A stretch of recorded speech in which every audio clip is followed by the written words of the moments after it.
There are a number of areas under the science and technology. I'm glad the minister is going to follow up with the presentation, the e-mobility, and all these innovations, aerospace, medical technology, and so on. Next. So the key areas of focus for those ATMs in agro-industrialization is value addition, agri-tech, and market access. But we have added market presence. You can access the market. We had AGOA, but really our exports were minimal under AGOA. So we really are now talking about not only market access, but market presence. Are we in those markets where you are? Then tourism development, we have the destination marketing, MICE, and then infrastructure in this tourism development. You've heard of the Kidepo airport that's being built by the UAE investors, as well as the five-star hotels in those and lodges. The challenge we have now with MICE is that we really cannot accommodate big numbers.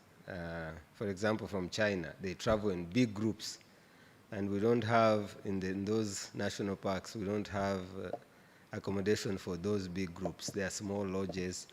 You cannot accommodate 300 tourists in some of those. So we need investment in those areas.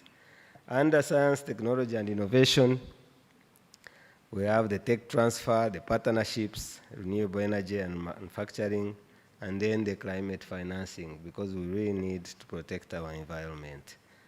Then on the other side, we have the enablers. That's, you've had presentations. Infrastructure is a bit wanting. Electricity, we are doing much better. Irrigation, social services. A number of your remittances go to these because yesterday people talked about the lack of health insurance, but also education and water for consumption. Then security, this is a really government function, but it's the bedrock of all the things that we are trying to do. Financial services, and then domestic revenue mobilization. Next.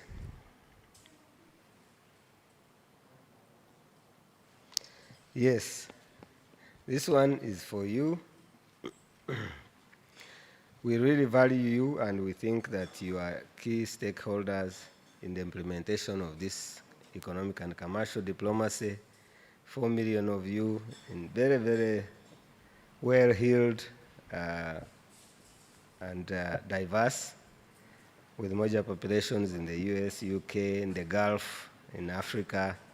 So we need you to play an important role in implementing this strategy. Next. Yes, these are some of the areas, you know, where you are investing currently, but I think they are not exhaustive. The majority of you invest in real estate, but you have also decided to expand in other areas, hospitality, tourism, agribusiness, and we have very good examples of these. But we need to also know. Sometimes we don't know the areas. There may be new areas, financial products where you are investing. So we need to know and really let us know what the challenges, which we shall look at later, that bars you from going to other sectors. Next. There are a number of fintechs really doing good things. Those are some of the examples. And when we, in these conventions, when you go to the organizations you belong to, you really get to know what our diaspora is doing. Very, very accomplished individuals, but also doing things back home, sometimes in a quiet manner. I don't know whether that is because the taxman or because that's your nature, but let us know how we can leverage your expertise in these areas. Next is a very good graph, which really captures from 2000 up to 2024. the current remittances that you have been sending. This has increased in this year. It's higher than the 1.4 billion, but you can see the graph where it goes down, those are the COVID years, but it has picked up tremendously. Next slide. So Uganda is the remittance, the fourth largest after gold, coffee, and tourism. By the end of this year, which is December now, it's about 1.96 billion, almost $2 billion. And the significant contribution has come from the Gulf countries. So although you hear a lot of negative stories, there's a lot of money that's coming from the Gulf. And that shows you 23, 24, 24, 25, and then the 12 months. This is December, so we expect an increase, barring some global challenges. Next slide. We are not the top, but we are doing well in Africa. The Egyptians are still remitting more money. But at least in Africa, that's where we are. But at 1.9, I think we are probably surpassed Algeria and catching up with Tunisia. But that's what we document. There is probably undocumented remittances. Next. So a 14% increase in remittances in 25. That one, we need an increase in that, but I think we need to diversify also, particularly for investment. The Gulf, which I was talking about, is contributing about 40% of total remittances, but the other 60% is coming from elsewhere. Depending on what happens with the new policies in some of the countries, we may see a dip, for example, the US, but an increase in other areas, particularly in Asia. We still have a challenge with trafficking in Myanmar and Thailand, but we are trying to sort that out through strong agreements to protect our people. The impact is on education, particularly healthcare and family support. But we see an increasing trend into real projects, which is going to really help because those are sustainable other than the fluctuations depending on the trends in the world. Uganda has missions. Our missions, we have guided to undertake mass registration. I think you've seen it in some of the countries where our missions are accredited, but we also have now road shows. So we were in Oslo, my brother there at the back, and we really were surprised about the number of wealthy Ugandans in Norway, and who promised that I'm glad you are here. We went to other countries. So then the national days, this is a routine, but we need to have these road shows on tourism, and we need your participation. But also we need you to inform us how to structure them. Are the big trade and investment forums really cost effective? Or we can have small groups meet with people in your areas. We need your guidance. How do we register or penetrate some of those markets? What format does it take? That's why we need your feedback on this. Because our missions have been holding this, but they need to consult widely about how to do it. Because these are from mostly Uganda, they come, they don't know, you've lived in those areas. So we need to consult you and listen to you on how to do it. Next, we gave a snapshot to Ugandans, but we need to expand this table. Yesterday I saw a number of you, the Idris is doing a lot of things. These are just examples of very, very accomplished Ugandans, but this is not in any way exhaustive. It's just that in next convention, we need to have a bigger table of these Ugandans and what they are doing in those countries. Next slide. So, where do we need you? Remittances, that one you've already done. We need you to invest directly in the businesses and in agriculture. Use your networks to connect us to foreign investors and establish new businesses that create jobs and attract other foreign investors. Our best investors are our own nationals. Diaspora bonds, these ones you heard about yesterday, so I will speak. Number 2, next slide.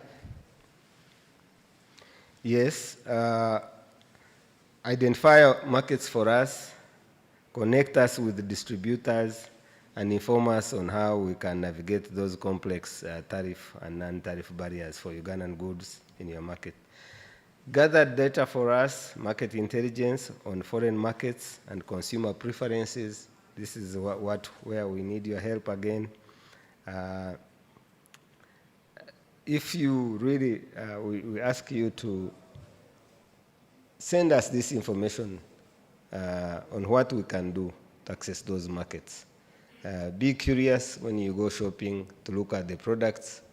Take a look at where it already says manufactured in and see if we cannot access those markets.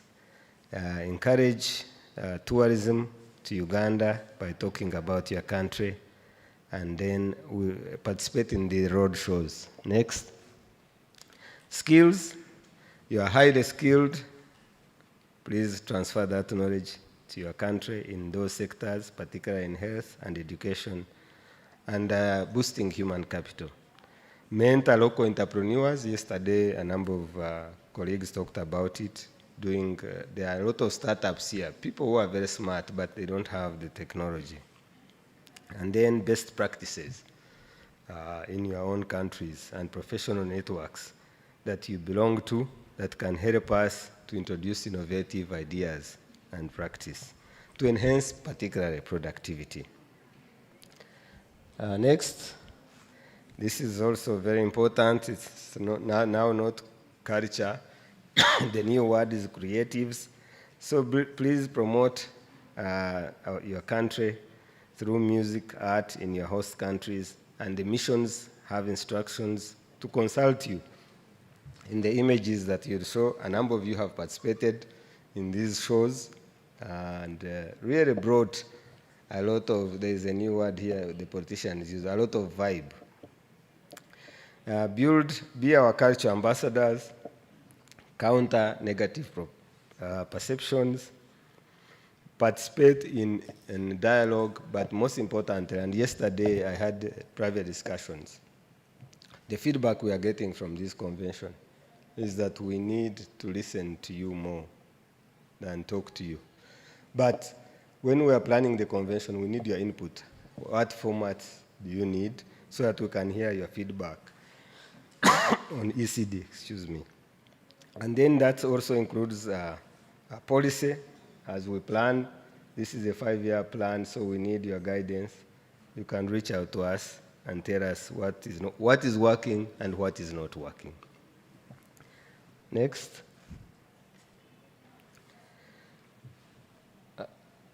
Please engage with our missions, embassies, consulates, but where we have no presence, you can also let us know if you can represent us at the honorary council level. Join the networks and tell us which networks we can join from here. Because of enhancement in technology, we don't need to be physically in those countries, but we can be there, we can have a presence, a digital presence. Challenges, these ones you know. General lack of trust, limited information, limited access to concessional financing, high cost of doing business. Difficult number 5, this one has gone down now. We had a challenge with this, with the AHA in your countries, but now I think we have created new engagements. Perceived risk. Now, currency, that one is not there anymore because our currency is the most stable. The high cost of capital, then inadequate financial management skills. Really, this is a very big gap that we have. But also limited diplomatic networks, exclusion from policy making. We tried to consult on this ECD when we were, but as we implement, we really need to consult more. Discrimination and identity struggles, this one you face in some of your, and then cultural barriers. So some of these are perceived, but some are real. For example, in China, there is a challenge on tourism because of the China does not really allow payment using visa. So they have their own payment systems which are not aligned to our immigration, and I'm glad I see my sister here. So what they do, the Chinese go to an agent who charges them a fee on top of the visa fee. So a visa becomes $150 instead of the 50. So these are some of the other things that we need to sort out. Next, recommendations.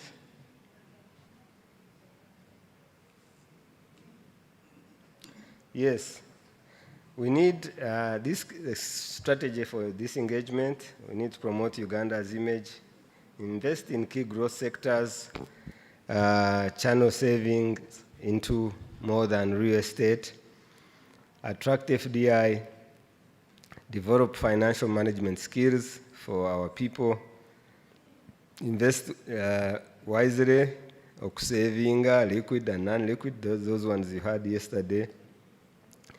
Then we need to recognize you. I have been talking to my colleagues. There must be a reward for some of the outstanding work that you do in our next convention. This has to be done. And we'll promise to do it. Access financial services, loans and money transfer services, these we need. And then government support and planning. Final one.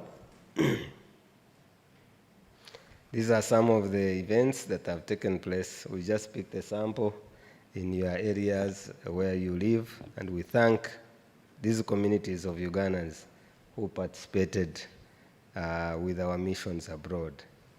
In conclusion, you are vital ambassadors of our nation, and your contribution can significantly impact Uganda's growth and development.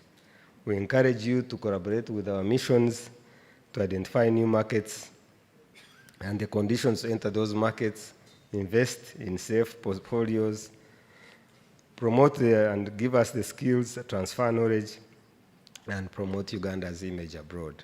I thank you.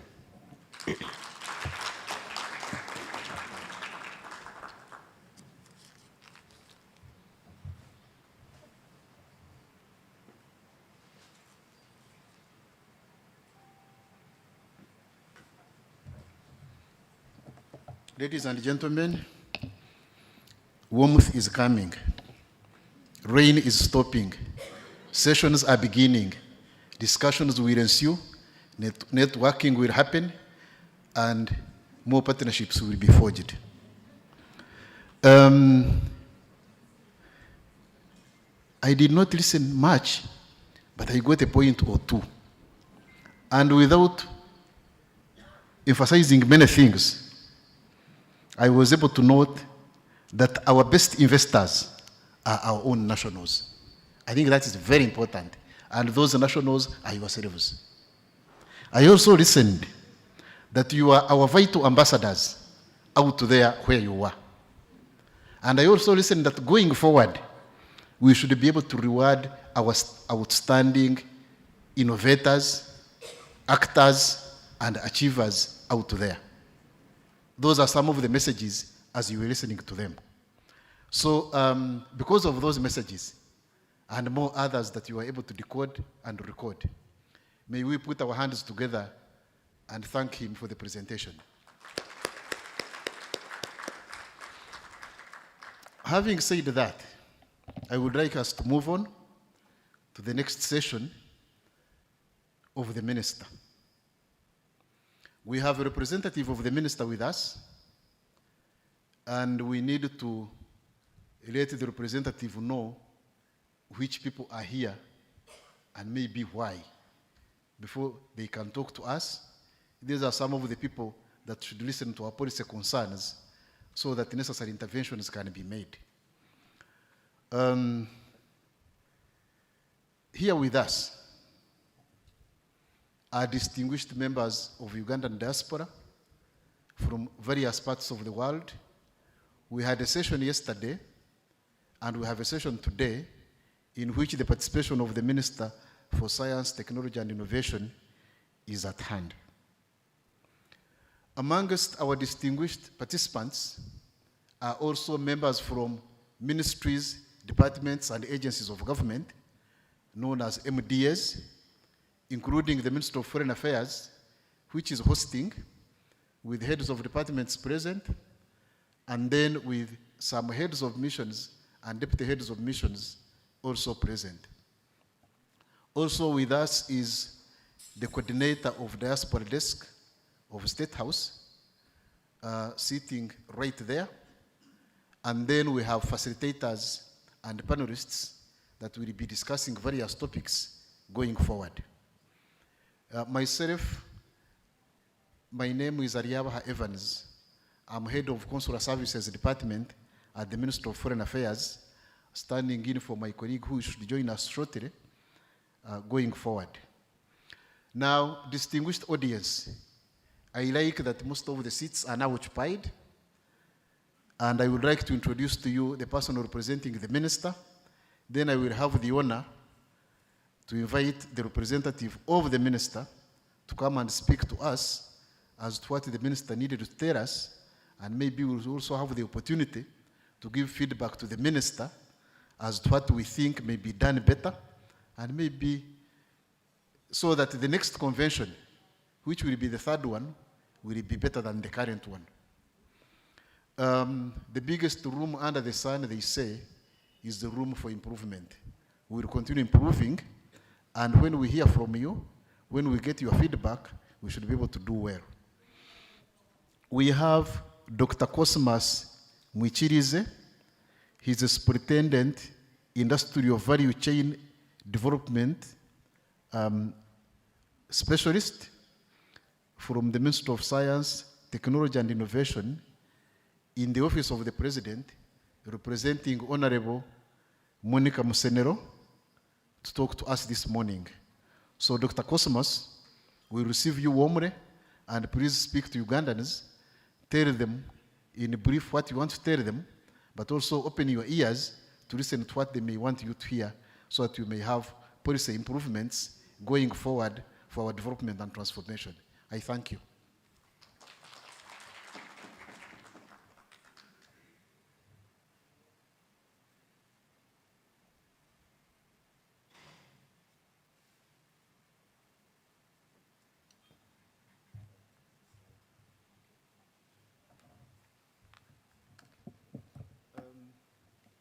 I hope the slides are being put on the screen.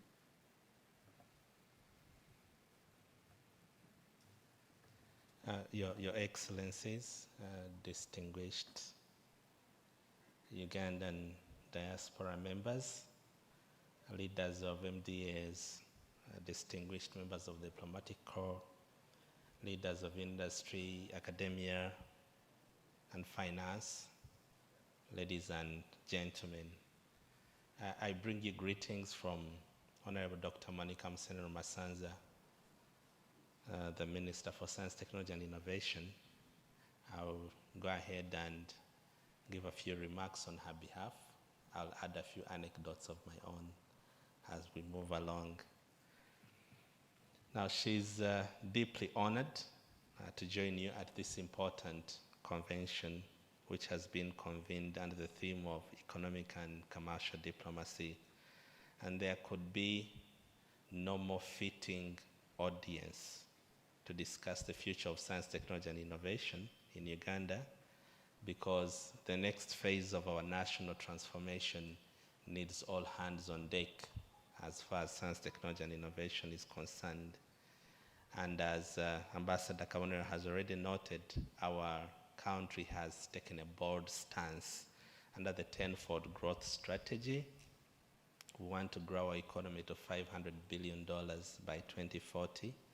And as you've heard, we have also prioritized key sectors, the ATMs, agro-industrialization, mineral development, including oil and gas, tourism, science, technology, and innovation, including the creative industry, ICTs, and climate finance.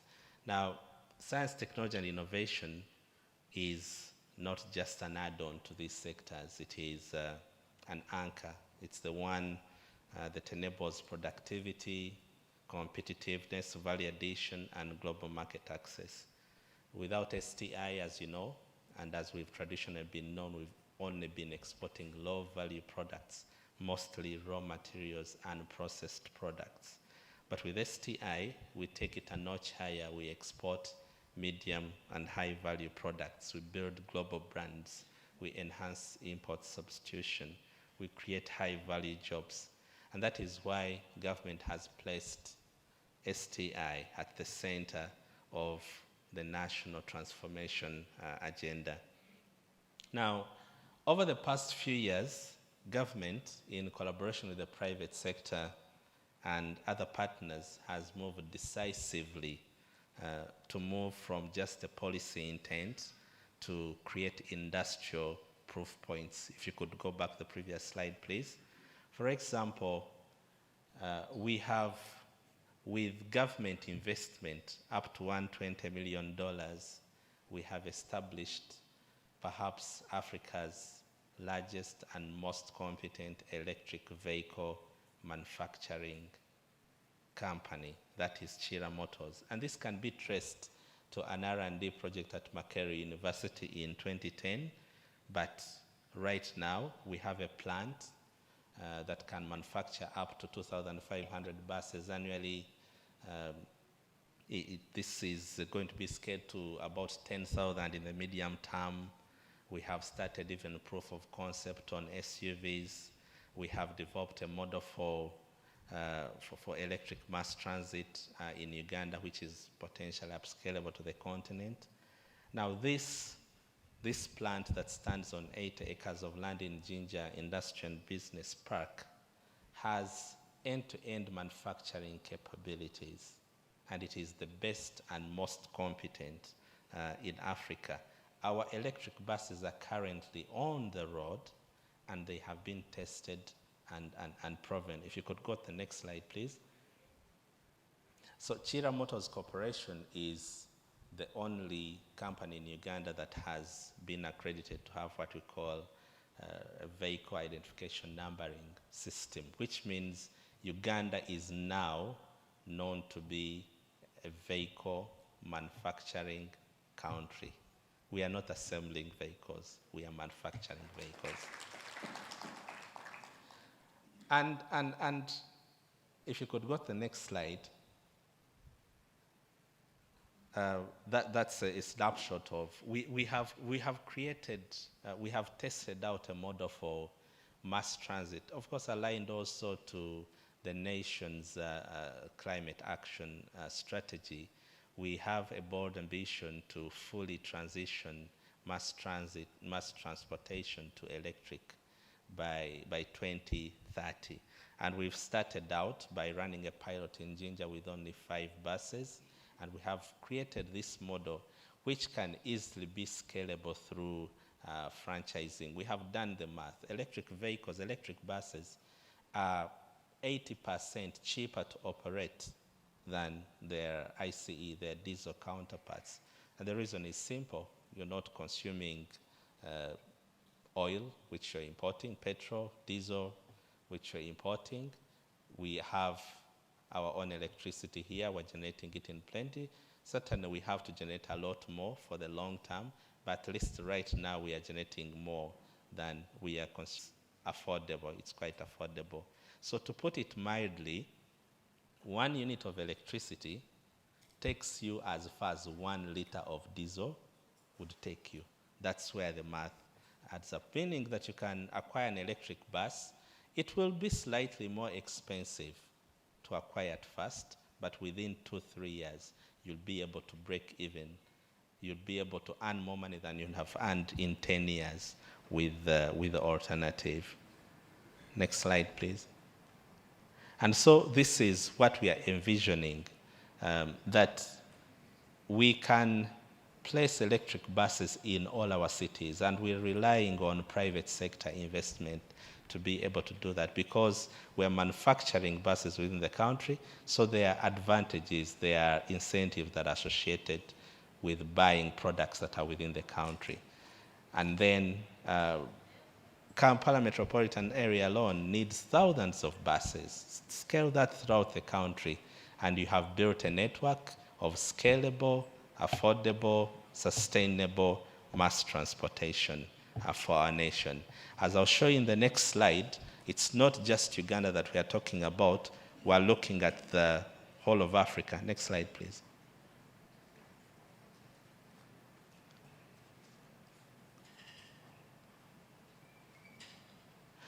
Right, so over the past 1 month, we embarked on an expedition. Most of you must have heard about it, the Pearl to the Cape. And this is part of the ECD strategy. We wanted to show that a product made in Uganda can move 1,300 kilometers, 13,000 kilometers without a fault. And so far, we have covered more than 9,000 of those 13,000 kilometers, and the bus has not had any single fault. So we can comfortably say that we have the best bus manufactured on the African continent. And along this journey, I'm also happy to note that, again, leveraging our ECD strategy, we have already garnered more than 500 confirmed orders for this electric bus. And that's roughly, it's about $89 million for these buses. And 405 of those are coming from one entrepreneur, I think, in Zambia. So Africa is ready for our products. We have proven that some of these things can work. So we have built the product, we have built the people, and now we need to build the business. But beyond Chira Motors Corporation, next slide, please, we have more than 20 young companies that are involved in manufacture of vehicle parts, components, and systems. Some of these are doing reverse engineering, but others actually working on novel, high-value products. If you look at electronic control units in electric vehicles, these are smart boards, small microcomputers. A typical electric bus contains more than perhaps 100 of these. We have companies that are making these in Uganda. And so most of these companies can benefit from a little bit of injection of patient capital for them to be able to scale, because we want to position Uganda as a net source of e-mobility solutions by 2040. Doesn't mean that we're going to stop importing, but when we balance the scales, we should be a net source. And where we're going currently, we are well positioned in Africa. We are taking that leadership role. Next slide, please.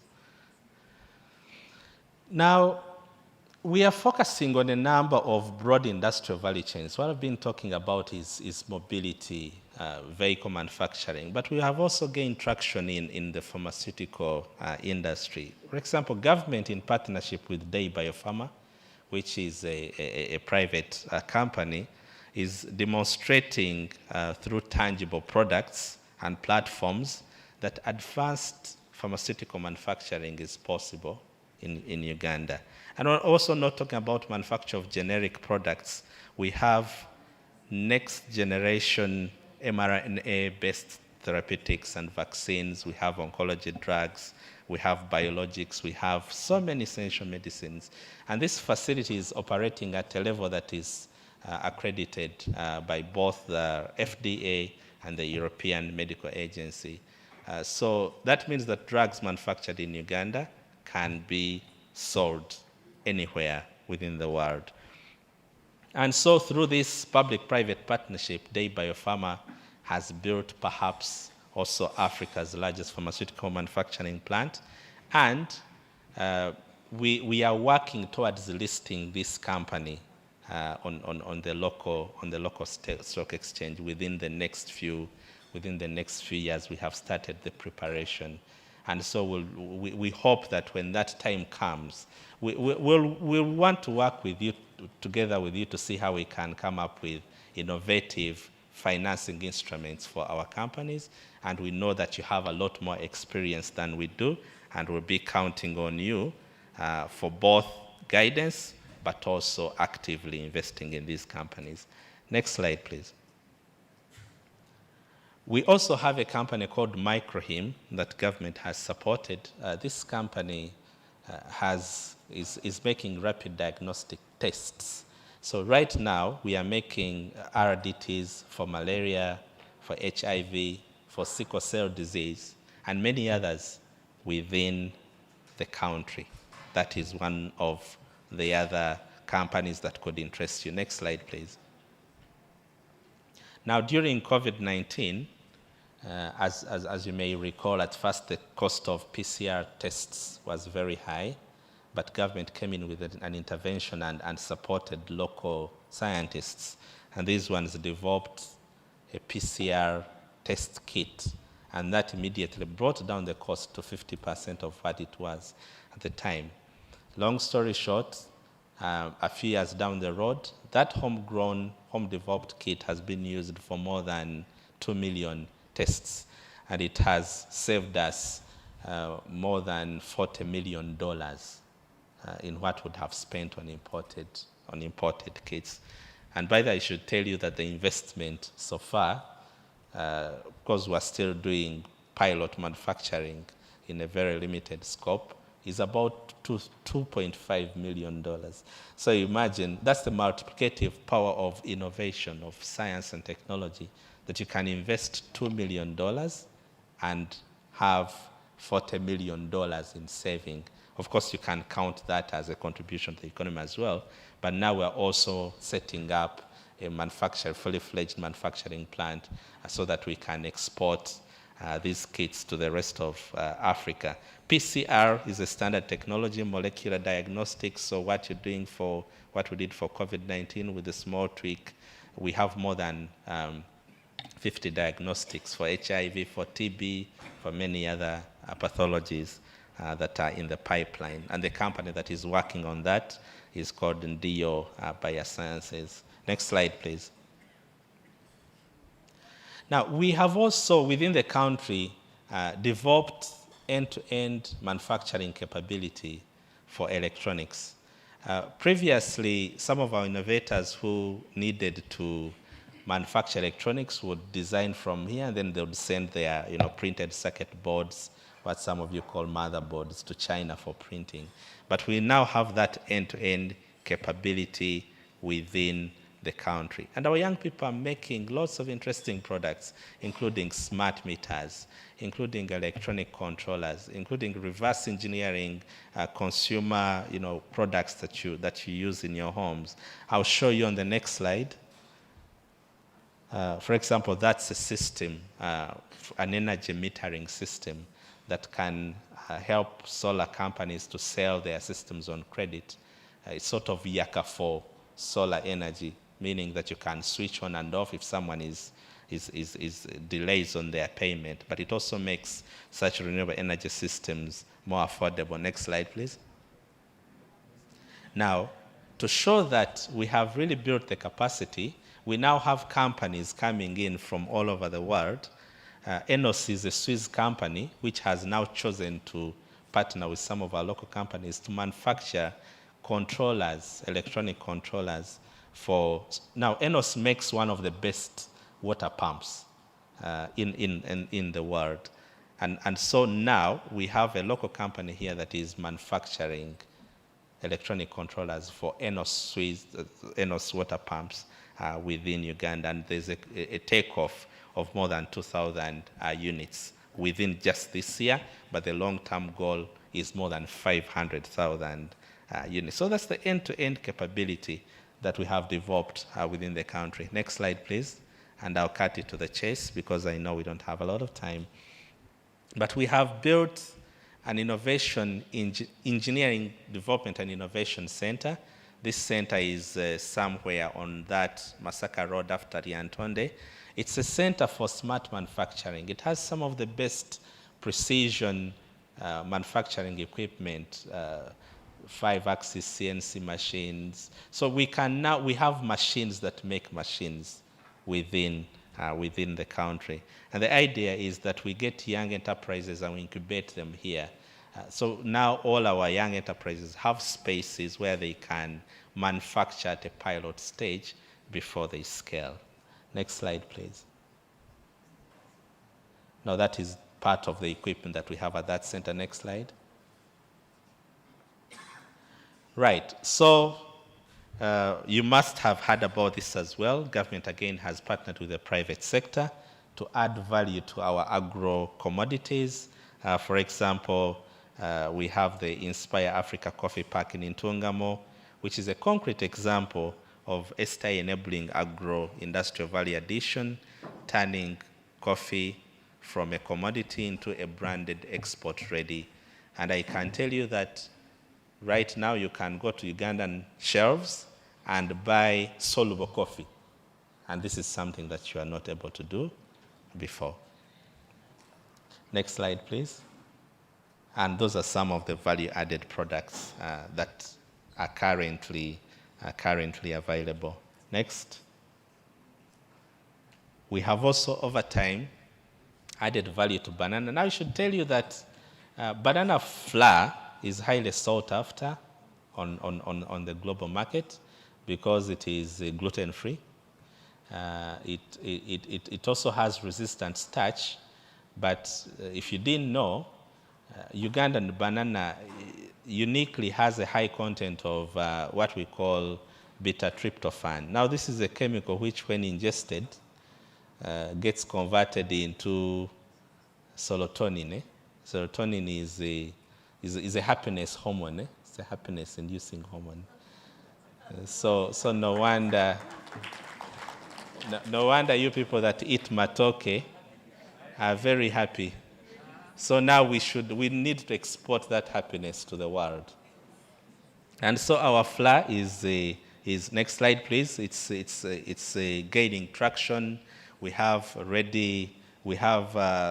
instant flour. We have flour that's not instant, but we have also developed so many recipes for confectionaries. We can replace wheat by 70% in bread now, and this. We actually started exporting flour to South Korea, and they told us that they use our flour as an input for baby formula, for baby foods. So of course there's still a lot of work that can be done to extend that value chain, but the most important thing is that at least a Ugandan value-added product is gaining that level of attention on the global market. Next slide. Next. I should say a thing or two about this. Now, in our strategy, we know that knowledge is democratic. We know that innovation is not limited to a few minds. So we don't support just professors. We also support, government supports anyone who has an idea. So we have this interesting product that came from a young man who did not go to school, but he leveraged indigenous knowledge and he convinced us. He had anecdotal evidence that he had a product that could cure hangover or prevent hangover, that you could take your alcohol and just have 2 drops and you wake up as sober as can be. And you know, hangovers are a very big detriment to our productivity in this country and throughout the world. Now, how we support him then is to infuse the science into this product. Because as you know, most of our people take natural therapeutics, but they take them as concoctions. You don't know the dosage. You don't know if it's contaminated. You don't know if it works or not. So we established a platform where we channel these natural products, and it's available to anyone in the nation. So you bring your product, we subject it to a clinical trial, we subject it to phytochemical analysis at DIGAL to establish the chemical composition, what is the chemical in there that is working. We test it in a petri dish, we test it in animals, small animal models. So by the time we come to the end, we have solid evidence that this works. Long story short, this product actually works, and it's on the market. We have established that it works. And this alone can be a multi-billion-dollar industry. It's a uniquely Ugandan product. It's called Pombegard. Pombe is alcohol, so Pombegard. And we have also established that it has analgesic properties. It can be a painkiller, and we're testing that out as well. And so to wrap it now, so aligned to the ECD strategy, we have also worked to open new markets and attract partnerships to ensure that some of these value-added products gain traction in the United States, in the Middle East, in the Balkans, in the rest of Africa, and many others. Now, I've just given you a snippet of what is in the ecosystem, but we have more than 200 young companies, innovation-driven enterprises in our ecosystem at various stages of growth, and most of them have innovative products that you will not find anywhere else or which have a competitive edge over other products on the market. And we have calculated that for the $500 billion target, we need to create at least 100 unicorns. That's 100 companies with at least a valuation of $1 billion each over the next 15 years. And so now we are entering the next frontier, one defined by large-scale STI infrastructure, industrial clustering. For example, we are establishing the National Biosciences Park in Katugo, in Nakasongola, which will anchor our biotechnology, vaccines, pharmaceuticals, diagnostics, biomanufacturing, but with a focus on pilot manufacturing and clinical validation. Government has also acquired two square miles of land in Kayunga to establish our automotive industrial park, and this will consolidate vehicle assembly, components manufacturing, battery technologies. So if you want to invest in making vehicle parts, we already have land and incentives for you to be able to do that. And also, in the high-tech area, government has also set aside 1 square mile of land within a stone throw from the city center, within the Kampala metropolitan area, and this will host our advanced electronics, artificial intelligence, semiconductor design, creative technologies, digital services, etc. And many of you know models of some of these cities. So this will be our high-tech city, like the likes you see in Shenzhen and South Korea and many others. And so this infrastructure is deliberate. We want to crowd in private capital, talent, and global partnerships. Now, as I conclude, government has done what governments must do. We have provided the seed funding, we have de-risked, and we have built the foundations. But the scale that we need to reach the $500 billion target demands investment beyond the public purse. Now, let me speak plainly in the language investors understand. You understand risks, you understand rewards, and you understand scale. Uganda has already absorbed the highest risk phase of innovation. Government has financed laboratories, infrastructure, early pilots, regulatory pathways, and proof of concept manufacturing. What remains now is scaling, and that is where private capital excels. So today, as you have noted, we offer venture scale opportunities across so many value chains: mobility, the pathogen economy, the pharmaceuticals, diagnostics, agro-processing, clean energy, digital platforms, advanced manufacturing. And these are all sectors that have scalable, expanding regional markets, favorable demographics, and increasing global demand. So our companies are no longer asking, can this work? What they're asking is, how fast can we grow? And this is where you come in. Venture capital, private equity, strategic investment. We invite you to be partners in growth. And in fact, over the past 3 years, we've attracted more than 1 billion commitment in venture capital, and more than $150 million has already been realized. But this is a drop in the ocean in the grand scheme of things. So we need to work together to craft innovative financing mechanisms for our innovation-driven enterprises, because these undoubtedly, as you know, will give you much more return, better return, than you will get in real estate and other traditional investment areas. But friends, as Ambassador noted, your most valuable contribution may not just be financial, but it can also be intellectual and strategic. We need experienced engineers, scientists, product managers, regulatory experts, and technology entrepreneurs who have scaled systems, and you're some of these. So we invite you to be board members. We invite you to be technical advisors. We invite you to be mentors, co-founders. We invite you to be venture partners, etc. And certainly at this stage, Uganda's competitiveness will be defined also by the quality of the human capital. And so we need to build our tacit knowledge base. We're embarking on the Diaspora reintegration program. So some of you who are interested in coming back home, we'll be introducing to you a program also that is government supported that can help you reintegrate in our science, technology, and innovation ecosystem. We also need R&D partnerships, technology transfer partnerships. We need to link Ugandan innovators to global research ecosystems. And certainly, as Ambassador noted, we need a global distribution network for our value-added products. And so, friends, on behalf of the Minister, we are here to make this clarion call that our STI ecosystem is ready. Please engage and co-create with us. And we think that together we can build innovation-driven enterprises and an innovation-driven Uganda that competes globally and prospers sustainably. Thank you for God and my country.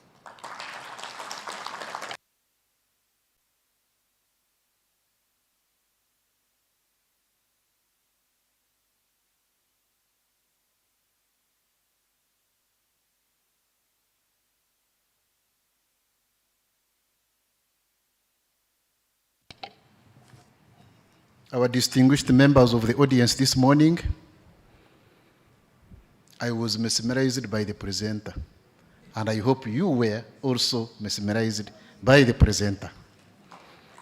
May we put our hands together to thank him for what he has delivered as we prepare to engage him, so that his delivery next time will perhaps be double of what he delivered today.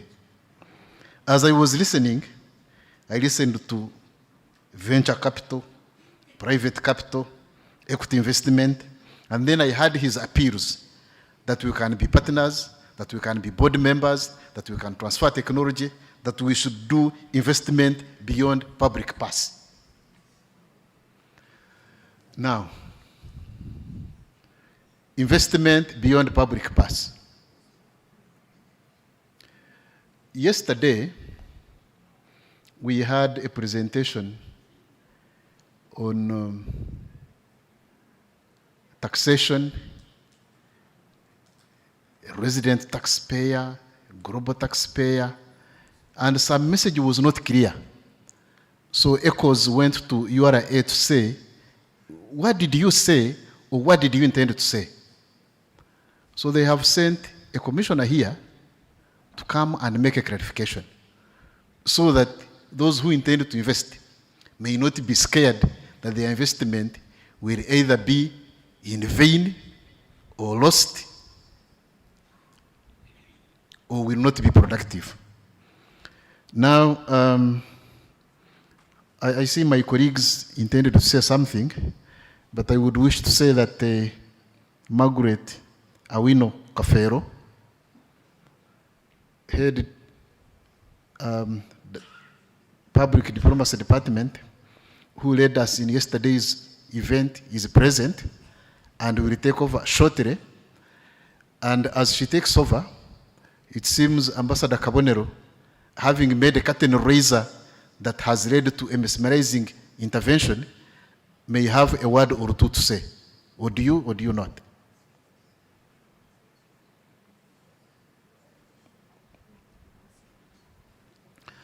That the clarification they wanted to make is that if this presentation has been captivating, might it not have incited some questions that will require some responses? Maybe it has.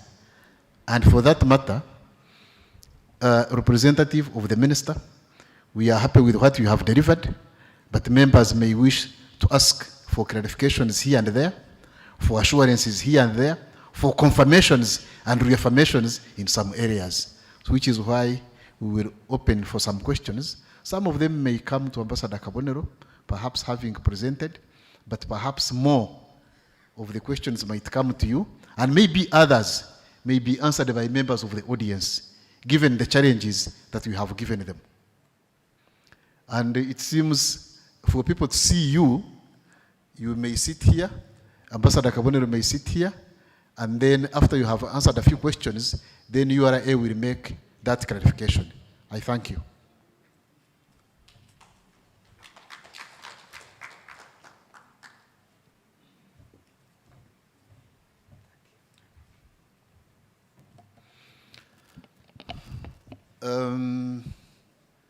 I will begin from the middle.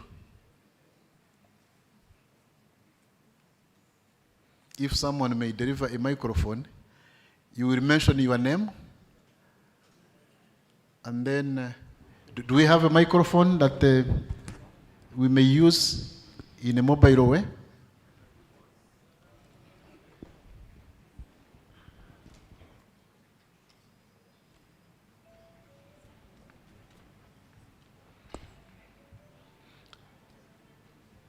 Your name and a bit of what you do, and then straight to your question.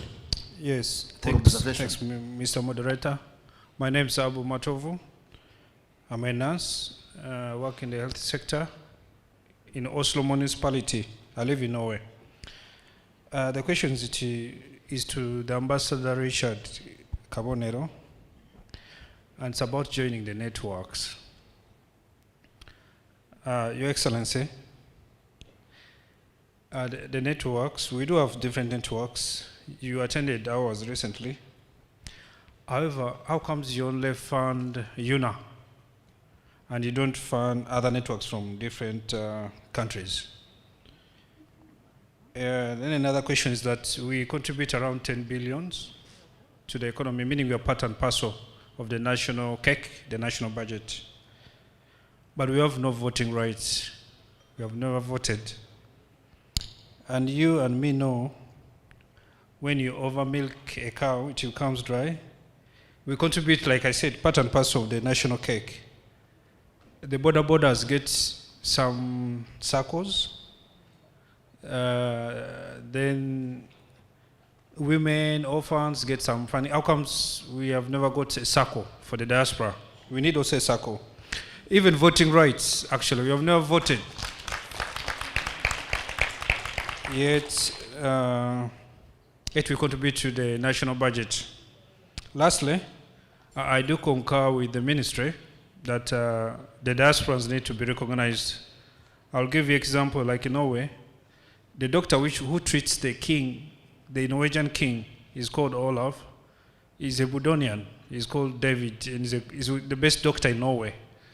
So the heavy lifter who represents Norway, she's a Ugandan. She's called Ruth Kasirye. You can even Google her.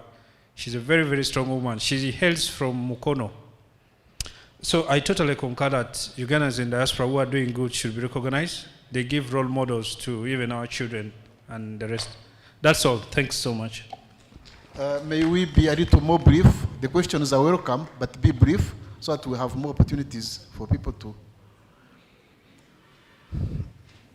I see some extreme there.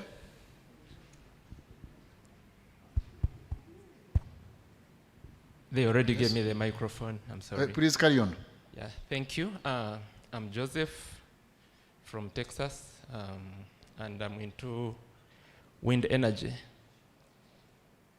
I'm sorry, first of all, I came a little bit late. I found this gentleman presenting on behalf of the minister, but I mainly wanted to listen to Dr. Musenero looking at the itinerary that I have here. Do you have a question? Yes. Please ask the question. My issue is you need to open room for communication, because I've taken 4 months trying to access Chira. When I was at the Gigafactory, Tesla, I tried to access the Kira Motors, and I failed for some reason.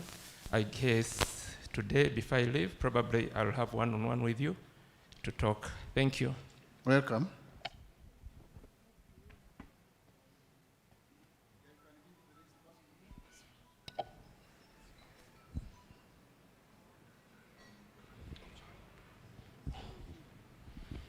Good morning. My name is Abe Gwambadem, AI, IoT, as well as automotive technologies. I'm actually curious on the Kira Motors, and I'm going to make the question relatively quick. Like in the US, Ford and Toyota came together to create a platform for making mobile apps for the cars with a concept of zero cost. So like you mentioned, you're driving the vehicle to South Africa, they're using that to find out which roads are passable, which roads are not passable, as well as figure out like weather, because cars have barometers to figure out the air-fuel ratios. They can actually tell things like when there's bad weather, when tornadoes are happening, because the cars are always online.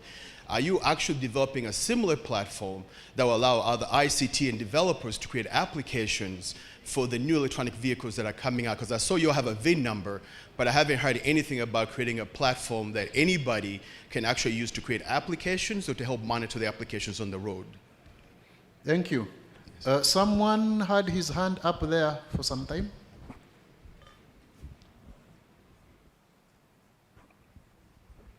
Yeah, I'm Douglas Saturday, AI, data and cloud migration. 2023, I think the internet was slashed for MDAs and the rest of government ministries. I hope you have an insight into NITA-U to know when the common man, an innovator, may have access to cheaper internet for that innovation to go forward. Thank you. Thank you. I want to go to some other extreme. You can pick that one, then I will come this side. And perhaps we will first stop there and answer those. Thank you. I'm Malaika. I work in International Development Corporation. Regarding the issue of communication, which email addresses can we reach out in case of a project opportunity, other than email addresses listed on your website where someone receives no response? My question goes to the gentleman who represented the minister. Thank you. Thank you.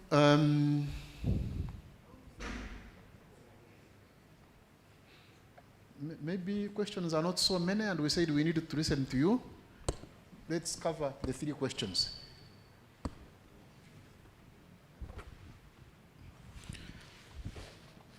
Yeah, good morning, everyone. My name is Tumusime Abdushakur.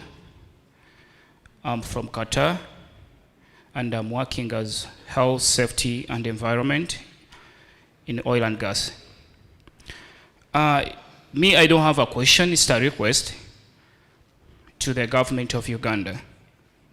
Well, we appreciate the government of Uganda for its continued efforts in promoting development and investment. However, we respectfully request a strong enforcement and implementation of health, safety, and environment standards across all sectors. Many workplaces, construction sites, factories, and public projects still face safety challenges due to limited inspection, weak enforcement, and low awareness of health, safety, and environment requirements. Thank you. Thank you. There's one behind you, just behind. Excuse me?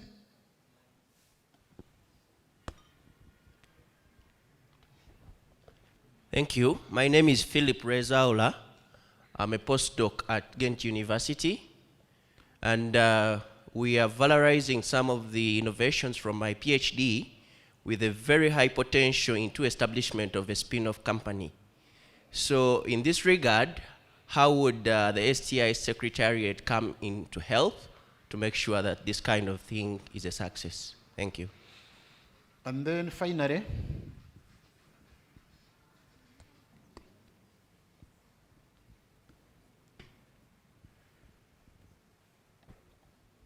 thank you so much. My name is Justin Chirambeka, currently in Kenya. My question goes to the gentleman who talks about investment. I love the projects that we talked about, but my question is, do we have a one platform, one-stop platform where all these good projects can be found, where a potential investor can access all of them by just a click and know where to place the money? If it's not there, I think we can follow up on that. Thank you. give one last person, then we'll respond.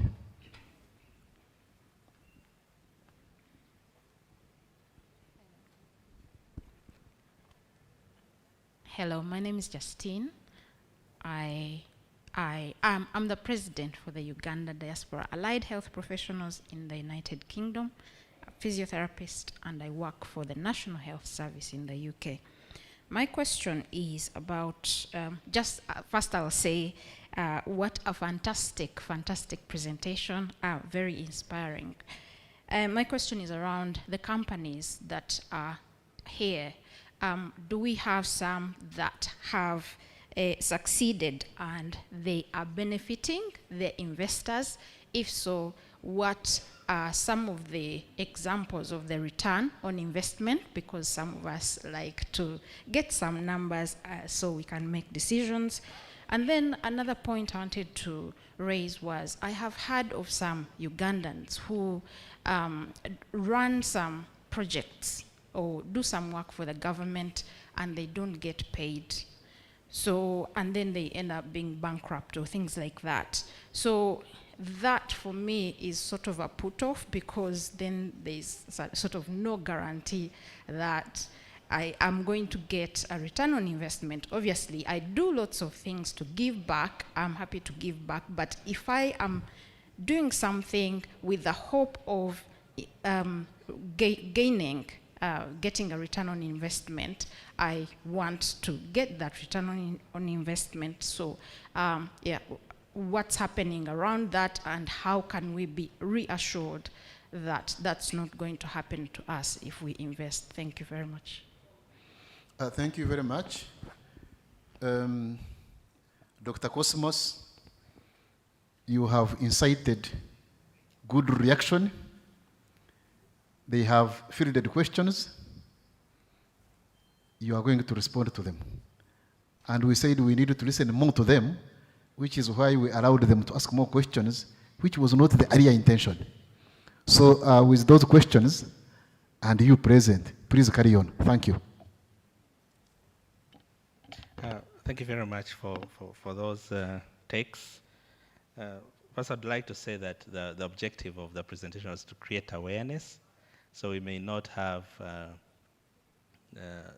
substantive answers for the questions that you've asked, but we'll rely on onward engagement through the ECD desk, so that we have broached the subject. You know that we have some companies that are prime for investment, but we wouldn't want you to go in blindly. Would expect that then would have in-depth conversations, access to the entire portfolio, legal and financial due diligence. Ultimately, for you to put your money anywhere, it has to make sense. It has to be viable. The product must be good, the business must be solid, the governance must be fine, or we collectively find the necessary interventions to get our companies there. So I think that answers your question, Justin. So we can have conversations around specific companies. On the question of whether we have a one-stop platform, we don't right now. We don't have an online platform where you can just click and have access to the entire portfolio, but that is something that we are working on. Right now we are a little bit analog. We have a handout of the portfolio, but again, working together with the Ministry of Foreign Affairs, I think this is something that we should prioritize and ensure that this community has access to. Philip, I think all you need are our contacts, and then we also have a deep dive into what you have and how we can support you. We work in private sector mode. We are open 24/7. So we have a one-stop center whose contacts I'll be able to provide. You reach out to them, but you can also get my contacts. Even my minister herself, 90% of the time she's meeting and speaking to people like you. We want to get as many ideas in the room as possible because we understand innovation is a pyramid. The more we have at the bottom, the higher the chance we have of succeeding at the top. And then I think Abby talked about a platform for continuous development and third-party integration in our vehicles. This we do not have yet. I should tell you that our target is to have 65% localization of our vehicles by 2040. Right now we are at around 25% for the bus. Started with the chassis, the body, these other mechanical parts. We're making a few ECUs, but we're relying on technology transfer for most of the other high-tech ingredients. So again, I think it would really be prime for us to have a conversation with you to see how you can plug in, and we'll have a chat about that. Same goes to Joseph on wind energy. I apologize if you have been reaching out to our companies and they've been non-responsive. But now that I'm here, that is going to change. Let me take it on. I'll ensure that you get the audience that you deserve. And then lastly, Douglas, on cheaper internet, I am not very competent to answer that question, but I know that progressively, if you follow the trend, the cost of internet has actually been going down, and our regulators are doing a good job at that. So we may not be where we want to be, but at least the cost of internet is going down, and it is going to go even further down, especially when we have more private sector players who are providing more and better offerings than the traditional providers. Allow me to hand over to you, Ambassador. I think mine was from Mr. Matovu from Oslo. Thank you very much. Yes, we made the outreach to the networks, so we value your networks. You've never voted. You have a right to vote. Maybe the correct question was, why don't you facilitate voting where we live? But the right to vote is correct. You have that right. And I will, on UNA, on funding, I just wanted to caution, and I'll leave the other question to the head of Diaspora at State House. But there's a two-edged sword. Why do you want government to fund your organizations? Because you saw what has happened to UNA. Idris there can tell you next to you. Sometimes problems in these organizations are caused by money. So I don't know, maybe facilitation, but I don't know why you would want an organization, a diaspora organization, to be funded by government. Maybe you should ask why fund UNA. But for the question of the circles and the networks, we definitely would be happy to continue participating. But for the UNA funding, I leave it to you. You can please answer. If you can give him a microphone.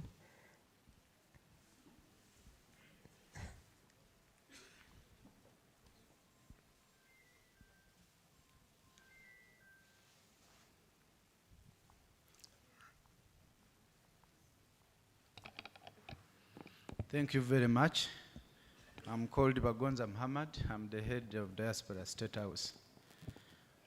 On funding, like you are saying, we only fund UNA, but the president has been able to fund most of this engagement out of the country. And I'm aware a number of embassies are using part of the ECD money. Recently I was in Qatar. The embassy funded full board the Qatar Convention, including the cancer run and all the activities. So this is still government money. But also, we are trying to prioritize that at least each country can receive the same funding like UNA is receiving. But the president has been able to receive, so always you send requests, and is funding many of those agencies. But at the same time, we are also, we have proposed to him that we create a diaspora fund, because many of you even here, you are talking about it, which like will be a replica of a Myoga here in Uganda. And he promised after Karuru, he will denounce how much he's going to put in that bag. So that one I think will be a very big achievement. Someone also, Ambassador Kabone, talked about the communication challenge.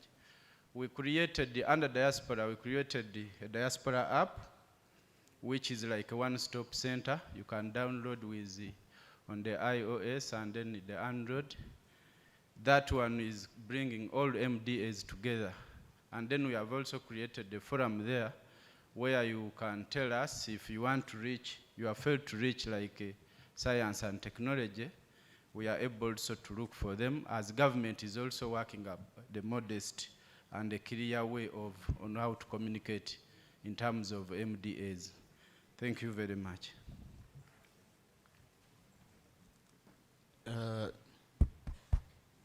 Excuse me. I wanted to add something on what my colleague has just said. The issue of funding for chapters has been seriously discussed at Foreign Affairs. And we found that funding individual chapters has actually worked in a way to encourage the divisions that we have been having in the diaspora community, which we have been working very hard to get rid of, and that's why all chapters are here, because of that effort. I was alive when UNA was created. I was still in Canada. And I'm still alive seeing UNA disintegrating into smaller units. I've been making fun that the only chapter we don't have is Wakonjo Kweteran. But everybody else is there, Musoga, what. So on 2nd September this year, we met the president, and I put this point to him politely, that, sir, your money is actually dividing our people. We have to find a way of making sure that we get rid of these kind of sectarian-based chapters to form a united community by looking for a way of funding a united diaspora rather than individual chapters. And we agreed that this money now, if it is coming from State House, should be sent to the embassies. And the embassies find a way of having the chapters access this money with accountability. Because what has been happening is, Muhindo is the chair of UNA today. The chunk of money comes from State House. Then Muhindo has his clique in the committee. We share out this money. I've been putting down a lot of fire in these chapters over this money. Now, those who feel disenfranchised, split, so that they can also form their own and get the attention of the State House funds. And this erodes our effort to try and put these people together. We've been making comparisons. Why have the Kenyans succeeded? You don't hear a Kikuyu diaspora convention. You don't hear Jaluo diaspora convention. The reason why this diaspora in Kenya has become very viable is that they have gotten rid of these small sectarian-based, chapters. So I think, rather than asking why UNA is being paid and others are not being given money, we should strive to think of how to make the sponsorship of the diaspora centralized, so that the money can go to the embassies disburse it to the chapters account to the embassies. So that deals with the issue of sponsorship. Now, secondly, I wanted to highlight the reason why we decided to put the science sector on the program. Yes, we are making strides, we are making successes. If our bus goes and comes back, we shall have made a very big point. But the reason was that our diaspora is not aware of the innovations taking place here. We should not only talk about the bus, or it is science, so we have so many areas to talk about. So we wanted that this ministry, this government department, starts directly interfacing with the diaspora, updating them on the kind of innovations that are being done here, because the diaspora is our ambassadors down there. Then they can start looking for market as early as possible, whether when we are still at prototype level or whatever. They make sure that what we produce here, the areas where they stay in get aware of what we are doing. So we would not have needed to drive this bus all those 10,000 kilometers. No. The buses would already have been known through the diaspora, and that's why, to my colleague Ambassador Kabonero, I still want to re-emphasize that there is no commercial and economic diplomacy without the diaspora. We start with the diaspora because they are the ones who will tell us, in this area there's a man called Dr. Manoj, he does this and this and that. Then Ambassador Kabonero's sector comes in and says, okay, take us there, let's talk to this person, let's whatever. But we cannot neglect the diaspora and then still talk of commercial and economic diplomacy. Because for us, you and me, when you are posted abroad, you are virtually a visitor. You don't know anything. And the only people who can show you right up to the echelons of power in that particular country are the diaspora. That's why we have local staff, and in normal circumstances, ceteris paribus, local staff should be citizens of that country whom you can exploit to reach areas and sectors that you as an accredited diplomat would not directly access with the suspicion that hangs around your title on that country.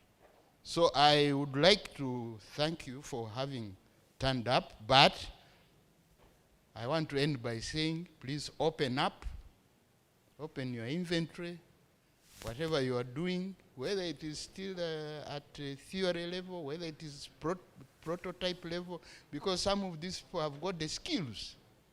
You can explain to them what you are starting, and they can start giving you inputs as to how to develop, because you are not going to develop anything that is not at the level of the 21st century.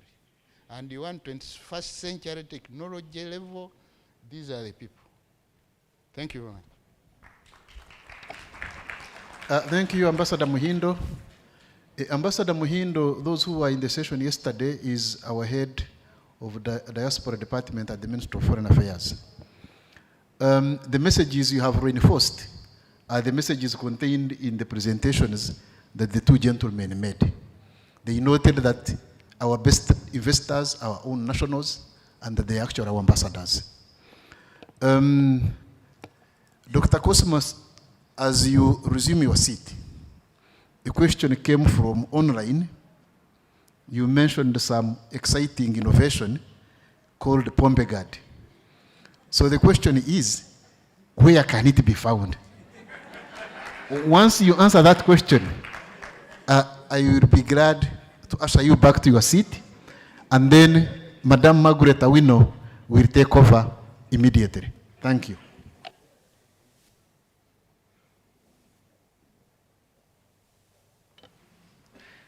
Thank you. Pombegad is available in pharmacies and supermarkets near you.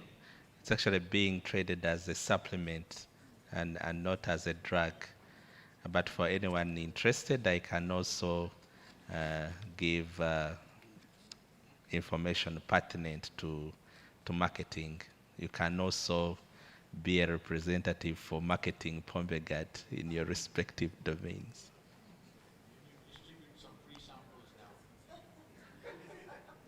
Let me work on that, actually. Yes.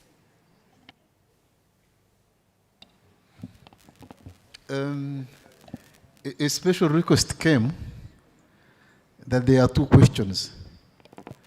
I don't know what there is in the questions, but one Moses Wilson and one Eddie Chironde said they have burning questions that we need to hear, which if we don't hear, then we will not have heard.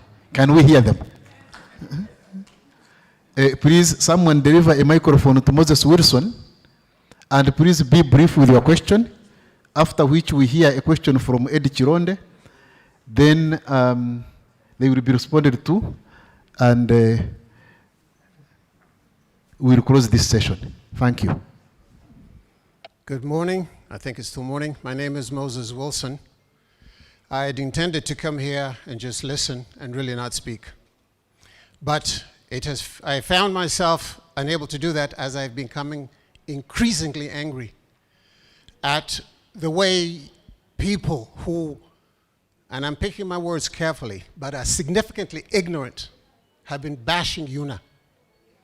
I'm a past president of UNA. I'm a member of UNA today. I have been a member of UNA for 30 years. I have led the organization. I've worked with the government. And to have someone say that the government gives UNA money, and then the leaders of UNA take the money and share it between themselves, that is utter ignorance. I am sorry.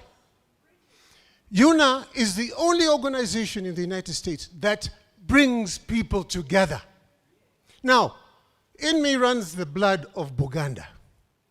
In me runs the blood of Busoga. In me runs the blood of many other cultures. The Baganda have their own organizations for the development of Buganda. I attended the convention of Busoga. I have been to other functions. That is what they do. UNA is the only one that brings people together to unite people as Ugandans. Now, yes, the government does give the embassy money, and the embassy does give money to UNA.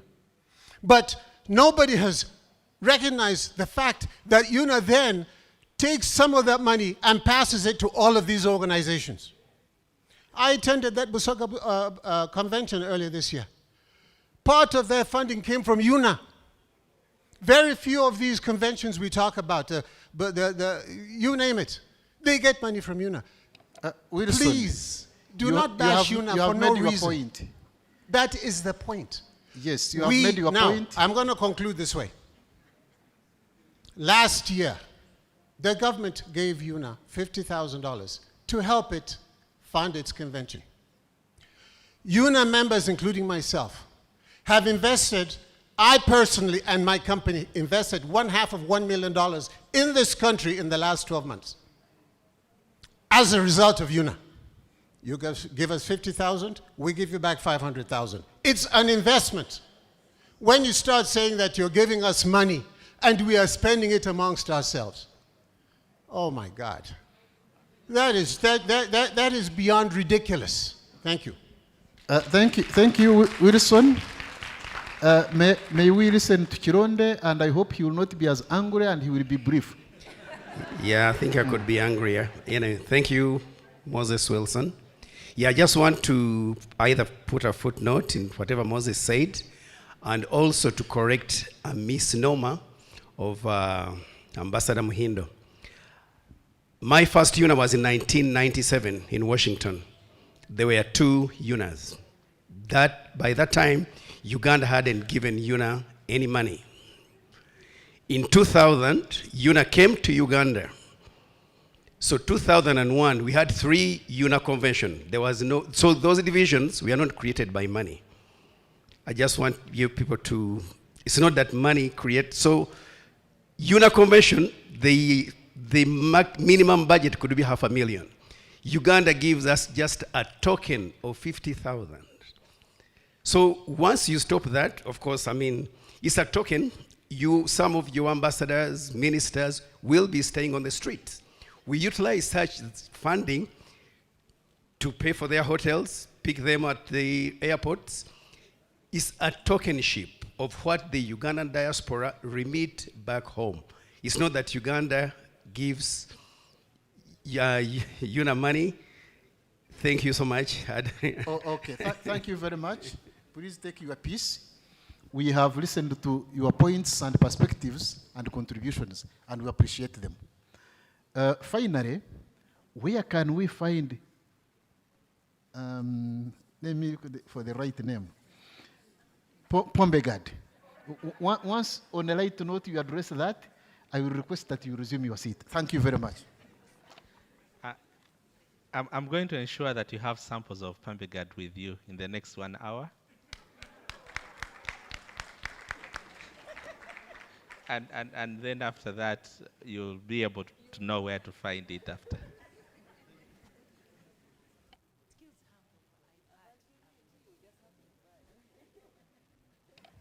Thank you very much. I think our presenters deserve a clap as they return to their seats. Thank you very much. And thank you, Mr. Ariabaha, for the morning session. Before we move to the next panel discussion, there was a mention here about Uganda Revenue Authority. I think the representative is still here. You know, there is a famous quote by the founding father of the United States, Benjamin Franklin. He wrote a letter to a French scientist and he said, "In this world, nothing can be said to be certain except death and taxes." And so we cannot avoid conversations about those 2 things. And yesterday's conversation set off more questions. And for that reason, we are inviting the Uganda Revenue Authority back to address one point that was made yesterday. So they're going to make a quick clarification, and then we shall move to the next panel discussion. Thank you.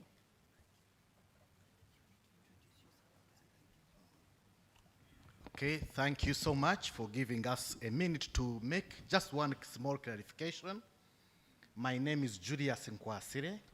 I'm the Assistant Commissioner in charge of Revenue Intelligence, and what we talked about is generally on my table. when we talk about worldwide income at a taxation, we made a detailed report, but there was something we needed to clarify. For you to be a taxable person, and especially an individual, there are ways we make you to qualify. So if you have a permanent home and you are staying here, that's one of them. But there was an issue of days, and that did not come out clearly. For you to be taxable, for you to be eligible to pay taxes, you must have been here for either 183 days, 183 days. That means in that year, you have been here for 6 months. Or for the last 2 years, you have been there for at least 122 days. I repeat that because so significant for you as individuals. You must have been in Uganda for the last 1 year for at least 183 days, which is 6 months. Or in the last 2 years, you have been there for at least 122 days each year. If you have not been for that period, you are not eligible, you are not supposed to pay taxes. So that's the clarification which I wanted to bring. Lastly, we have our staff. You can put up your hands, those URA staff who are here. They will have a table at the end there for any clarification. Thank you so much.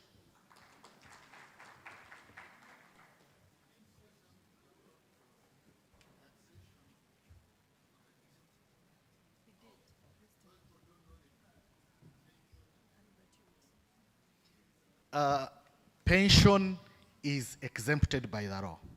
We are together? Gratuity is a taxable benefit. Gratuity is a taxable benefit. Pension, retirement, by law is exempt.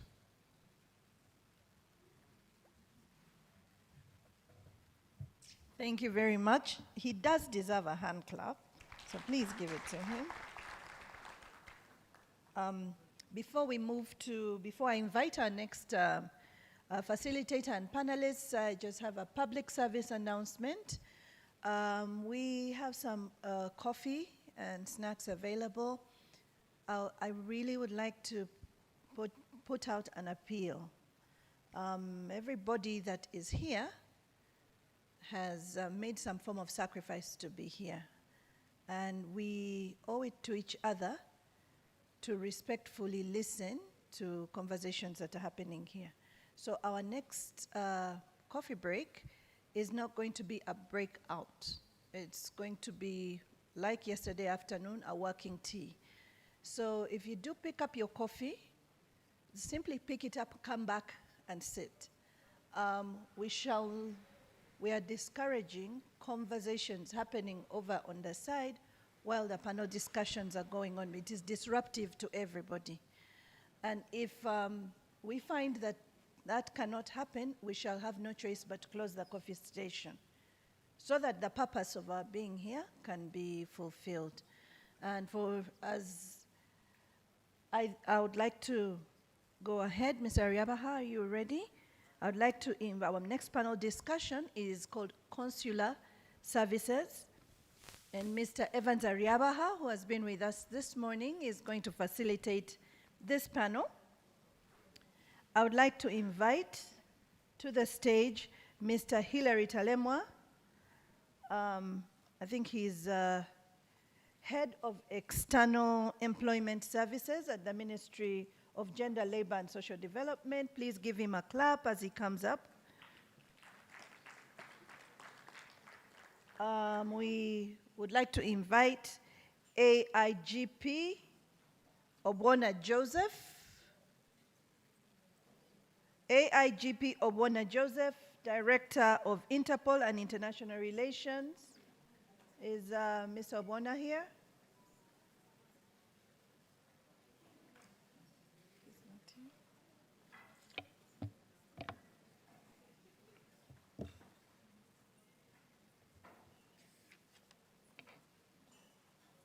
And is Claire here from NERA? Yes, please join us on the panel. Oh, you have Representative SP Rukbanga Kenneth Stephen will be representing AIGP Obona Joseph.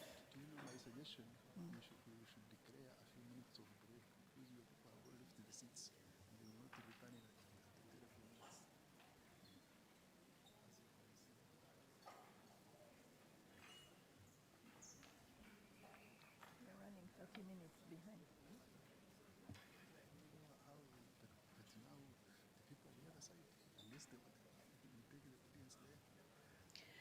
So, our dear audience, we announced a working break, and then you took a formal break, so we cannot proceed. So for that reason, we are going to have to take the 15-minute break. And it's, we're going to have to take the 15-minute break, and it's going to eat into your lunchtime. Okay.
I see our colleagues from immigration are here.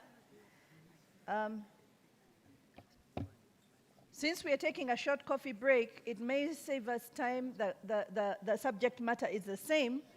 We are going to invite immigration to take their seats on the same panel. And Ministry of Lands, is Mr. Victor Onyu here? Please come and take your seat. It's the same subject. We just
Friends, this is a working tea.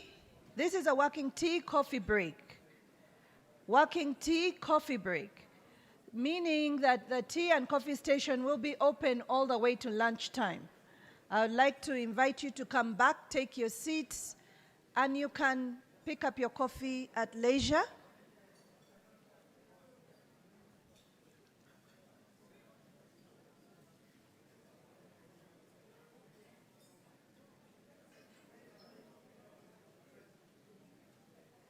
I know it's too long. I'm trying to say that. Okay, I'm going to ask the manager to please close the coffee station because we have to proceed. Can we please close the coffee station? We are going to close the coffee station so that we can proceed with the panel.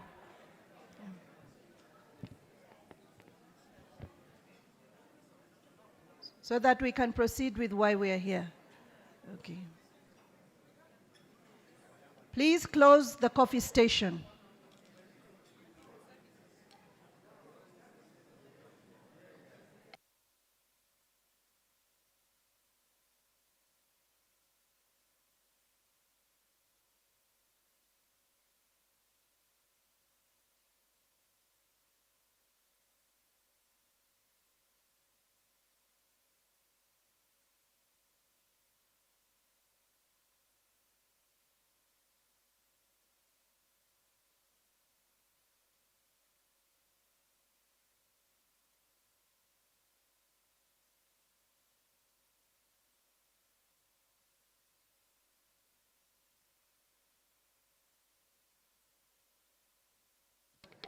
Is Bill here? Bill, are you here? Please communicate to the kitchen to close the coffee station. Thank you.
Thank you, everyone.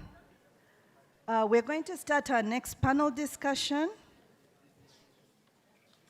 And to make up for time, because both presentations are similar, they're all consular services, we have invited the panelists for panel discussion 1 and panel discussion 2 on your programs. We have invited them all to take their seats, and we shall handle all the questions, all the presentations and discussions at the same time.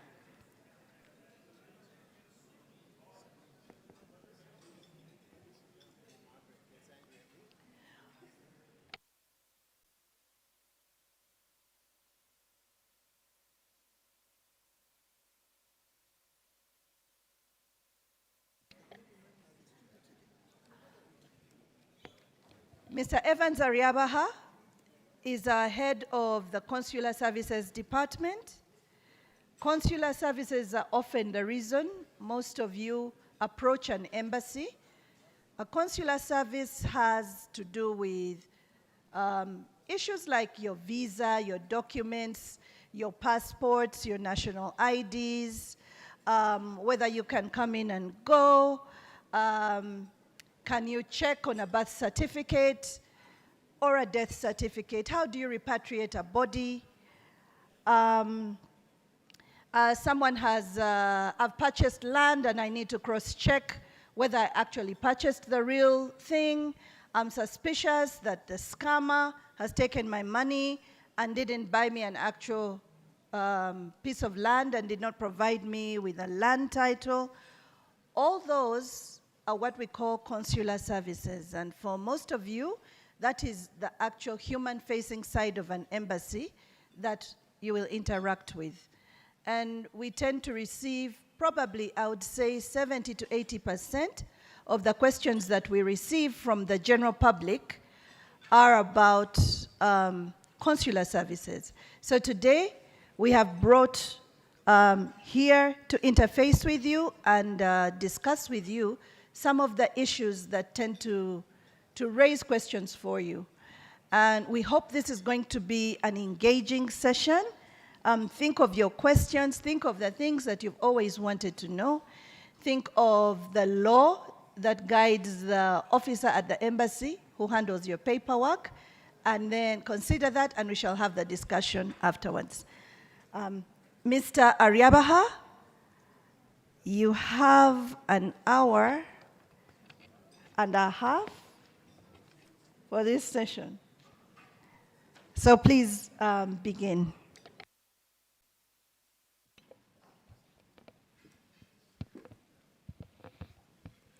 Thank you, Margaret.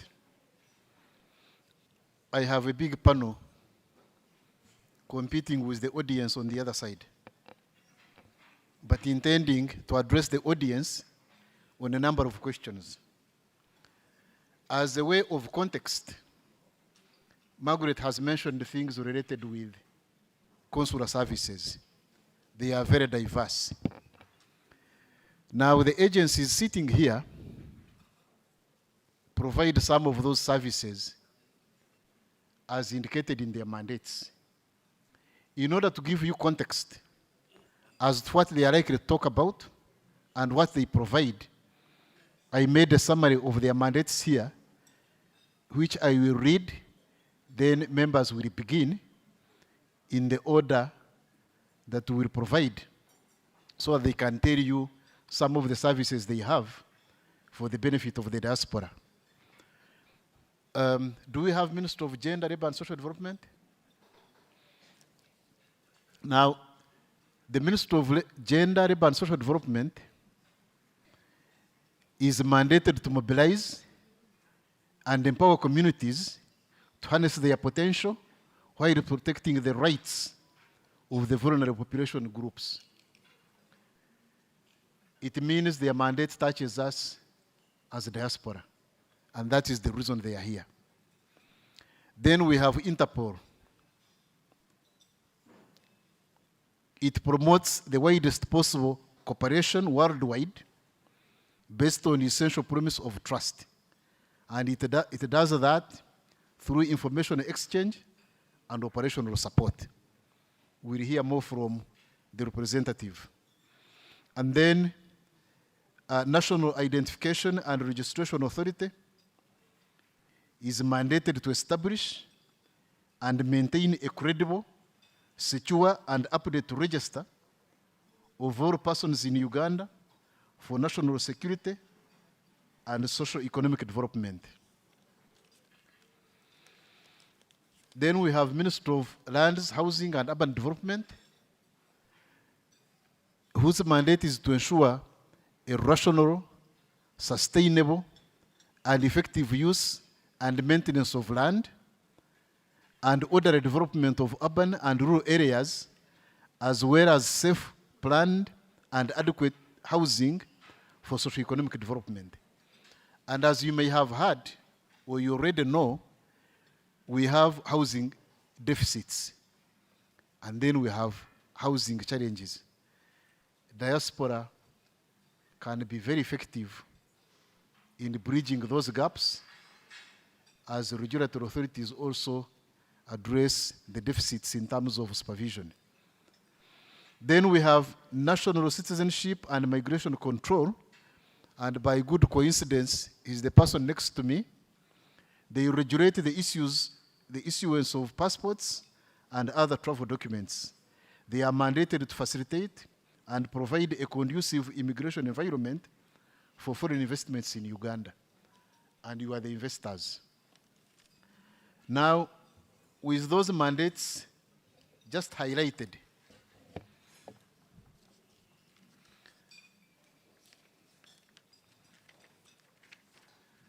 I will follow the order of the program in terms of their interventions. And the first one is Ministry of Gender, Labor and Social Development on externalization of labor. They are responsible for labor, and they have externalized it. Is it for better? Is it for worse? Can it be avoided, or should it be sustained? Can it be harnessed? Can it be improved? How can we benefit better from labor externalization? Please introduce yourself and your title, and briefly inform members of Diaspora that labor externalization is a good thing, and that even if there are challenges, they can be overcome. I thank you.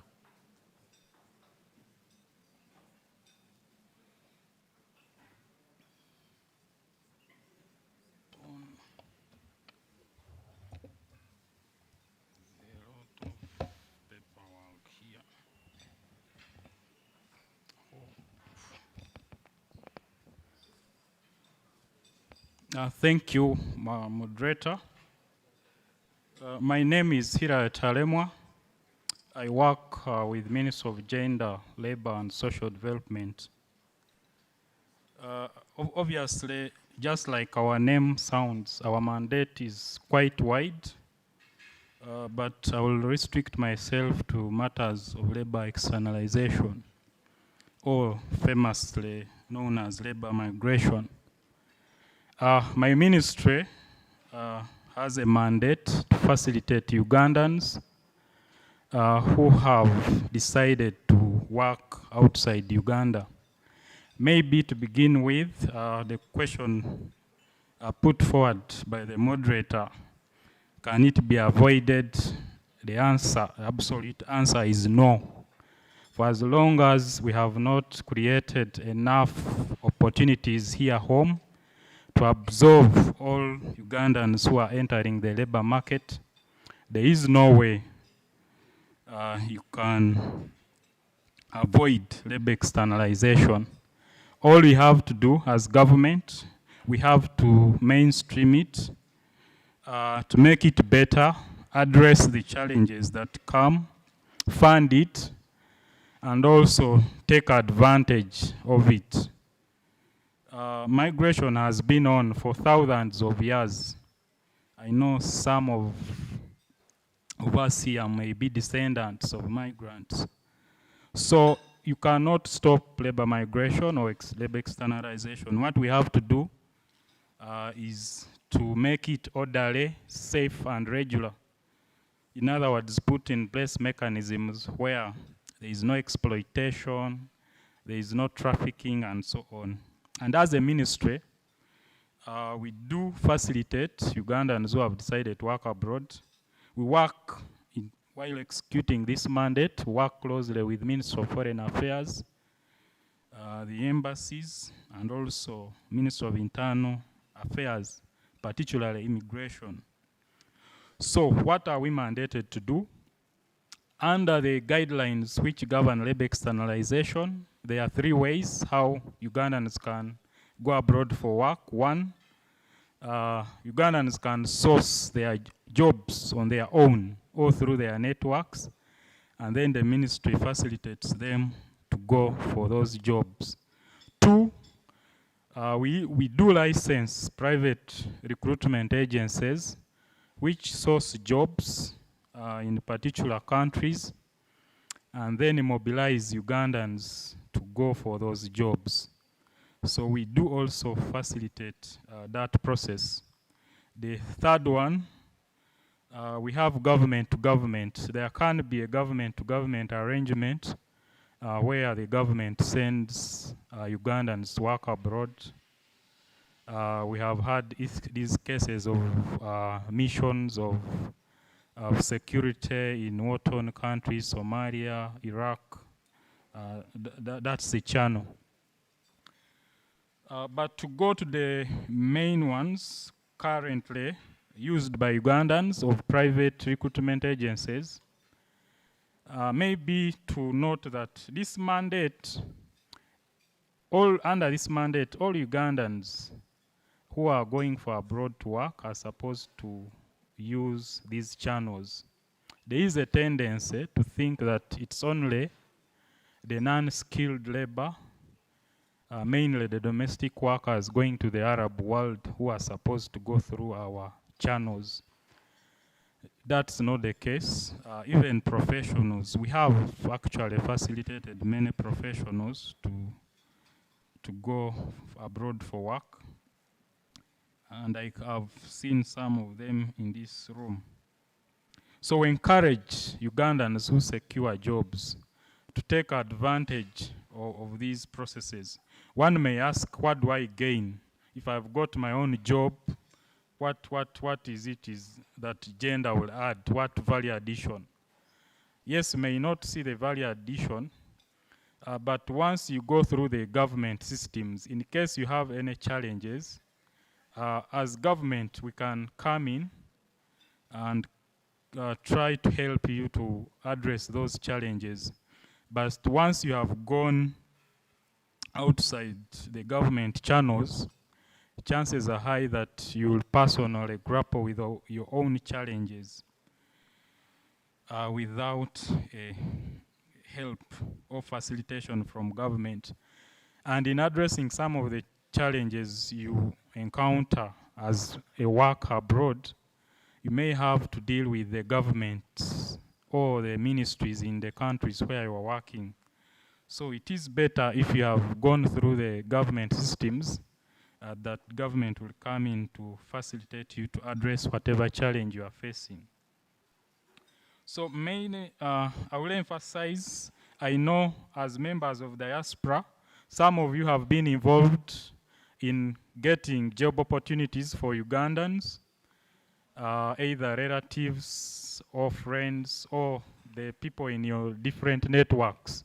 We encourage you to always use the formal channels once you secure those opportunities. There are those, for instance, who are based in diaspora but are involved in getting jobs for fellow Ugandans, especially in the Middle East. We call upon you to get licenses for recruitment companies so that you are able to do whatever you are doing formally. The process for licensing is online. We have a system, the external employment management system. All processes are done online. The licensing of the recruitment companies, the clearing of the individual migrant workers, the people who have secured their own jobs. So there is no need of moving up and down to the ministry. I will provide the site later. But maybe to highlight the requirements for one to get this license, one, you must register a company. It must be a company registered by URSB. We don't give licenses to individuals.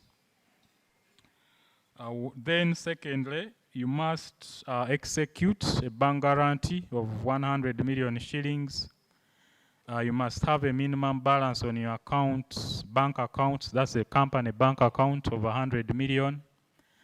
The owners or directors of the company must be vetted by the internal security organization. We don't want a network or rings of traffickers, again, to join the business of taking people abroad. So there is an element of vetting by the internal security organization to know who are these owners of this particular company. Then there are license fees of 2 million shillings. The license is 2 years and renewable. And the license fee is 2 million Uganda shillings. The other requirements are tax clearances from URA. We need to ensure that the company is compliant with the tax obligation. One will ask if it's a new company, it may not have, but I know that also URA clears new companies basing on the fact that they don't have any tax returns or they have 0 tax returns. So those are the major requirements, and these companies, for one to be licensed, the owners must be Ugandans. So as long as you are Ugandan or you hold the Ugandan citizenship, you are free to open this company and be licensed. Just like I said, that all the processes are online. And then after you have got a license, it's not enough. After you have got a license, there are other processes. Whenever of getting job orders, we work with our embassies. When you get job opportunities, we have that system I've talked about. The embassies are connected. They help us to verify the people you are dealing with, where you are going to supply the labor, and so on. So there are also those processes. You don't stop at licensing and then you start taking. There are other processes, especially when you get the jobs, they have to be verified, and also our embassies to confirm that those jobs actually exist. So briefly, that's the process for recruitment agencies. And just like I said, all these processes are online. We have an external employment management system. You can Google it. It's EMIS Uganda. That is EEMIS. Everything is there. It gives you the list of licensed companies, the jobs available which have been approved. If you have any issue, there is a help desk forum where you can contact the ministry for any assistance, and so on and so on. So I think briefly that's about the labor externalization. Thank you. Thank you very much. Give him a handsome clap.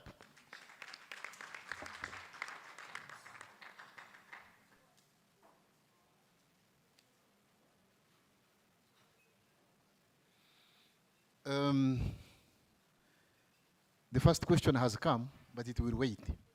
Members, we have different panelists talking about the areas of focus. Since they are going to present before questions come, where you have an interest or would like to develop a question, please write it down so that you don't forget it at the next presentation. But for a start, they say that which missions are connected on that system you are mentioning. Maybe you will give some clarification. Next is Interpol. You will introduce your name and your title, and then you will briefly inform us on how we can benefit from your services as Ugandans in diaspora. Thank you.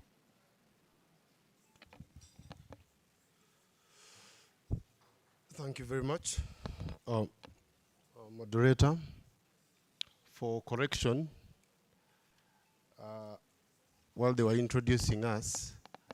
They introduced me as AIGP Obona.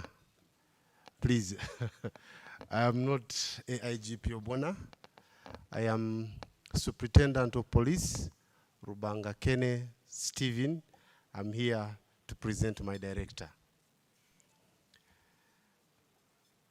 Interpol, like any other directorate,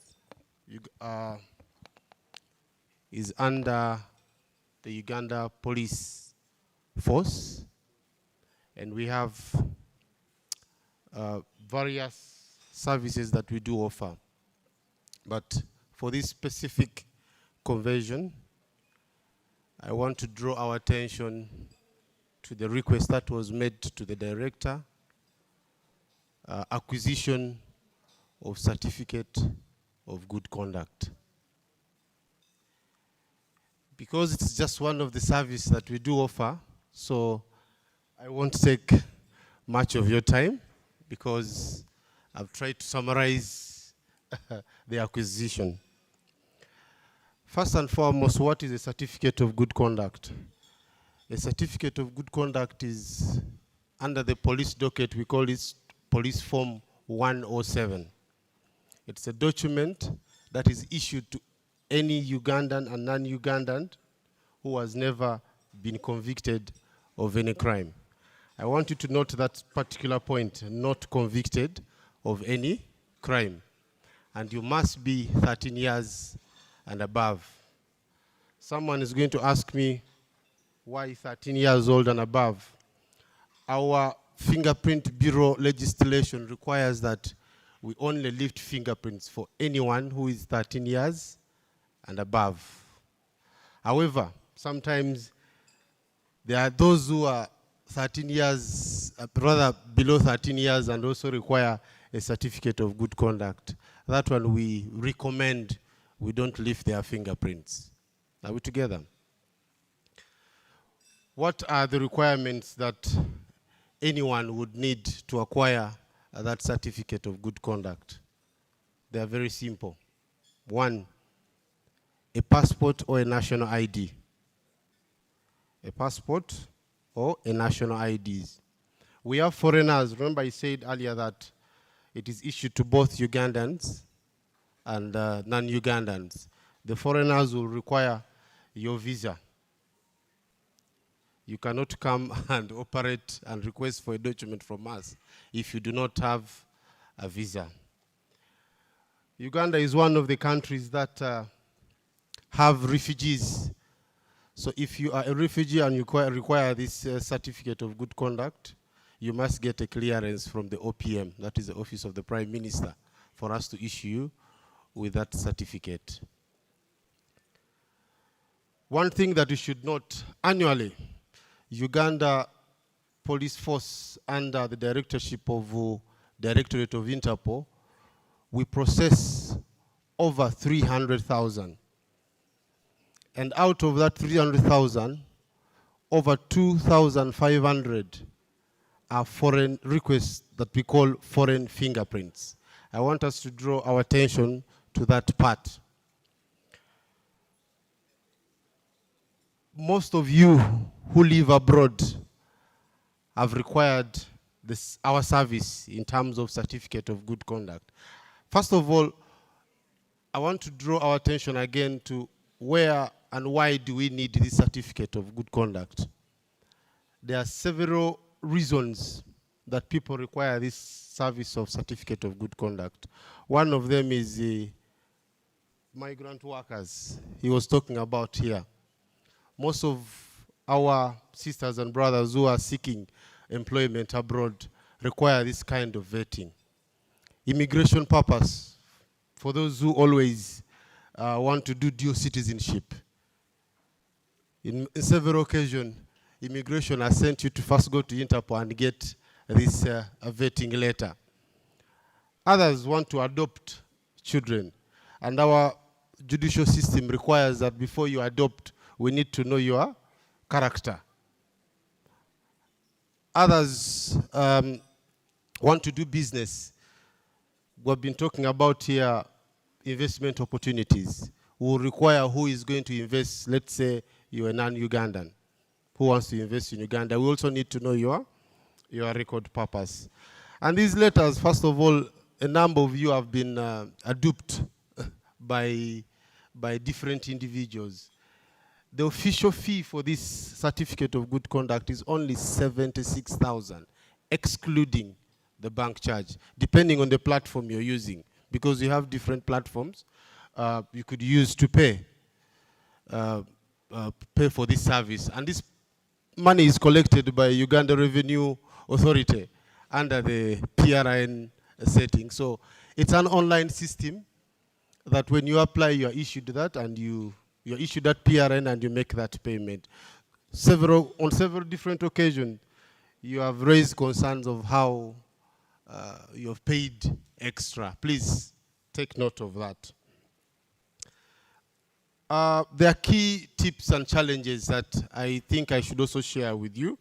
One is when you are applying for this, because it's an online service, it's both online and physical, ensure that when you're filling in these online details, they're accurate. Because the moment they are not accurate, there's always a delay in the process.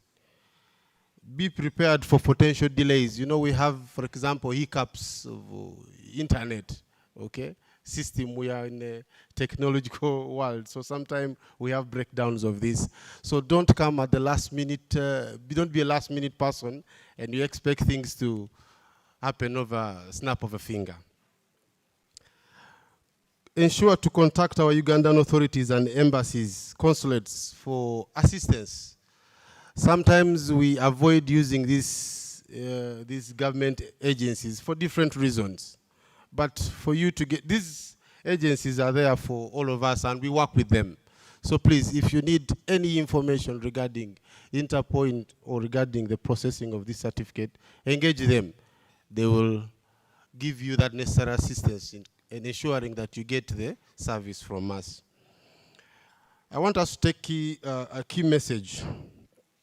Note that Form 107 is strictly issued by Interpol. Some of you have gone online and have been duped. And then they send you, someone says, I process middlemen. I process these certificates. When you take it to the entity where you're supposed to take it, they will send it to us for verification. We shall establish that it is not issued by us. So, for something to be authenticated by us, it's supposed to be issued by us. So, for that matter, we are the only ones who are mandated to issue that certificate. Applicants must provide fingerprints, identification documents, and complete application form. Remember, I said there are people in the diaspora that require these certificates, but you cannot come back physically to get these certificates from us here at Interpol in Kololo. Now, parts of the requirements that we need you to present to us when you are abroad will need manual fingerprints. If someone is actually, can you move to the last slide, please? The last slide.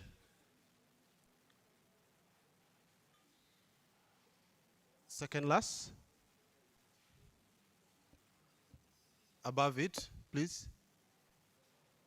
That I want to use that as an example. Because you're not here in Uganda physically to come and we lift your fingerprints.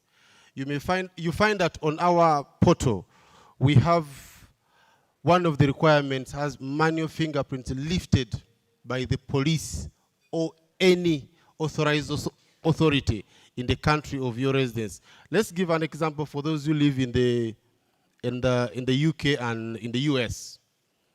Some of you may go to the police, okay, to get your manual fingerprints lifted. But you may find that police tells you you go to these agencies because they have certified them to do that service on their behalf. So one of the requirements that we do require from you is ensure that you get us. That is one from the UAE, ensure that you get us that. And it must be authenticated.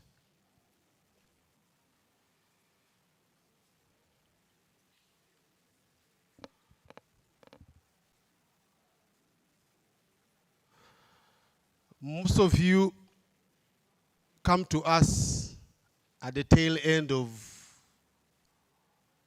what your intended purpose is. Let's say you want it for a particular purpose, you're running out of time. And you note that this is one of the requirements I need, and you come to us maybe 2 to 3 days. This process normally takes 5 to 10 working days. So please, if you want to achieve this, ensure that you start the process a bit earlier, because I've been made to understand that in certain countries, like in UK and in the US, you have to make an appointment to get your fingerprints lifted. Are we together? So if you're to get our services in time, please ensure also you do your other side of the bargain in time. I think in the interest of time, I will end here and wait for the questions as they will come in. I've tried to summarize, but I'm here for the questions. Thank you. Thank you very much. Superintendent of Police, Lubanga Kenneth Stephen. Minister of Land, Housing and Urban Development. We need land, we need to develop land, and there are some challenges associated with land. What is it that we can hear from the ministry that can facilitate us to acquire land without encumbrances, develop land, and perhaps have well-developed urban areas so that we can live happily in livable cities? Thank you. Your name and then what you need to tell them. Thank you very much, Bwana Moderator. My name's Lenin Victor Onyu, and I work with the Ministry of Lands, Housing and Urban Development. I was one of the team leaders in the implementation of the National Land Information System. With us here, I also came with the head litigation, and that is Mr. Moses Sekito, because I know a lot of land-related issues.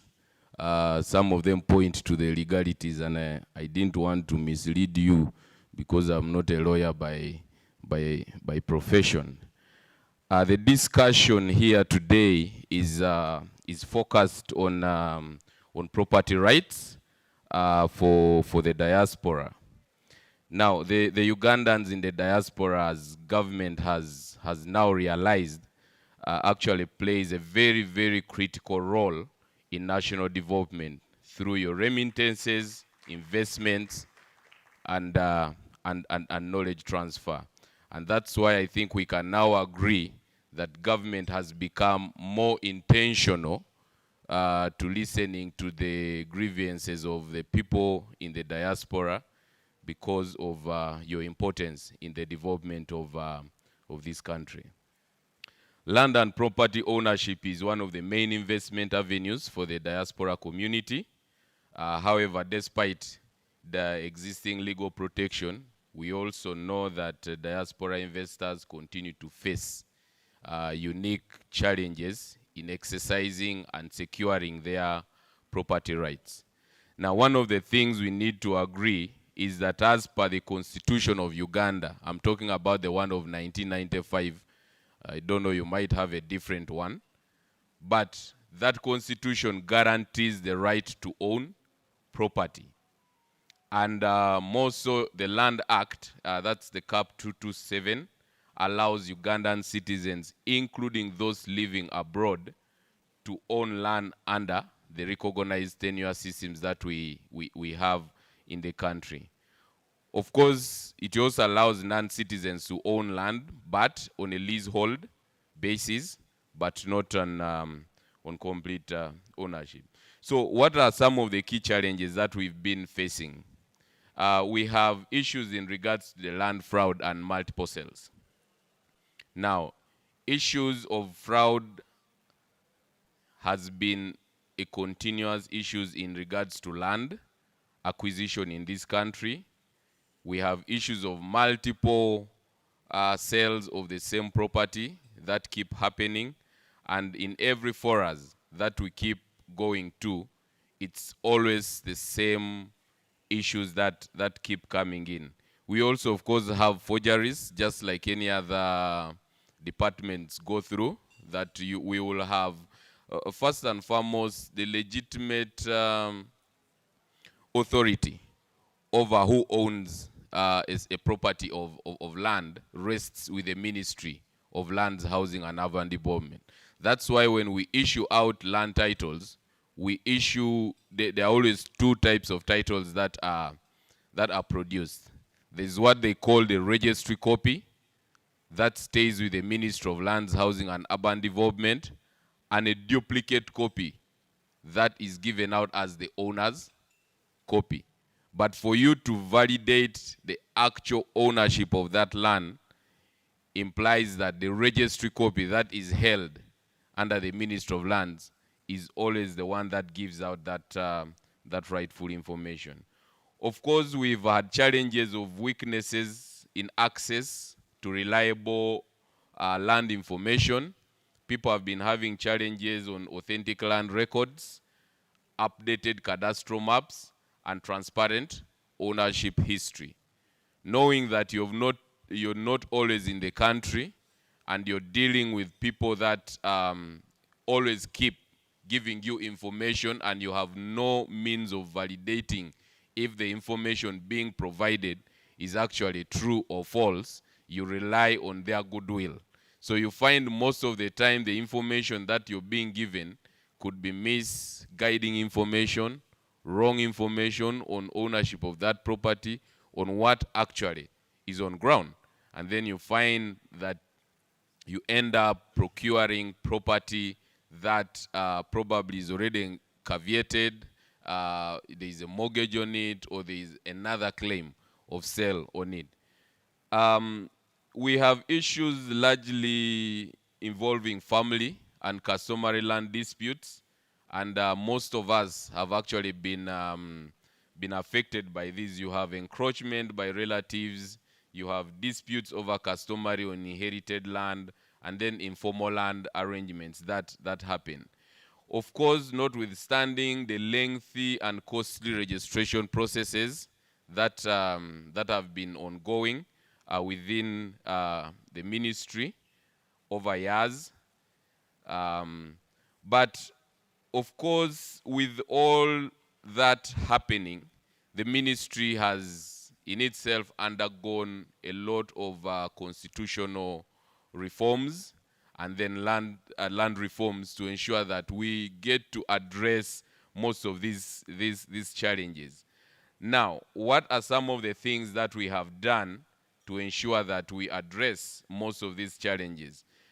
Take an example of the issue related to access to information. Now, the Ministry of Lands, I know most of us look at this ministry as more of an old school ministry. Most of the time when we actually tell people that we digitize our processes, very few people believe that we can actually do that.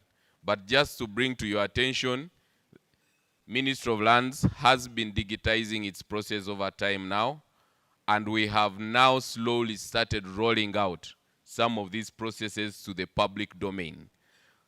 And for example, for the process of verification and validation of property, we are now happy to announce that you can be able to do that online without actually relying on third parties. So the Ministry of Lands has rolled out this function online, and we also have apps that are hosted in App Store and iOS, Android, and both Android and iPhones that you can download. We will be giving you these details later. So what does this do?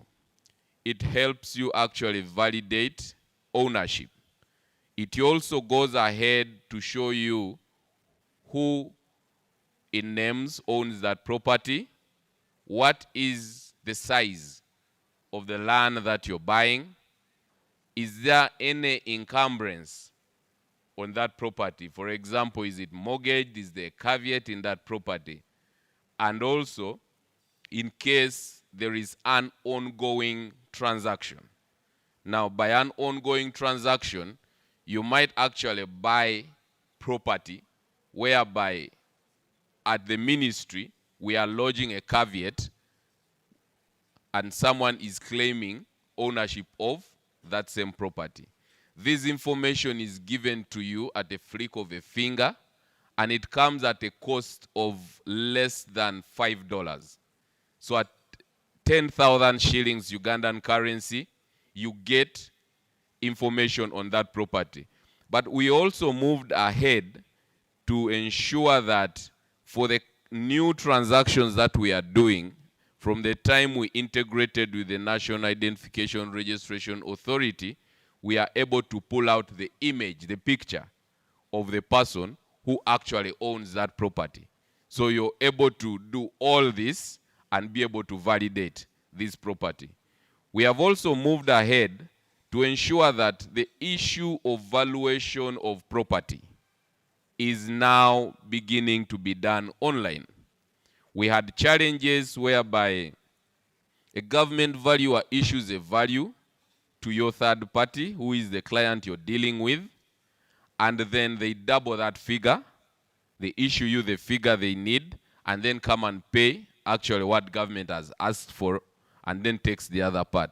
We are also saying now, with our pilot project, we are requesting that you move ahead and request for property valuation online.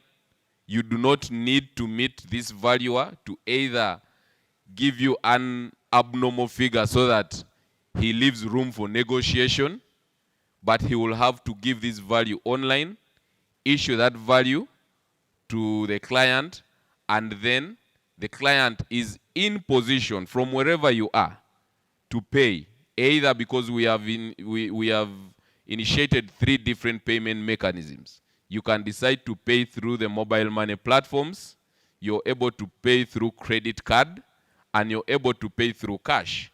So you choose whatever mechanism is that is available to you. So all these are part of the reforms that are coming in. But also to better the service, government is now exploring the use of blockchain and AI to ensure that even at the back, the ministry staff should not be in position to tamper with these records anymore. So we are trying to make the systems tamper-proof to ensure that your records are safe and your intentions to invest are clear. Because without security of tenure, then we are rest assured that our investment in the country will definitely be low. We are also looking at alternative dispute resolution to fasten some of these issues that arise, conflicts on land, rather than us having the delays in resolving some of these issues in court. We are looking at how best can we handle these processes through the ADRs, one, through reducing of litigation costs, but also resolve family and customary land disputes much faster. We currently have programs under government whereby we are scaling up registration of land in the country. And these programs are actually done at a free cost, whereby government selected different districts, villages, and has been undertaking an exercise to actually produce over and above 500,000 titles for free for clients. So you find that these issues of ADR, alternative dispute resolution, have been helping us to fast track conflicts that are happening in families, resolve them before we actually proceed to register that property. Of course, forums like this, diaspora engagement, has also helped us build our face. Before, we used to actually fear to turn up in such events because the wrath we would receive was always unbearable. And most of the punches we take, you see, when you say land-related problems, the first thing that comes to everyone's mind is Ministry of Lands. There are those where we are not even involved, like you're having problems with your family. One person stole land, went to court.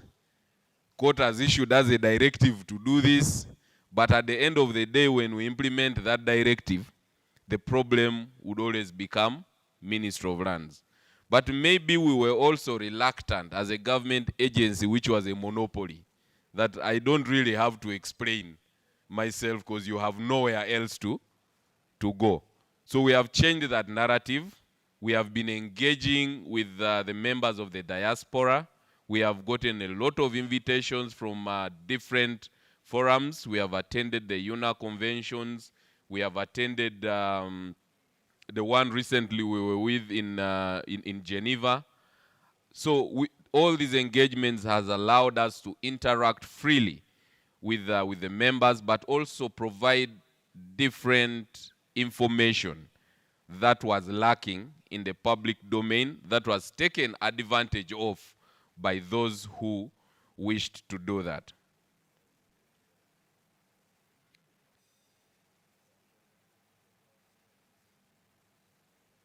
Of course, property rights for diaspora are legally recognized, but practically fragile due to the institutional weaknesses that now we are strengthening. We need to eliminate things related to fraud to ensure that the tenure in security is key. So I tried to summarize my presentation based on that as well, because of the interest of time. But today we are here more to hear from your side than you hearing from us. Thank you, sir. Thank you for that approach. And thank you, Mr. New, for the presentation. And you seemed to mention something about NIRA, and it will become the next. So National Identification and Registration Authority, called NIRA, has become an important agency in the documentation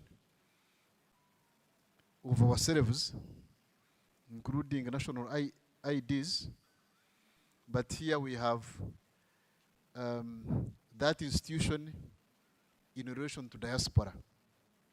So the representative will mention their name and their title, and then we'll go ahead to give us the services that are supportive and empowering to enable diaspora fare well, away and at home. Thank you. Thank you very much, moderator. My name is Claire Olama. I work as a registrar at the National Identification. All right, good. Yes, my name is Claire Olama. I work as a registrar at the National Identification and Registration Authority, but also more importantly, I've been at the heart of championing the communication and mobilization for the ongoing mass enrollment and renewal for national IDs, with a view of ensuring that 15 million Ugandans that were already identified and named and whose cards have since expired would then be issued with a new improved card, and that the 17 million Ugandans who do not have an identity can be supported to as well obtain an identity. And that also includes you, our amiable people from the diaspora, and it warms my heart to be here this afternoon to engage with you and enlighten you on what NIRA does. Now, the mass enrollment is just one component of what we do. The National Identification and Registration Authority is also charged with registering 3 other major events, which include registration of your events of birth, particularly those that happen within the boundaries of Uganda. We also register your events of marriage, from the customary marriage, the way you do it in your own culture, from the kuhinjira to the kwanjula and everything else, to the keny, which we do in northern Uganda, to the church marriages, but also to the civil marriages. Whatever mechanism works for you, or Mohammedan, NIRA will register that event for you.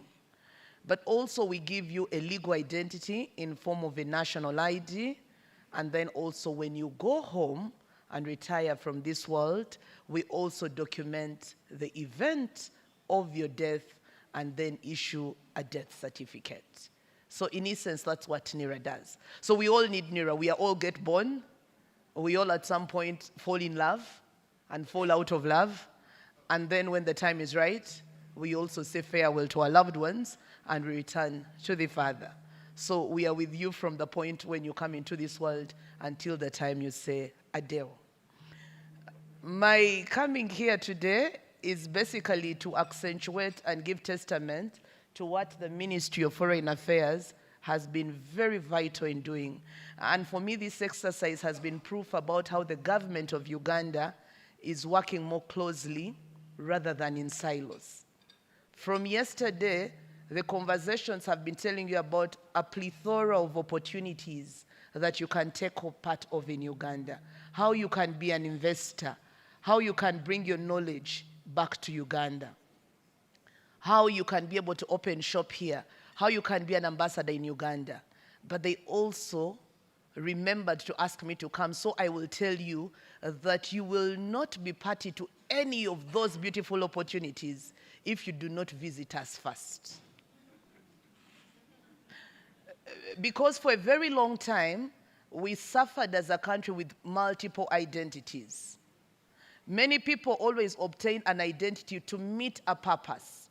Maybe they wanted to drive a Fuso and they had an opportunity of being a truck driver in the US, so they increased their age with a view of obtaining a permit that could allow them to get that class. But in reality, when you checked the academic transcript of Makerere, with which they had traded the streets of Kampala for long, maybe they were 25. But to become a truck driver, they needed to be maybe 35. So they increased their age on the permit. Then when they would go to the passport office, they would also tell them what they want to tell them. But also when they would want to get married, they would say, I can't afford to be old for the gentleman. They would also reduce the age. So the very one person would have 3 documents, each one speaking a very different fact. But then the government said we cannot afford to live like this. And that's the power of government, to bring orderliness where there is no order. It sat back and then gave birth to the National Identification Authority, which now gives you a unique identity. I know we are all unique. You can say I'm a Muchiga, I'm a Mtora, I'm a Mugwere, and therefore I'm unique. I am who I am, or who I know myself to be. But we add grit to it by saying now, let's entrench it by making it unique using your biometrics. Let's make it unique using your iris, so that even when you're Namugambe Solome, we can tell you apart from the very many Namugambe Solomes by now saying this one is different from the other by the unique metrics that you share with nobody in the whole wide world. So even when your auntie who was famous in the clan, that changed the ordeal of your family, maybe several aunties have since said, my daughter will also be Namugambe after my sister. I will also give my child the name Namugambe. And as beautiful serendipities happen, all of you might look like your auntie Namugambe. So when we look at you, we say, they pretty look alike. Are you the sister of the other Namugambe? And you say, oh yes, our auntie, the one who was with Mofa. And before you know it, you look alike. But with metrics, we now say, rightly so, they are Namugambe, but they are different because when you lodge your biometric, we are able to tell you apart for another. Now that is a beautiful thing, because then when you're very unique, it then means that nobody can now take charge of your bank account whilst you're abroad, because then they do not have your metric and therefore cannot access it, which explains why NIRA contributes to security, public service, and governance of this country by giving you a very unique ID. And suffice to say, everywhere I go, I've told people, a person who does not have an ID is either two things. He's either too poor, a pauper that has lost hope about the world, or is so crook that he wants to live in isolation. He does not want to identify himself. Why? The people at Interpol told you to get an Interpol letter, you'll present your ID. The amiable gentleman from Lands has told you to do any land transaction, you need an ID. But also my friend from Gender told you to travel, you need a passport, you need to register your farm, you need an ID. My friend from Immigration and Internal Affairs will tell you, you cannot get a travel document if you don't have an ID. Those beautiful bankers out there cannot give you any service if you don't have an ID. But even the taxman has now said that your NIN will be your tax identification number. And that is why we came. Friends, as I speak now, we have come to over 24 countries across the globe in this exercise. And we are eternally grateful to the support of the Ministry of Foreign Affairs, who mobilized you. Through your different communities, they called you. And we are very grateful that you heeded to this call.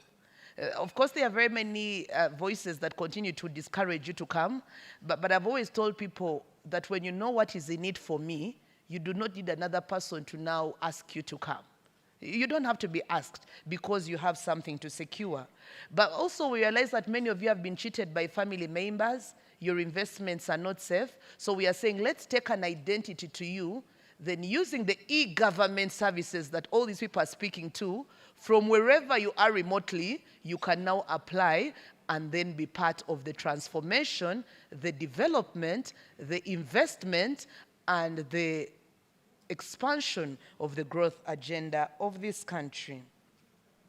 We realize that many of you will be quick to say, Claire, you have not come to our country. Indeed, like my colleague earlier on from Science said, if all wishes were horses, beggars would ride. At some point in time, we would love very much to come to all of you, but because of the resource constraints and the government pass, we are not everywhere. So what are we doing? We are saying that for every country we have gone to, we will train the embassy staff, and then we will leave them with a kit, with the view of making sure that even after we have gone away, you can continue on appointment basis, and based on availability of time, go ahead and obtain this service. It is also true that when we are registering you, we also realize that there are things that people don't appreciate. Some of you either had babies abroad and you want a Ugandan birth certificate. Colleagues like I introduced, birth, death, and marriage are events. So you report them where they happen. And then when they have happened, you bring that notification from that place and we bring it to NIRA and record and take cognizance of that record on the national register. That Atwonjire Caroline had a baby in Massachusetts, and now that baby is a Ugandan. So now you bring that record and we take cognizance of it, of a Ugandan born in the diaspora.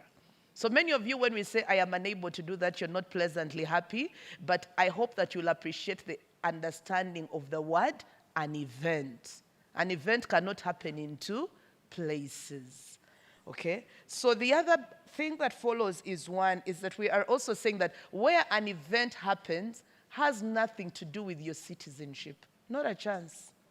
That because I had my baby en route, maybe Guangzhou, does not take away that that baby is still a Ugandan. I only had that baby en route there, in the air, but that baby is still a Ugandan because of the understanding of citizenship by birth. I also feel that if I don't put this disclaimer, I would have shortchanged you. Many of you on going abroad met very beautiful opportunities. Like I said, the government wants to integrate you. And we are only saying that when we approach you and you already tell us that I have another citizenship, please be nice to me when I ask you to visit my colleague of Internal Affairs so that we help you to regularize in a beautiful way. With Interpol and a metric system, it is important that you approach registration with honesty, with integrity. It is a disservice for you to lie and say, I am a Ugandan, and maybe say I am an American, and you don't want to procure a duo. You can only run with it for a time. We will give it to you, maybe yes, but it is a time bomb, because at some point in time, the metrics and the way data is being managed across countries will catch up with you. I want to encourage you and welcome you. These processes are now seamless, are very easy. We are very committed to saying a Ugandan by duo, a Ugandan by birth, a Ugandan by naturalization, enjoy the same rights. Let nobody lie to you that because I am duo, I do not benefit from this. Of course, apart from a few unique ones that I feel shortchanged that I cannot discuss now, but you will enjoy all the different rights. So we have gone to those countries and we've overdone 40,000 of you. I have brilliant news to say we have dispatched cards.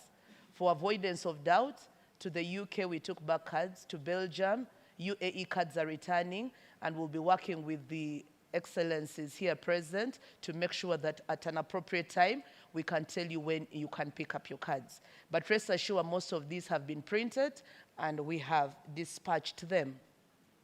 So this morning, I want to invite you to make the bold step, to do two things, to approach a NERA registration desk and get enrolled so that you can be part of the transformation agenda of this country.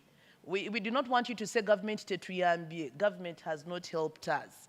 Government tenyambire. It will not help you because you have to take the first bold step of saying, I am unique, I am clear, I am visible, and I want to be an investor. I want to build a school. I want to own land. I want to stand for political office. You cannot have your cake and eat it.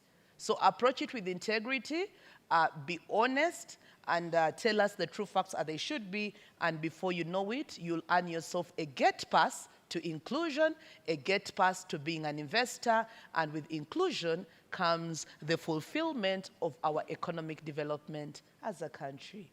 I thank you.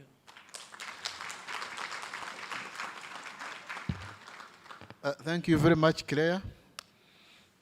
She made a beautiful presentation until she worried me that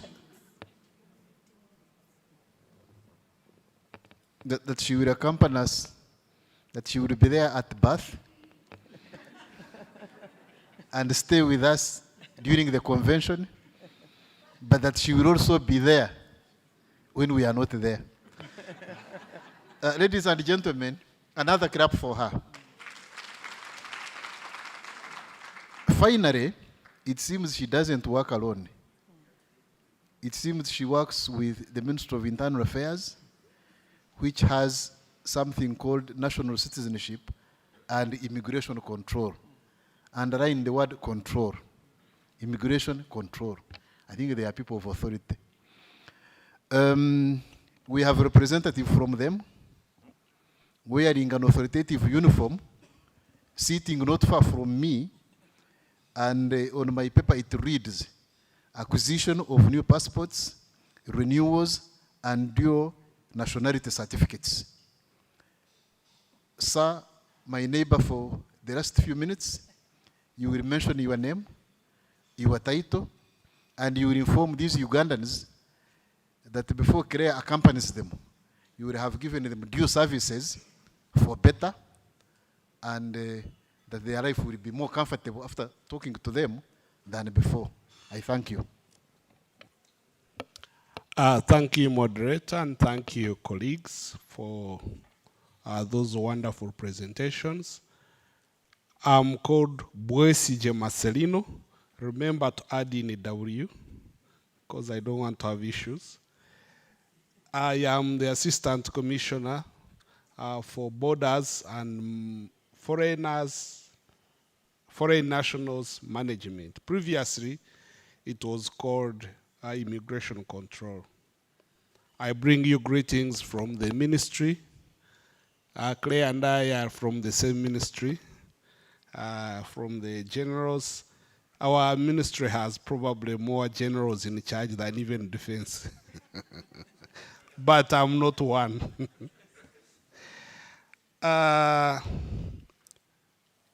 interestingly, all these guys have spoken before us, but all of us are born. And Claire talked about even being born in air. When you are born in the countries where our guests live, you will even get presents. Not yet in Uganda though. But God gives you certain presents. And one of them is heritage. You are born of parents. And in some other regards, other gifts include land. That's why people talk of homeland, motherland, fatherland. And in this heritage, we find there a number of other issues like culture, identity. So clear, before people are identified, they must have a citizenship. And citizenship is the highest form of endowing you with rights. Citizenship differentiates you from, let's say, other categories. Maybe residents. She didn't talk about it, but actually NIRA also registers residents. And then, of course, you get identity. So I want to argue that citizenship is first and foremost what you must have. And that's why we are called the National Citizenship and Immigration Control. Incidentally, when government realized that we had gone through a lot, it decided that instead of control, we move towards facilitation. So, Mr. Moderator, we want to de-emphasize that word, and we call it facilitation. And we want to facilitate you by documenting. We want to facilitate you through sensitization, these conversations we are having, and we want to facilitate you by giving you regular statuses. I come from Western Uganda, and there is a treasured saying that every child has origin. And some subculture in Western Uganda, they carry walking sticks for cows, not for people. And they tell you that each walking stick also has origin. So we all have origin. It was amazing when I listened to the science guy when he talked about Pombe guy. I think in the race for transformation through technology, sometimes we forget that our uniqueness, which my sister here talked about very well, is actually tradable. And it is very valuable. I was in, I think, Pretoria. I called a child who was in a meeting like this. I asked the child the father's name, he knew.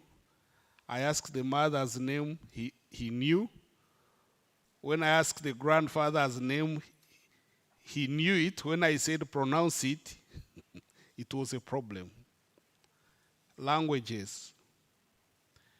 Most of you have migrated, but you do not look at yourselves as the other migrants we read about in history. Now, migration has one peculiarity. After 2 generations, you lose your language. If you want to find out, for example, I think I know about 70% of my mother tongue.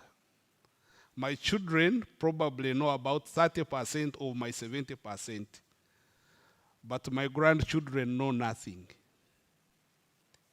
If you are not careful, you can lose your heritage. And it all begins by knowing your citizenship. The previous laws of Uganda did not allow dual citizenship. And I think it's the president who was foremost in this. After realizing this, government brought the issue dual citizenship. And it was targeting mostly our citizens in the diaspora. Government does not want our the Bazukuru to lose that authentic heritage. How does this relate to what we are doing here? In the 1970s, even in Britain, rice was rarely on the British menu. The British traditionally ate fish and chips, but today they eat rice. You know why?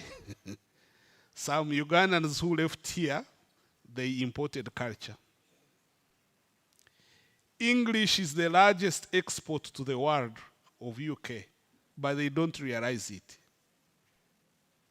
And today, even in the world of spying, speaking a different language can give you an advantage. That's why those of you who have attended big meetings, sometimes it is easier speaking in Nyankore because, or Swahili, you may not be gotten to. What am I trying to get? To emphasize the point of citizenship. Yes, you have gone, you have grown, you have achieved, but do not lose that unique heritage. So we encourage you to take advantage of this dual citizenship.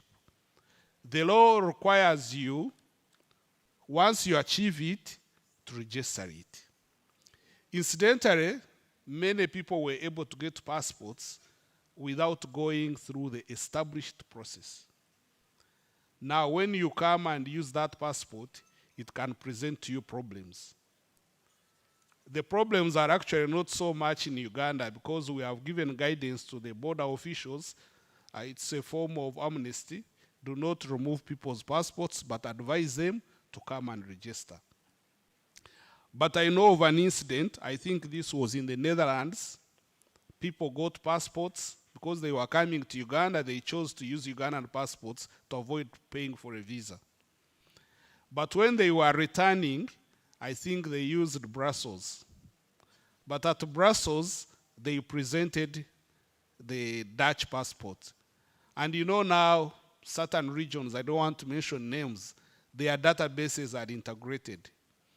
And these people were told that, no, you passed here as Ugandans. Now you are returning as Dutch.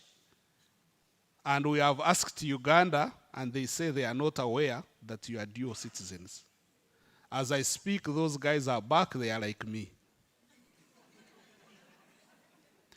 So government is about systems, processes, procedures.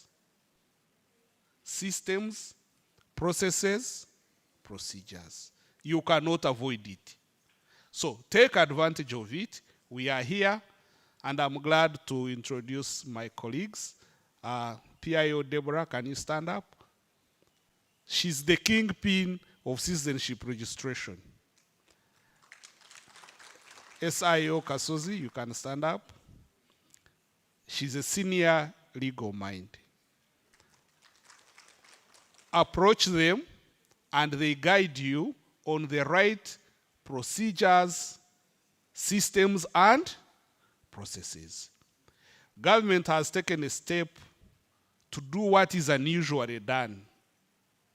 You can apply online, you can pay online for your dual citizenship, and once the certificates are made, government has even decentralized. And I think in our missions in Copenhagen, in London, and in Washington, you can still get your certificate. And even now that you are here, Deborah is here, if you apply, the board will sit until everybody is served. My colleagues at Foreign Affairs are talking about commercial diplomacy. We all know the story of remittances. But even on that one, as we celebrate, let's know that our neighbors like Kenya. Kenya gets, I think, 5, is it billions? Ours is almost 2 on remittances, but they get as much. Mainly because for us, we export raw talent, semi and no skill. But for them, they export skilled people. But when it comes to things like tourism, if every Ugandan in the diaspora returned twice a year, we would not need other people for tourism to grow. Yes, that's why your coming here should be celebrated. And now in tourism, we are seeing, it's not the other safari thing. We are seeing festivals. We are seeing people traveling for cultural and marriage ceremonies. So if Uganda is going to grow, the issue of heritage, and I'm very happy land is being sorted out, but there's also politics. The idea of dreaming is not foreign to you. Someone was telling me a child came to Uganda and I think they had issues at Entebbe. I don't want to say what, but maybe you can guess what they were. But the child said, can I come to Uganda and be president and change the system? If you have not gone through the processes, you may not even be, all of you are not, you could have gone as a doctor, your spouse is an astronaut, but your child or grandchild might want to be president. So do not hinder their dreams by failing to register properly. Culture.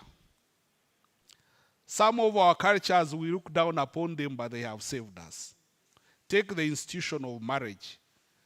We know that some weak nations today neglected and the issue of marriage and having children. Our cultures are something we cannot play with, and they will help us. Our animals here, the way we relate with animals, it's a very big asset. And of course, even in doing business, in doing economics, your citizenship will matter. I have not, maybe it was yesterday, but people here might not be aware that actually Ugandan citizens have preferential treatment when it comes to doing businesses here.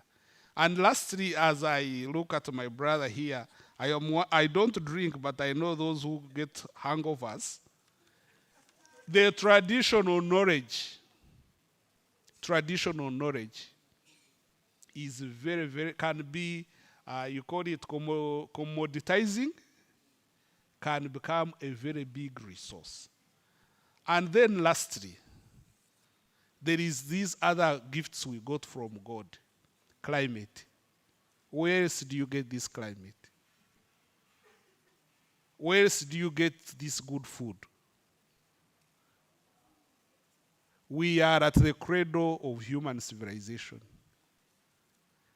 You went, you succeeded, but we know you will want to come back. So this is the time to organize. This is the time to facilitate. And it is the time to take action. So now that you are here, in my mandate, come and get your dual citizenship officialized through registration. I submit. Maybe since I haven't left, someone asked here a question. I didn't want to dwell on the security aspect of immigration. But none of you would board a plane if you hear that there is a suspicious character on it, would you? Incidentally, NIRA was born by us. We first focused on issues of identification. Now, after giving them their own family and they are capable managers, now immigration has taken more of a securitization aspect. We must secure your movement. Now, that's where now visas come in. A visa is a clearance that you can go to Uganda, but it is not automatic entry. So some of you, like this colleague, he says he has a Nigerian name, which is a beautiful thing. But if you have a Nigerian name and you have a Nigerian passport, we'll treat you as a Nigerian. There's no way we'll smell that you are actually Muganda. And the way, when there were security issues in Queen Elizabeth, Uganda was put in travel advisories. I mean, these are international standards. So sometimes we must check backgrounds of some of the people who intend to come here. I think this is in the interest of everybody, as individuals, as a country, and as a world. So maybe be patient, but also be orderly. We guarantee you within 48 hours, if you apply for a visa, you will get it. It's a choice. Because in some aspects, you may not eat your cake and have it at the same time. So if you have taken on another nationality and you are not a duo and you have changed names and then you are checked upon, I think there you can't say I'm being discriminated against. I submit.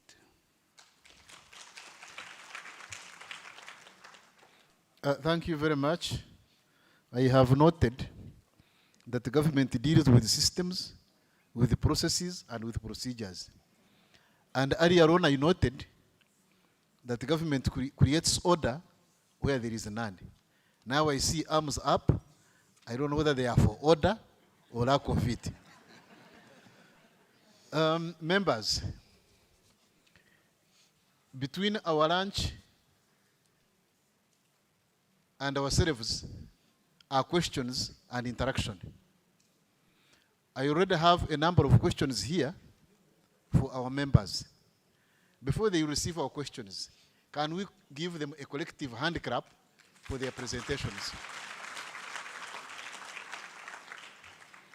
Now, before we start the questions that you are going to raise, I'm going to read out, I hope I will do it effectively, the questions that have been presented here so that members can take note of them as they prepare to answer.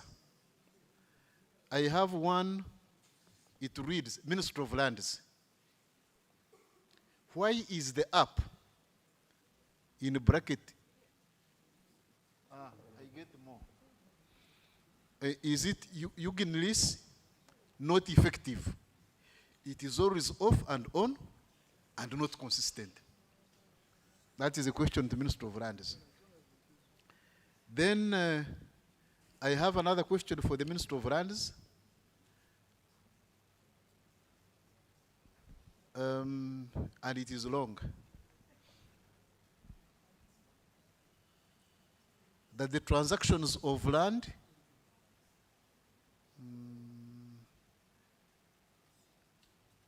have problems. I see something like land grabbers, rights.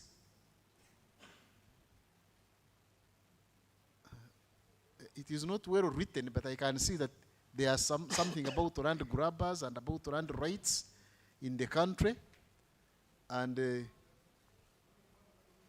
that what is the Minister of Land doing about it, and that the Commissioner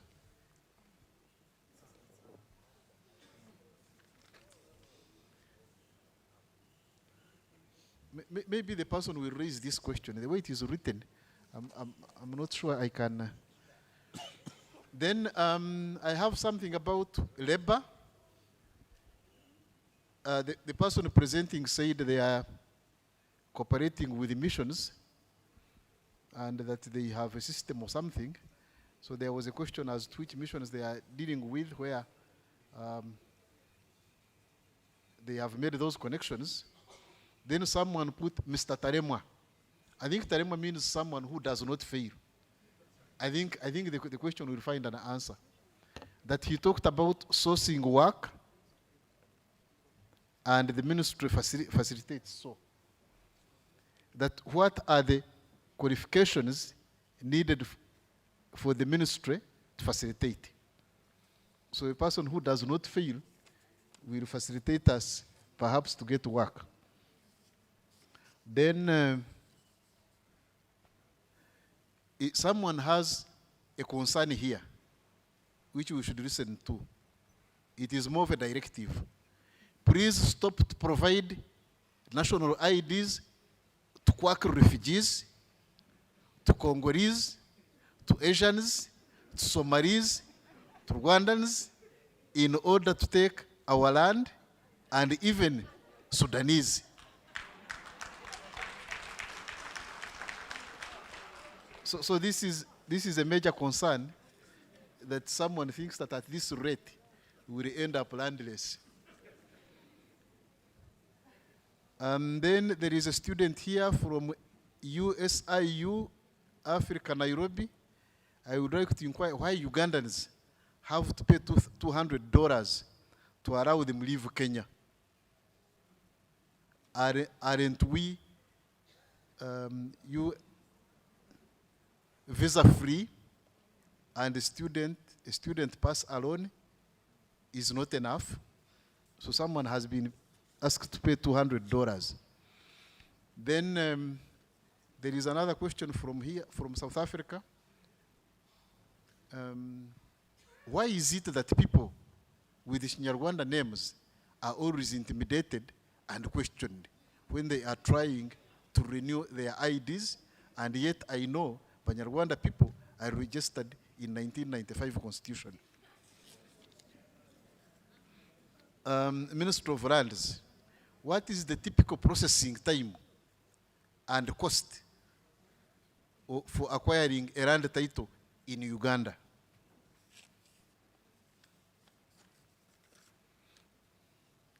The landman. Does the Uganda National Land Information Systems contain data on land owned by institutions such as Uganda Land Commission and Uganda Land Board?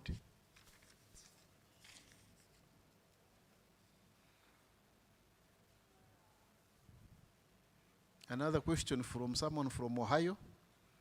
What steps have you taken to prevent confiscation of passports by some workplaces, especially the Arab world?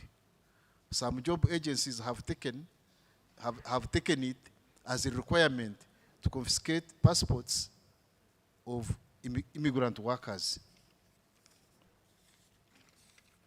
And finally, national ID. If there is a mistake with the ID at processing by ID officials, why is it so hard to rectify? Why are we asked to pay money for something another official did? What are the right procedures for verification? Note, the person was 16 years by registration time, now is 22. And the excuse is, she is 22 years, they wanted to rectify before 18 years. These are many questions. And you also have many other questions. And then we also will have lunch after answering questions. How many to choose, how many to leave becomes a challenge. But I think we should begin from the hands first shot in that direction. Can someone with a microphone come closer? And please, if you can direct the question, briefly your name, maybe where you are from, and then a precise question directed to either an agency or an official. Someone is already standing. Please carry on. Thank you so much for your presentations. My name is Elizabeth Ntambara Bireza. I'm from the UK. Came with a good team here. The question I would like to ask, actually it's not even a question. This is an issue that we've been facing with the new migrants to the UK. Some of them are students, some of them are workers, others are visitors. What they have encountered as a problem is that once they arrive in the UK, they are left alone. They are on their own. Some of them don't have families to integrate with. I can see you an integrated service. Would it be possible that maybe at the point of entry, when they leave, when they're at the airport, is there any way that you could share their maybe information? For example, maybe their email addresses, you share it with the consular offices, with the missions, so that that information can be shared with associations within a particular country, for example, the UK. Because what we know is that once people arrive in those countries, no one can track them. Even though they want to integrate, no one knows where they are. When I first arrived in the UK, I was contacted by the borough, which is an equivalent of a division of arrival. They contacted me and said, we've seen that you've recently moved to this borough. Can you come and register with the doctors? Can you come and register with the other local services? That way I felt welcomed, but it's because my information was passed from, maybe from the British High Commission, British Embassy, or from wherever I'm thinking it was. about the time taken. Yes, sorry? Mindful that there are others. Yes, yes. So the question is, can we have some integrated services so that these people that arrive in foreign countries feel welcomed, feel, a sense of belonging? Thank you so much. Bring it forward. Thank you. My name is Henry Karaka. I reside from Edinburgh, Scotland, United Kingdom. My question goes to the Senior Superintendent of Police regards the pre you were talking about in the registration of getting the document for Interpol. You did say the process is online, but it's not online to me, how I know. Because when you apply online, it requires again to go to the office for fingerprint, for face ID, and the process is very cumbersome. And how best can you help us so that we don't need to queue up at the office? Myself, I've been there. I was number 100 to obtain a document. And yet you did say it is online. I'm not sure how is that online. Thank you. Next question. Come to the front.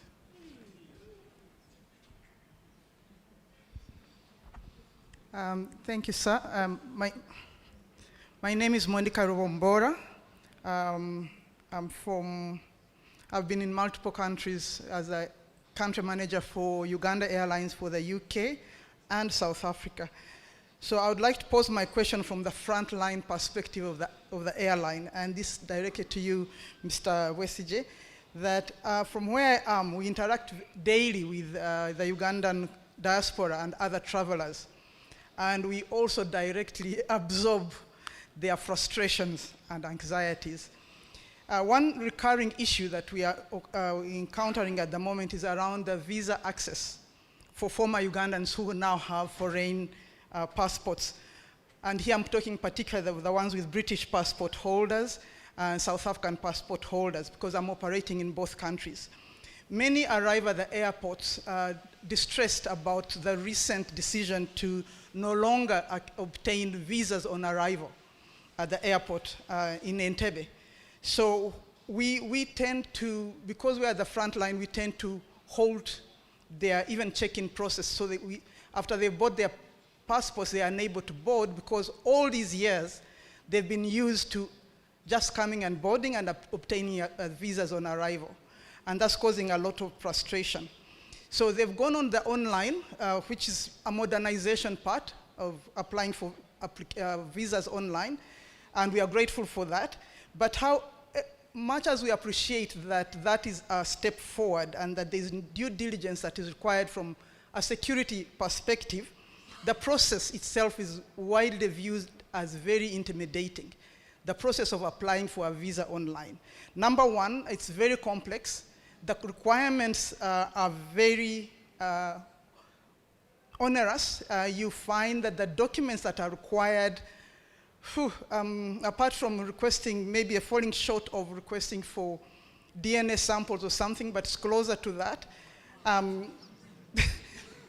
The documents required to be uploaded to come home. Can you be brief? People Yes, I behind am. you are- This is very important because everybody here experiences it, sir. Everyone in this room experiences it. If we don't address it, then this is what we experience on a daily ground. That's why I said I'm on the coal face of what all these people here experience as they're trying to come back home. So please give me an opportunity to go through it. Thank you.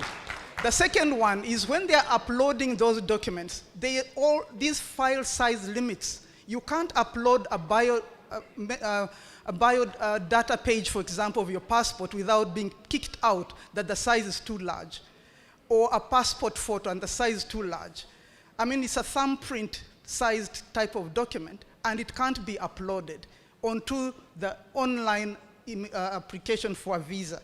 That really diminishes the user experience that everyone here is going through, to an extent that there has been a second economy emerging of assisting people who are coming back home to now who are paying up to £250 so that they can be assisted through by some onerous person, a Waizeka, very entrepreneurial person, to apply for a visa that costs $50.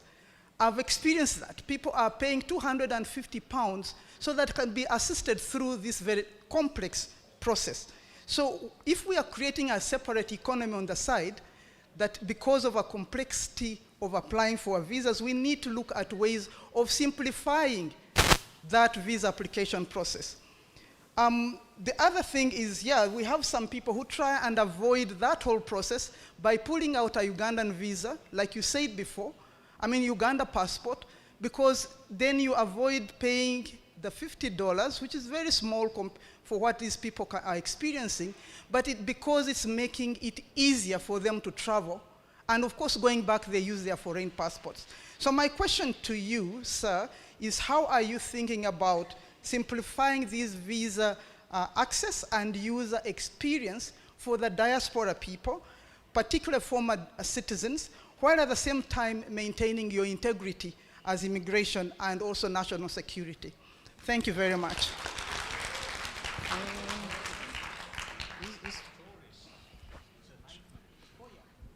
Hello, my name is Papa Mile Siagi. I was born in Malawi, but to a Ugandan And I hope you will father. simplify for us. Yes, I will. Because she So my almost question is complicated for for us. Claire Orama from NIRA. Firstly, how long does it take to get a national ID as a dual citizen? And how long does the express passport, which is shown here, ordinary passport, take to get, assuming everything's to run smoothly? Okay, is someone wearing white?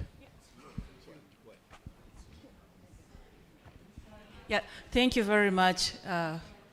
From there, we'll go straight to the other side. Okay, thank you very much. My question is in regards to, my name is Sylvia Cacho and I live in the US. And my question is in regards to land ownership and citizen status. I'm a Ugandan by birth and later became a US citizen and legally obtained the national ID, under which I own land here in Uganda. And, but in the US, there is currently a proposed bill that may affect my dual citizenship. So if that is hypothetically, if hypothetically my dual citizenship were revoked on the US side, how would that affect or impact my land ownership rights here in Uganda? Would my land still be mine as long as I own or as long as I hold national ID? Or how is the government going to, how will my land remain protected either by birth or with the fact that I have a national ID? Or what are the legal implications under the Ugandan laws? Thank you so much. As if you are doing a consult. Now, I will give an opportunity to two people from this side, and we first pause there. We'll get there. So mine is very excuse brief. Me. Yeah, I haven't allowed you to speak.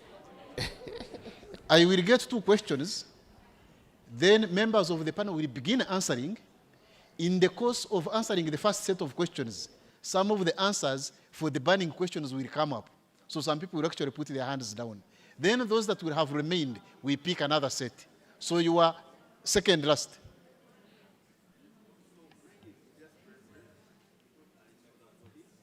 Now, volume.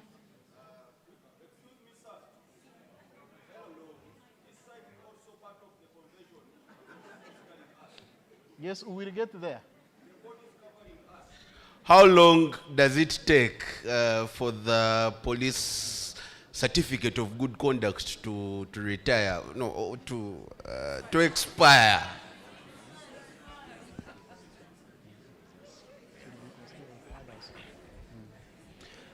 Thank you so much. My name is Kasone Julius, a member of COUSA, Convention of Ugandans in Southern Africa. I have 2 questions. One goes to Madam Nira. You do benchmarking. Why can't you copy other things you see abroad? When a lady is pregnant, goes in a clinic, registered in a book, they put the husband's name and ID. When the child is born, then the child is registered in the hospital. Don't you think it's beautiful? Secondly, Mr. Immigration Officer, there are boys who are arrested in Zambia and Zimbabwe, not traced. Are you aware of that? In prisons. Thirdly, there is a case where I heard of one gentleman who was denied a passport until now. He has stayed in South Africa for over 22 years. His dad came from Burundi. The grandfather came from Burundi in 1980, and she was asked, did they come in 1968 or 38? He has 3 kids in Uganda and 2 in South Africa. His account was held. He doesn't have now any permit. He doesn't have a passport. He's stateless. You see? He was born here, studied here, and is that side. Another question is, don't ask too many. We have others waiting. The people who are working at the airport, why are they not happy with us when coming home? Are they working distress? Or they are not paid? Is it a crime to come back home? All right. I think I can stop there for now. Thank you. Okay. Distinguished members, I think people at the airport are happy with your coming. Now, I understand that there are several questions, including those obscured by the board here. But before I go to them, several questions have been asked. Some of them read, and members have taken note. I'm going to begin, since they have said people at the airport are not happy, I will begin from my immediate neighbor. Then we'll go towards the other side. When we reach the end, now I will begin from the extreme. And then we have another set. Immigration. Why are people either so happy or not so happy about Ugandans returning? Thank you. Thank you, moderator. I'll first ask that question to the person who asked it to get a reconfirmation, because otherwise all indicators were showing the opposite. Is it true that people at the airport look so unwelcoming? Yes. Okay. Yes, sir. They are, and very rude. First of all, I apologize and I take responsibility because I'm the supervisor. And I'm going to work with the colleagues who are here. We shall take it up to them. And we will try to do everything necessary so that on your on your departure, you see a different attitude. I'm very sorry about that. We weren't aware that it is to this scale. We thought it was a few incidences. But I'm going to take up this matter and we shall do something about it. I'm very sorry once again. But having said that, there is a revolution, there is a revolt, and there is evolution. The issues that motivated you, I didn't want to say forced you, to leave Uganda remained even when you went. At immigration, we have people earning 300,000 shillings a month. Yes, they work 24 hours, but government is working very hard. After bringing a lot of changes, it's working very hard to improve it. As administration, we have done a lot of trainings, and we believe we are going to change that.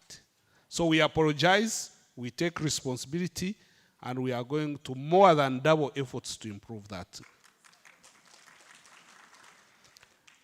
Former Ugandans, I think Claire talked about honesty. This is a conversation. Let's look each other in the face and tell each other the truth. Many people left using different identities. Many people left, reached the other side, claimed to be refugees. Many people, so many things happened.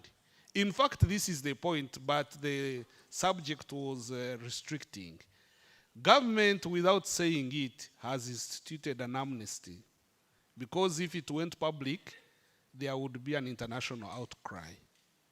This is the time to put right what went wrong. Come up, go to NIRA, clean your identity, then come to us. We give you the identity that is yours. These issues of visas and whatnot, the prime cause, the causative cause, is the many things that happened, force people to change identities, force people to do incredible things. So we are Ugandans. It's not time for finger pointing. Go cleanse your identity and come to us for the correct travel documents. Government has actually even taken steps to approach different governments to sort out some of these issues on behalf of some individuals. And that's why the issue my sister raised here. I was in the US recently in Washington. We started a campaign to ask every Ugandan going abroad, register with the embassy. What is it you're hiding? When you are known, it is easier to be trusted. And I'm glad we are here at the invitation of Foreign Affairs. Associations encourage every traveler to register with embassies. Incidentally, it depends on which country you go to. Some of the associations are not credible. I have a brother who was received in South Africa. His experience was different. And up to now, he's traumatized. He can't even allow his children to travel abroad. He thinks everyone who goes through such experience. The reason we have embassies, it is not only to represent the country's interests, but it is also to assure security for its citizens. Don't you read your first page of the passport? Is it the first or the last? Which says this is to request blah, blah. Exactly. So your government wants to assure your security. Visa on arrival. We used to issue visas as people arrive. There were issues. But I can tell you that when we went to Visa Online, the revenue increased 5 times, and it is still increasing.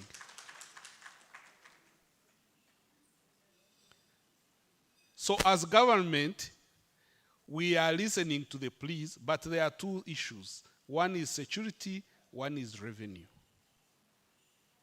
But I also know that people who come to Uganda is a hospitable country. Actually, I I'm going to find out if our officers are. Uganda is still one of those few countries where you arrive, apply for the visas there and get it, notwithstanding the formal policy.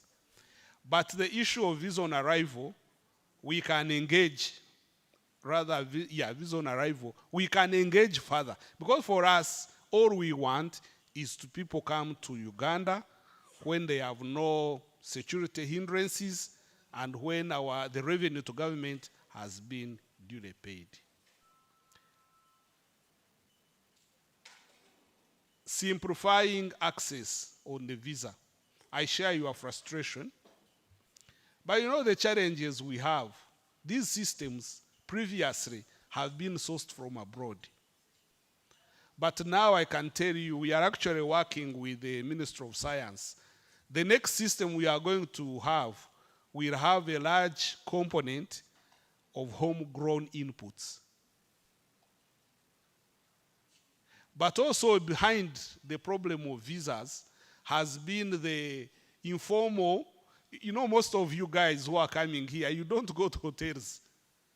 You go to the villages. And you know our villages have no names, have no plot numbers.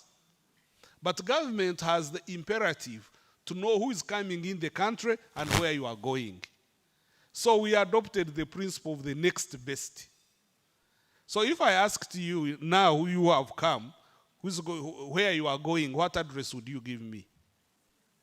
LOC. Now this is one, you see, let us be realistic.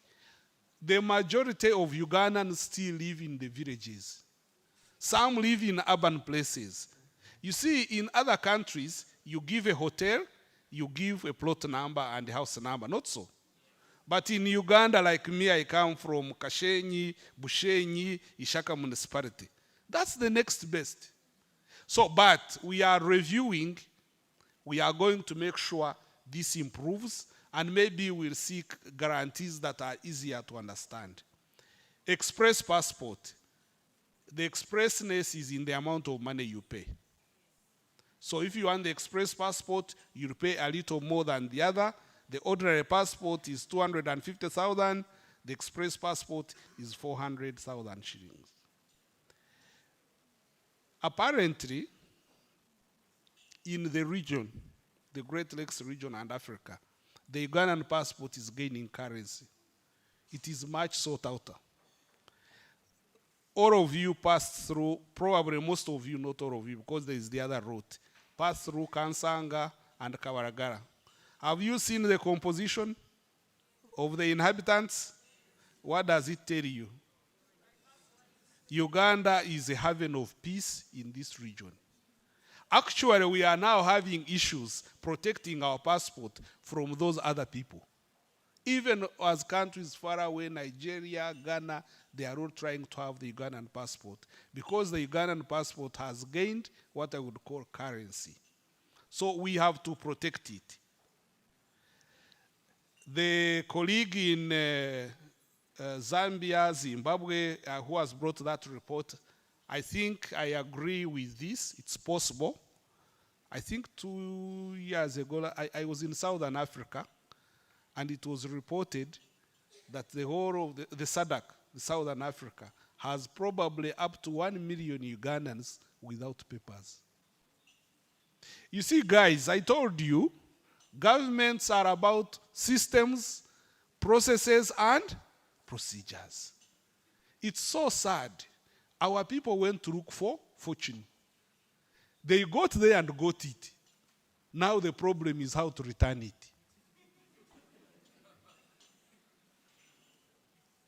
But as time goes on, that's why I'm telling you, evolution, revolution, but there is a revolt. You know the difference?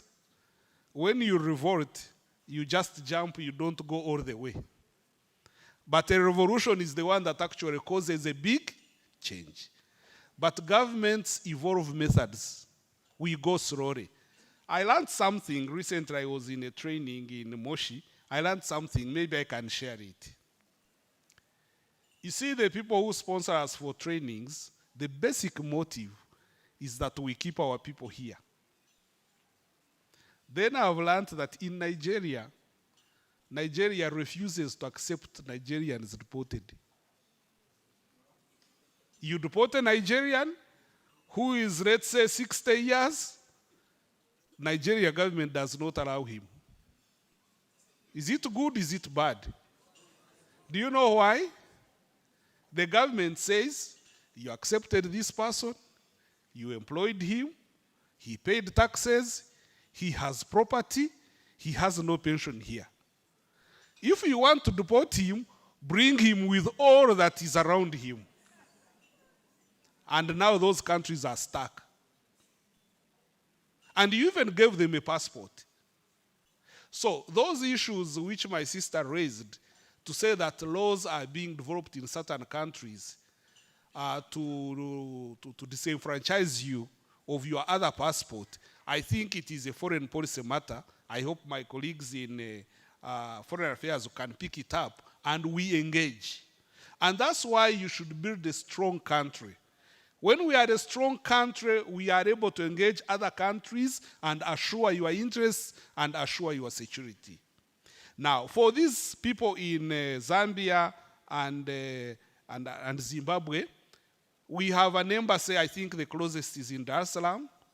The other one is in Pretoria. Kindly pass on this information. And I'm going myself to inform, we have an immigration attaché in South Africa. I'm going to pass on this information. I am aware that so many Ugandans have been helped to return home. Returning to Uganda is not the problem. The problem is to bring the money that you made. And that's also what we want. We want money, don't you? A person denied a passport 22 years. This conversation is very healthy. Once again, I thank those who organized it. We are learning. Adults learn through meetings. Many people do not know that other than birth, incidentally, I had also forgotten to explain this. These guys identify you, but we are the custodians of citizenship. By the Constitution, not even the president can change it. We have the National Citizenship and Immigration Control Board. This board, among its other duties, can grant citizenships to those who merit. Now, if someone migrated here and has lived here 22 years and has children and has given labor and speaks our languages, this is a candidate for naturalization. There is a form of citizenship that is called naturalization. So advise this person to apply to be naturalized so that he's a Ugandan. He also brought in a concept of statelessness. Now, this is something that should never happen to anyone. Because if you have no state, you have no protection. You are exposed. But one of the reasons that cause people to be stateless is when they do not have documentation. Actually, I can use the example of lands. Can you say you have land when you have no title? So you equally cannot be a citizen if you have no instruments of identification. I think this matter, of course, there must be a lot of details necessary. Advise this person actually to approach me. I offer to help. Let this person approach. My sister Deborah is here. We are going to look into the facts of the matter. I believe there is a solution. Because Deborah works in the Department of Citizenship and, remind me again, and passports. We shall solve that problem. Finally, the attitude. I thank all of you for coming here, for displaying what we call Omutima Gwe Gwanga. You clap for yourselves. Recently, I was in Switzerland. I saw His Excellency. They say we don't call you Excellencies when you are home. Okay, my brother Kafero, and we were talking to the people there, and we have said, gone are the days, times have changed. We are all Ugandans. we are not perfect, but we are all one people. So let's put aside hostilities, suspicions.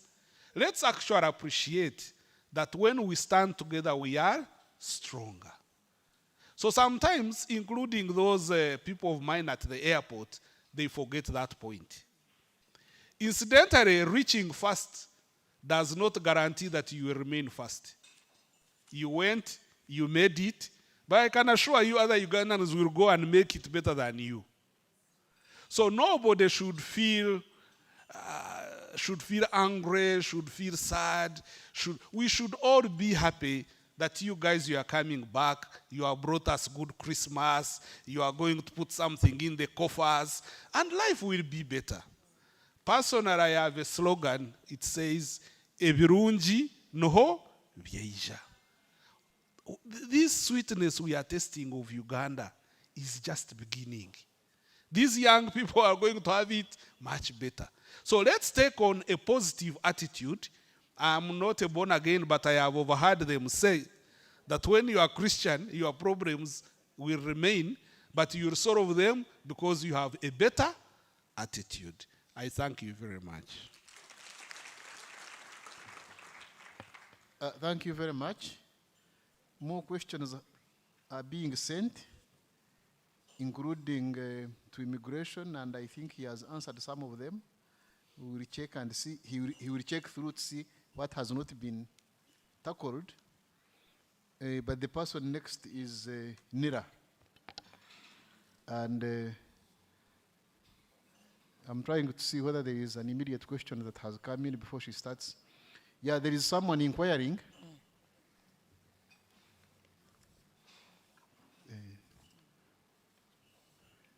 My kids were denied IDs because they have Nigerian names when they were born here. What should I do? I think someone has already answered that. So if your kids have Nigerian names, how did they get them? And then beyond the names, what else can you present?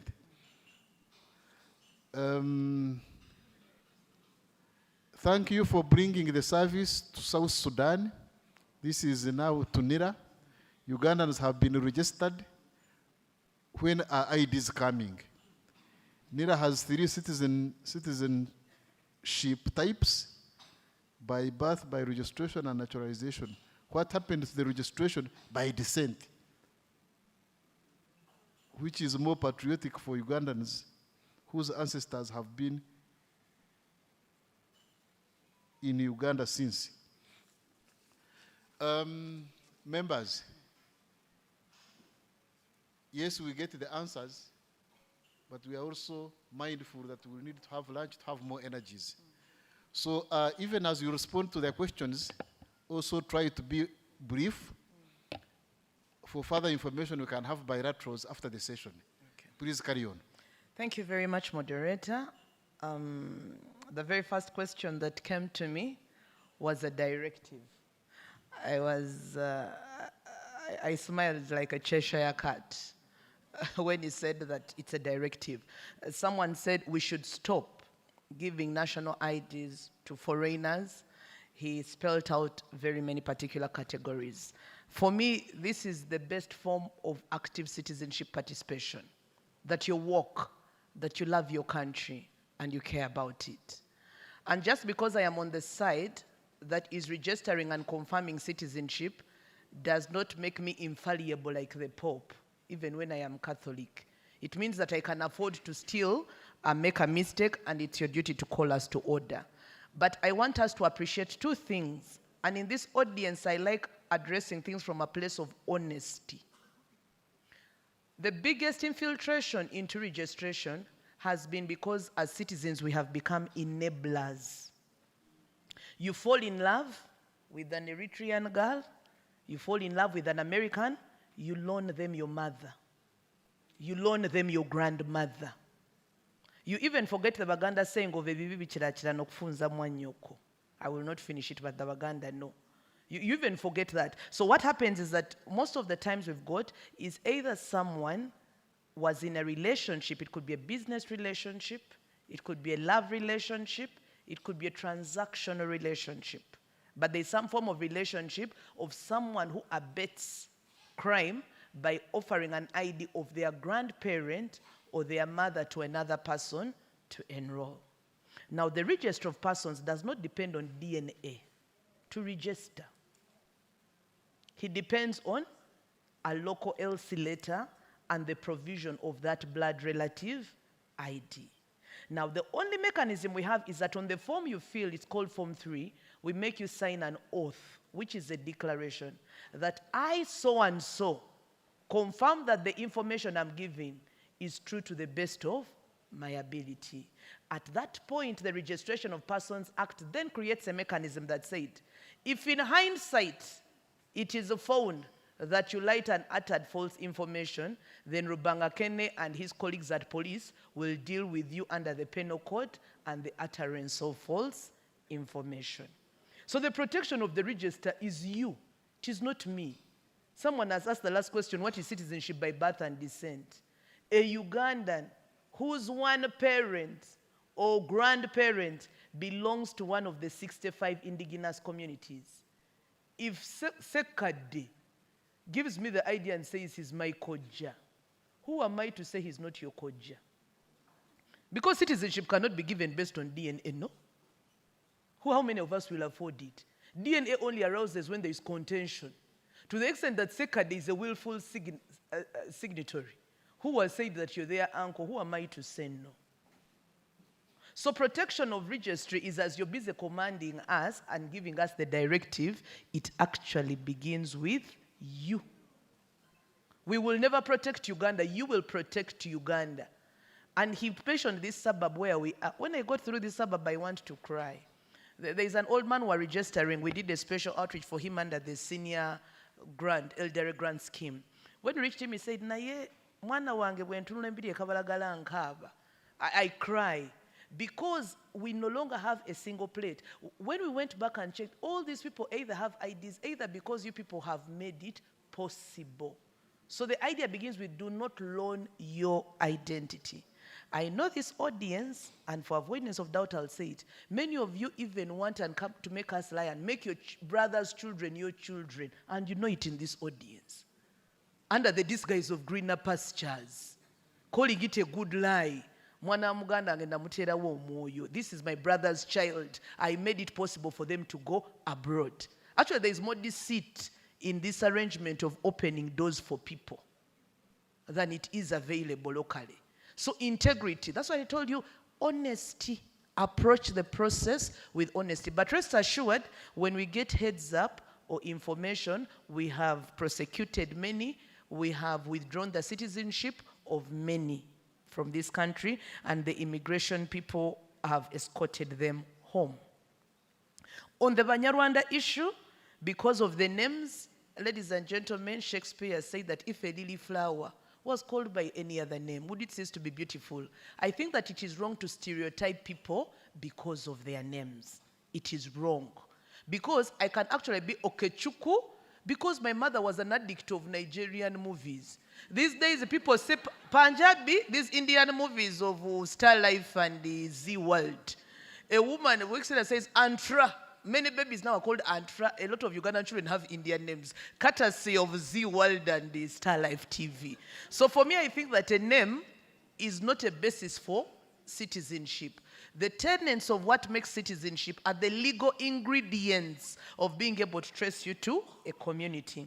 But above all, the Banyarwanda issue, our good president, who is always good, by the way, he made an executive order where he gave very clear information and guidance on how to manage. If you're in this house and you still feel stereotyped, please walk to Deborah, to myself, and to him. That one should be a matter behind us because the president addressed it decisively once and for all. On terms of mistakes on IDs, if any mistake was occasioned by the registration officer, we correct it at 0 shillings. Now that mistake is only confirmed subject to the Form 3, the original form you used to apply. We will retrieve your form, We will see what you wrote on that form, and to the extent that the officer typed something different from what is on the form, we correct for free. That mistake does not include that my judge did not know my true birth date. That's not our mistake. To the extent that my elder sister, whom I called to ask our village, confused me. She said Ishaka, and yet we are in Rubirizi. That is not our problem. Because you see, that's still a mistake, eh? But that mistake was occasioned by who? The person from whom you sought help. So decision making is based on Form 3. For avoidance of doubt, this audience should know that we scan all forms relating to registration. And all decisions on an error occasioned by us is based on the retrieval of that form.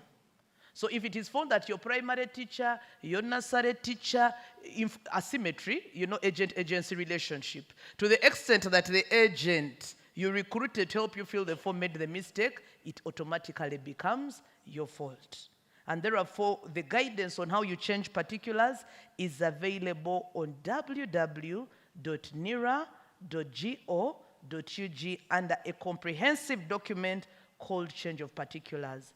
That document will tell you how to change your tribe, your clan, your sex, your father, your mother, your everything. Anything you want to change, we have mentioned it in that document and the requirements you need thereof. How long does an ID take? Standard has been 90 days. However, we are in mass enrollment and mass renewal where we are seeking to reach all the 45 or plus million Ugandans. So the turnaround times have changed a bit. However, we have a special desk for special needs where we address those. But ordinarily it's 90 days and we are working to make sure it comes down. My friend raised a good issue. She went as a Ugandan. Now she's an American. Now she has a national ID. My friend, you were Ugandan. You went as a Ugandan, agreed. When you reached there, you became an American. It is a public secret. You renounced. When you took the other one, without telling the Americans you want to be dual, you renounced. But now we are saying we are in an amnesty season. We are saying rather than continue to die in your wrongness, it is true you are an American, but now go to Washington, D.C. and say, I want dual. To the extent that you don't want to say you want to dual, it means you're illegally holding Ugandanness. Let's be honest. There is no two ways. I don't have a mechanism to tell you how to do a wrong thing. I don't have that mechanism. Of telling you how to be an American, who now obtained American by saying I'm a refugee and whatever happened and I don't want to go back to Uganda. You want me to be the same person to tell you how to be a Ugandan? When you told the other person that you no longer want to be a Ugandan, he should make you their citizen. You cannot eat your cake and have it. We are simply saying it is true you went with the national ID. When you reached there, you landed on good things and you became an American. We thank God. We bless him. Praise be his name. But now, for us to own you, you come and say, I now want to be dual because America empomera, nene Uganda ekolachi empomera. I want to enjoy here and enjoy here. But now enjoy legitimately. Don't eat in outside wedlock. You eat inside. We are not like the church which says one. For us here we say many is okay. But now have it legitimately. So my sister, your land will be safe to the extent that you do the right thing. Please do. Immigration is here. Deborah is here. And this officer, they are going to help you how to become a dual so that your things are taratibu in Uganda. Benchmarking, sir, you are playing in the answer. Okutambula kulaba okudda kunyuma. We went abroad, we walked, we traveled the nations, we saw, and we learned. As I speak now, all hospitals have registration desks. Government in future, after this project, will not necessitate such a mass exercise except to renew. But we are issuing NINs at birth. As we speak now, you can no longer get a birth certificate without a NIN. Is it possible to get a birth certificate without a NIN? Not at all. The meaning is the days of becoming an adult without a NIN are behind us. But we will continue to renew our documents because our ID must honor ICAO standards because it's a travel tool. Not all our people can pay $250 for passport, so we are saying the ID can take them to Kenya, to Democratic Republic du Congo, it must take them to Sudan, it can take them near here to trade their mukene and do their small business. Finally, kids denied IDs, I am here to help. We exist to give identity. Unless if you're telling us that they are Okechukwu, and the story with Okechukwu there is not clear. You're the other type which went to America, became American, and we have had the word, we are aware through immigration that you are an American, and your husband is Okechukwu, and you want to use your old Uganda ID to give them citizenship, we will say no. You understand? So clear your way so that your children will have a way. Be a John the Baptist. Prepare the way for your children so that their identification will be seamless. And in terms of issuance, we are working with Foreign Affairs because issuance requires a budget. When the embassy is ready to host us, we will come and issue, but for now, dispatch has taken off. I thank you.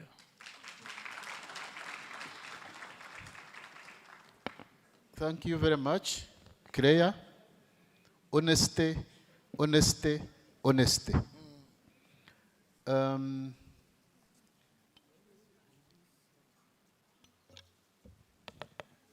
Let me just add something to honesty.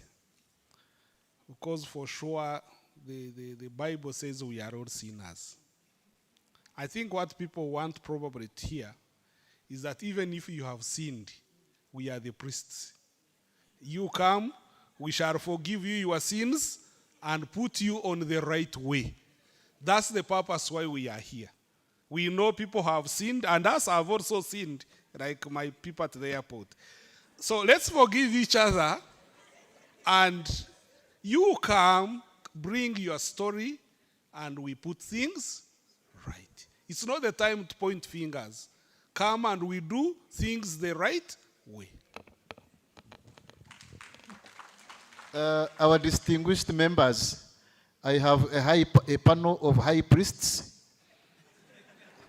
and we are continuing to attend to the issues. Now, there is something about gender and about land, and I think we are making good progress. But that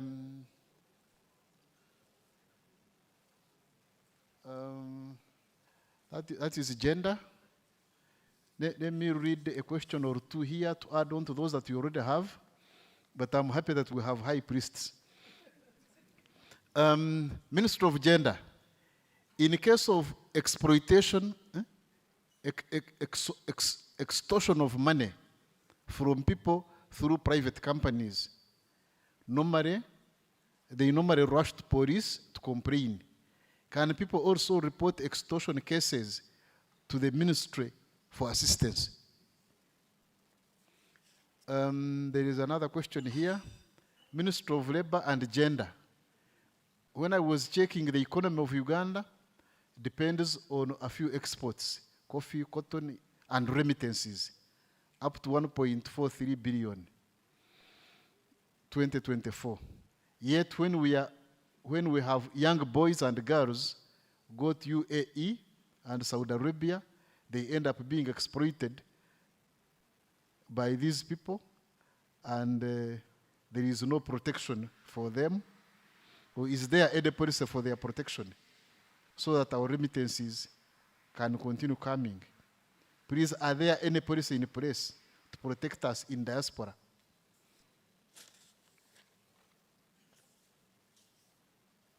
So far, they need protection from your ministry, sir. And since your name is Taremwa, and now we have been crowned to have high priests amongst us, I think you'll find us some magic. Thank you. Thank you, moderator. For the record, myself, I'm not a priest. But I think I have the list questions. I'll attempt to address them. The first question was, which missions are we cooperating with? I think I was misquoted. I did not say cooperated. I said the ones we have onboarded on the system. Because if you say corporations, like you have deliberately cooperated with some and then left out others. But these requests to onboard missions on the system usually actually come from the missions themselves. But our objective long term is to have all missions onboarded onto this system. So for now, the countries which are on the system, we have South Africa, we have Germany, UAE, both the consulate in Dubai is on the system and the embassy in Abu Dhabi. The mission in Doha, Qatar is on the system. Saudi Arabia, that's a mission in Riyadh, is on the system. Somalia is also on the system. Iran is on the system. And Poland, I think Poland also is managed by Germany.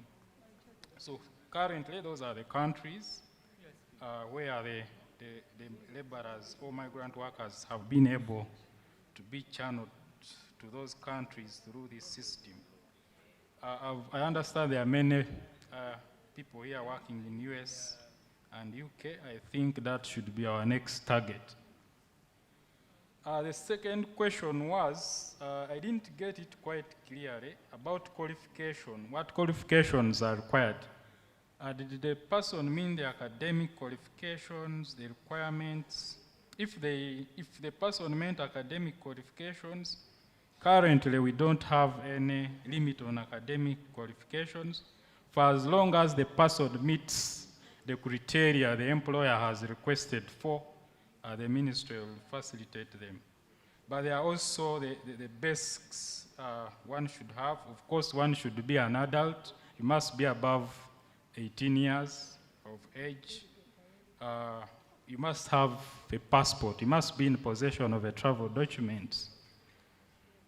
Then you must have employment contracts. You must have medical checkups, reports, and so on for the ministry to clear you under these different channels. Then the question of extortion, cases of extortion and exploitation are usually reported to police. For companies that are licensed, one can report a case to the ministry. These licensed companies, as I earlier informed you, they execute bank guarantees of up to 100 million shillings. So where a licensed company is engaged in extortion, and the complainant has approached them and they have refused to return that money, we can call on that bank guarantee to pay a claimant. Though the challenge is there are some companies which are not licensed. So if a company is not licensed, obviously that becomes a matter of police, a case of obtaining money by false pretense. The police can help you to recover the money under the criminal justice system. But for licensed companies, any issue you have against it, you can always report to the ministry. The website I told you earlier has a list of all licensed companies. You are able, because one would ask how can I identify whether the company is licensed or not. The companies are on the website. And also as a ministry, we try to, all the district labor officers, the division here in Kampala, they are division labor officers, they have regular updates of these licensed labor agencies. For those who are not able to go to the website, they can always visit those offices. Then, do we have mechanisms for protection abroad? We have some. That's one of the areas where as a ministry we are trying to improve. We have had challenges of protection, follow-up on the issues of migrant workers, especially in the Middle East, largely because of the structures, of the thin structures we have on the ground, the embassies, the number of Ugandans who are working in those countries are so many. There are issues to be effectively handled. So as a ministry, of course, there has also been an issue of funding. While a lot of money comes on in form of remittances from migrant workers. And if you look at the statistics, I think over 70% of the remittances come from the Middle East countries. But it's the same place where we have most of the challenges. So we, as a ministry, we have been lobbying for more funding to be able to put in place systems and structures in these countries Embassies are doing a lot, but they are also overwhelmed. So they need extra support in terms of funds, in terms of structures. People always quote the model of Philippines, but when you look at the Philippine model, you find that they have largely invested in their structures. While us, for instance, Uganda, we have one embassy in Saudi Arabia. Those of you who know Saudi Arabia, it's as big as the whole of East Africa. With maybe 10 staff, they are also handling issues of migrant workers. The Philippines have an office in every city of Saudi Arabia with a staff of 5, maybe to 10, to help follow up issues of their workers. So that's the direction we can make it better. And also, we currently also use the networks of the diaspora associations in those countries because they're on the ground. They can reach in some areas where our embassies may not be able to reach and so on. But it's an area where improvement is going on and also lobbying for more funds to make it better. But yes, as a ministry, we appreciate that there is a challenge. But also, that's why you call upon that people who are going for those jobs, they should go through the formal channels, because the highest percentage of people who face issues, for instance, in Dubai, are people who have gone outside the government systems and processes. So, and once you move outside the process, first of all, like my colleagues have mentioned, they will not want to be identified because of how they went to that part of the world. So we always call upon Ugandans who are going to all those countries to go through the system so that they are documented and they can be easily followed up in case they have issues. Those who go outside the formal channels or are trafficked, usually when they have issues, it's very hard to come in to rescue them, to protect them, and so forth. I think that's all from me. Thank you. Thank you very much, Minister of Gender. I have a document here reading free copy. Tax amendments, financial year 2025-2026 from URA.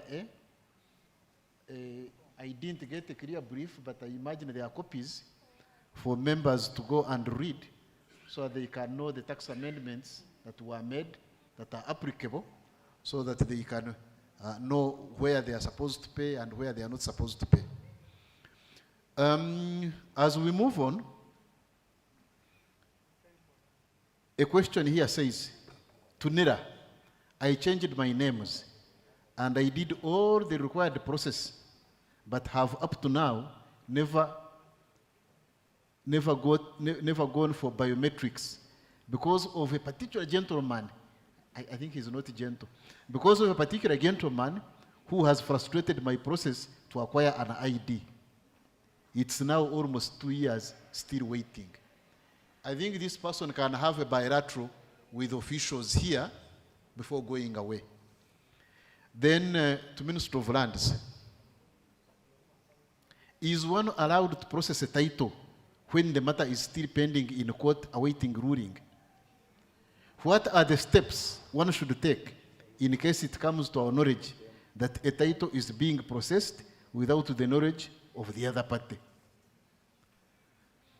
To lands, the process of registering land is too long and tedious, and yet we are here for a short time. So can we be provided a desk for diasporans to process their titles faster? With those two questions, can we go to lands?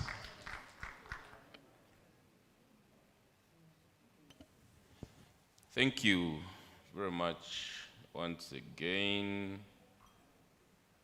Why is the ministry app not effective? I start with an apology for whatever bad experience you could have faced at probably that time when you attempted to use the service.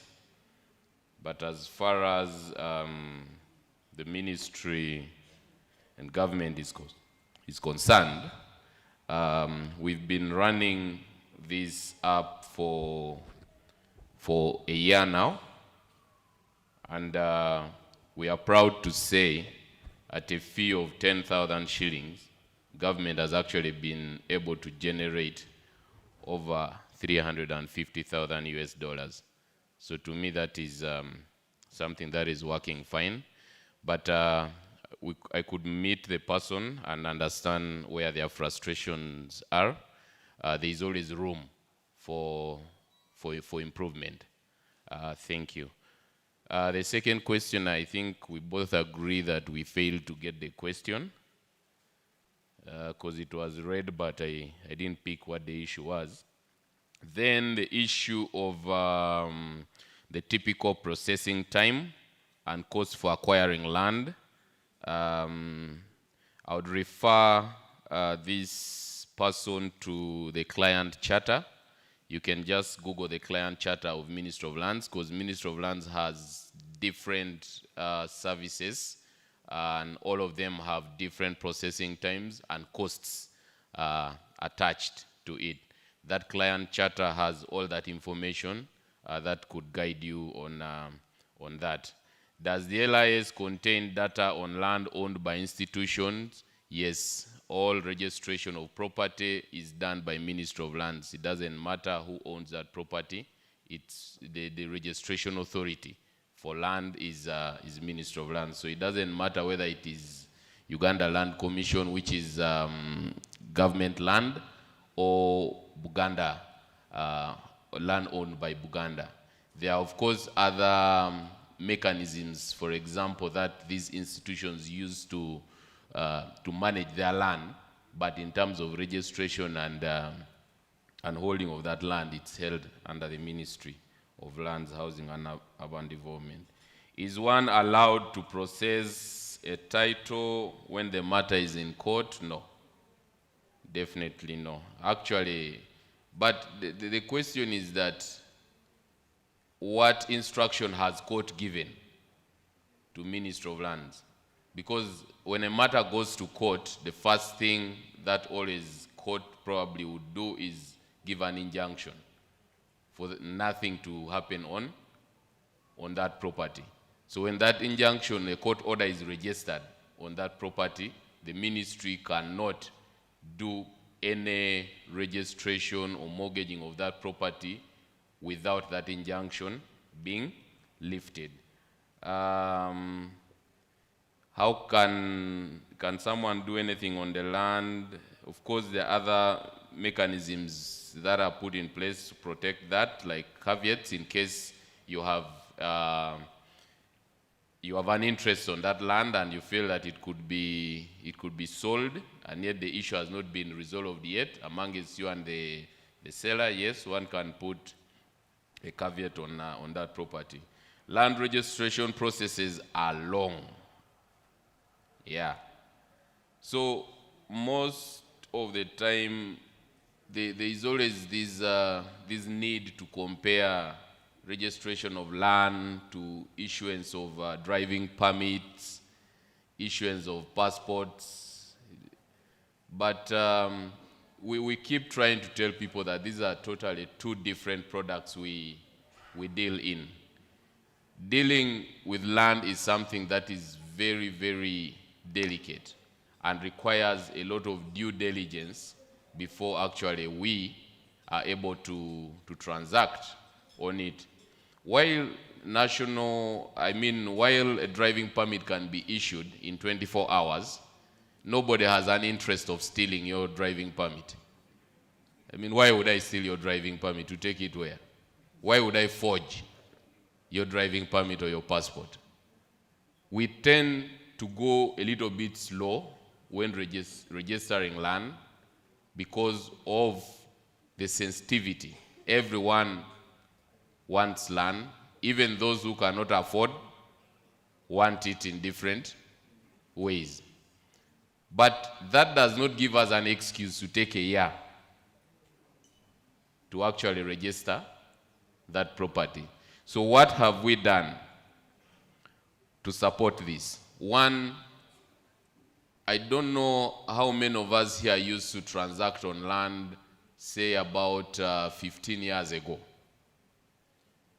You realize that lands operated a centralized registration system, whereby to get a blueprint, you had to travel from my village in Serere, go to Entebbe, to the Department of Surveys and Mapping, go back to Serere, wait for those prints, then come back to Parliament Avenue to process a title.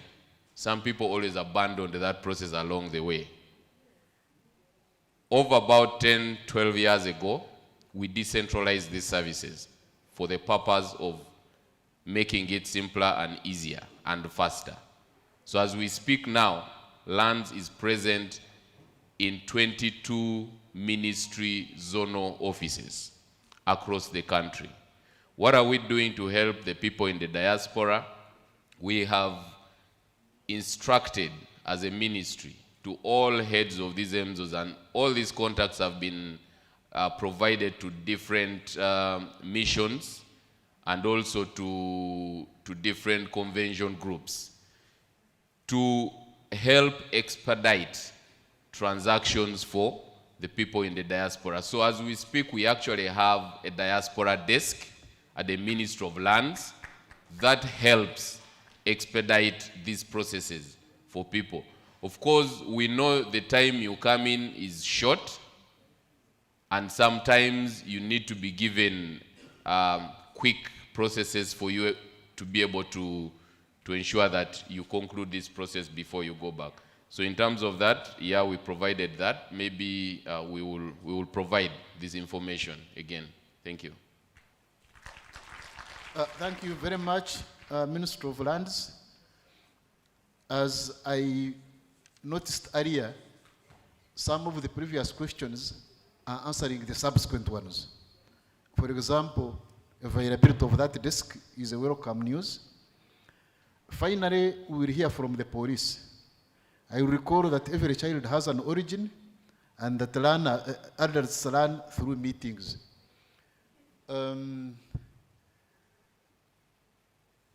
There is one question here, and maybe I could have read one other before, and then you possibly recorded others. How long does it take to remove a criminal record on file in order to acquire a certificate of good conduct? Just like other countries in North America, or e.g., it expires after 5 years. Police, someone is urging you to remove criminal record so that they can receive a certificate of good conduct. And members emphasized honesty. Please carry on and clarify to members what is possible and what is not. Thank you. Thank you very much. Allow me to start with that question that was raised about expiry. Our certificates expire after 6 months. Reasons, that's a story for another day. Those are security reasons. You said, I said that the process is online and you have to go to the offices. Yes, our process is both online and manual. You are supposed to fill in those forms, those details online. But again, we have to lift your fingerprints because you can't do it online. So you have to come to our offices.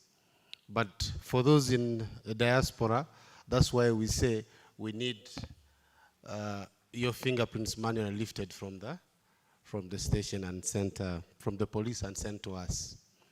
Then you mentioned something that you delayed. You are about 100 and number. Yes, we are so cognizant of that.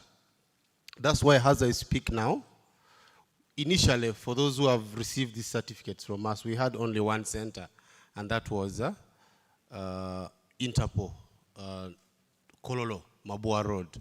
But as I speak now, we have 2 extra centers. One is at Naguru Police Headquarters, and then the other one is at the airport. So some of you, your appointments are falling on, it, on the day your flight is. Please feel free to drive to the airport, get your fingerprints lifted, proceed with your journey. As I speak now, the police management has concluded preparations to ensure now that fingerprints are lifted from every police division. Are we together? At least every village here, I mean every district has a police division. Others are now municipalities. You even have 2 police divisions within one municipality. Give me 1 minute, and I put one thing clear. There's something which has come up oftenly here during our discussions, things to do with the names.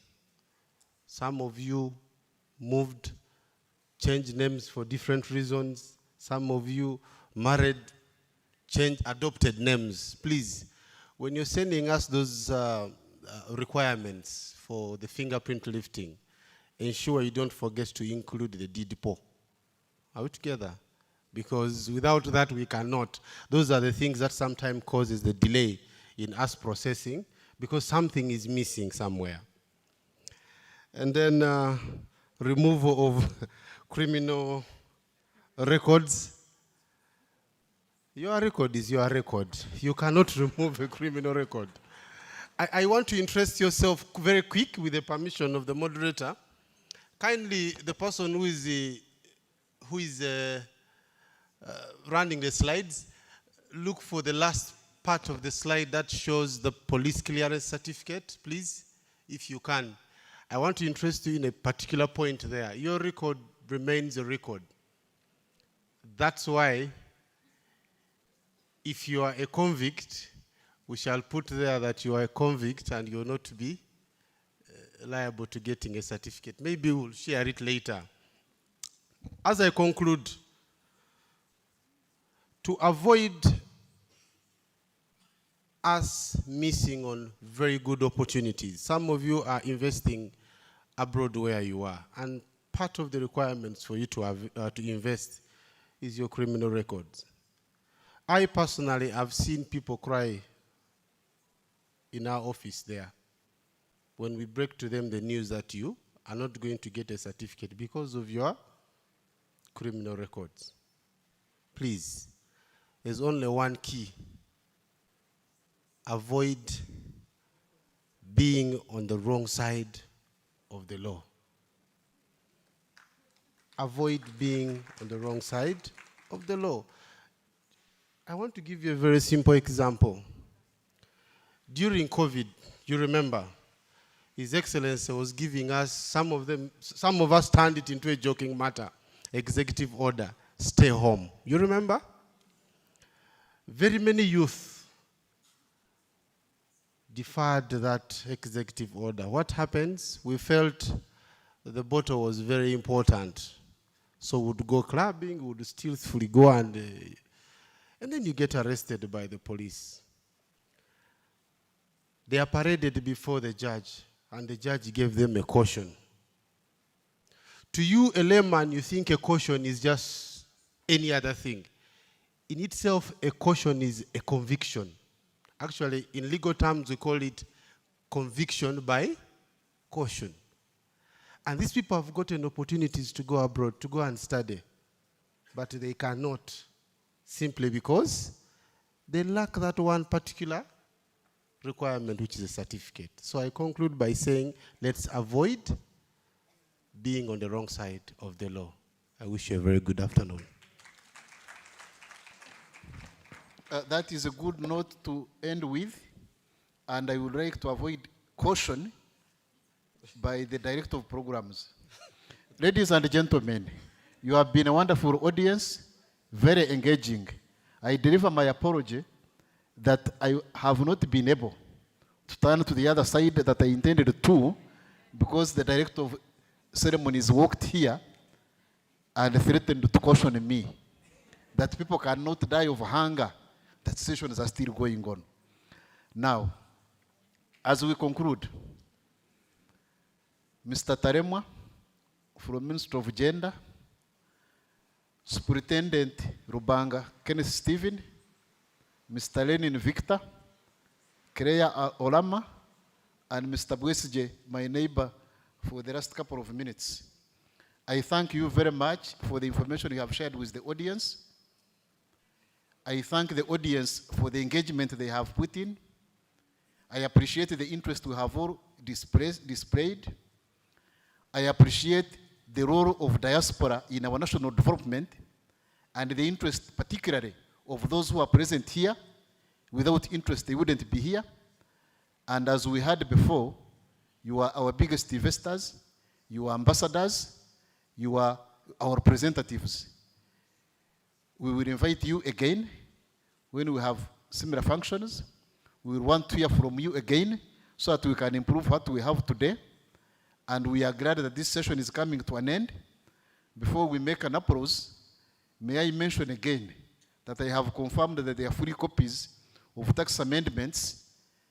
We can all pick copies if they are enough. If they are not enough, we can share so that we become aware of these laws and regulations, and then we can work within them to make our investments to develop our country. Without much ado, and I want to avoid the caution so that I can get a certificate.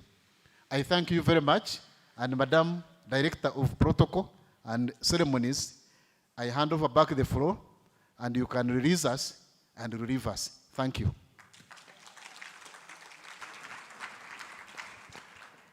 Thank you, Mr. Ariabaha.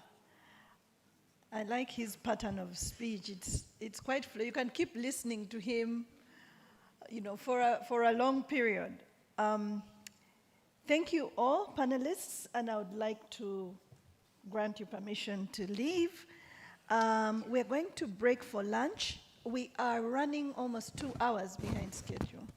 So I would like to request that we only take an hour for lunch and come back here at 3 o'clock. We have success stories from the diaspora abroad, 2 panels we shall be hearing from in the afternoon, and we also have the Uganda Diaspora in Agribusiness for Climate Action Awards after lunch. So I would like to request that we do our best. I know there are very many people here. I believe the lunch arrangement, they have tried to split the serving stations to try to serve us as fast as possible.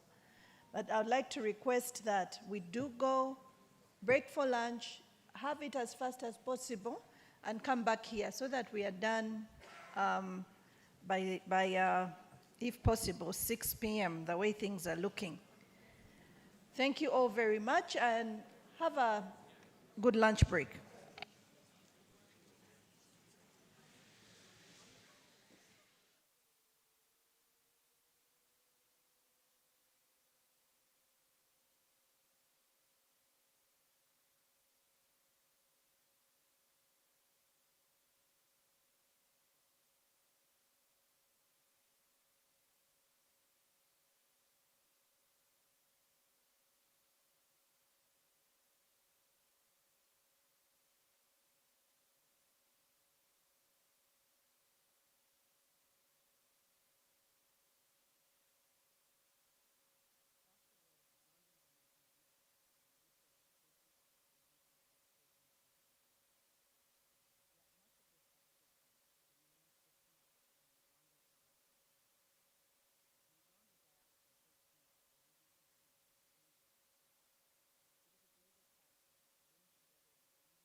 UDTT represents a new era of collaboration where Ugandan minds worldwide unite to shape solutions for the country's future. Together, innovation, knowledge, and action create a bridge between the diaspora and home. Join the Uganda Diaspora think tank, connecting expertise for a stronger Uganda.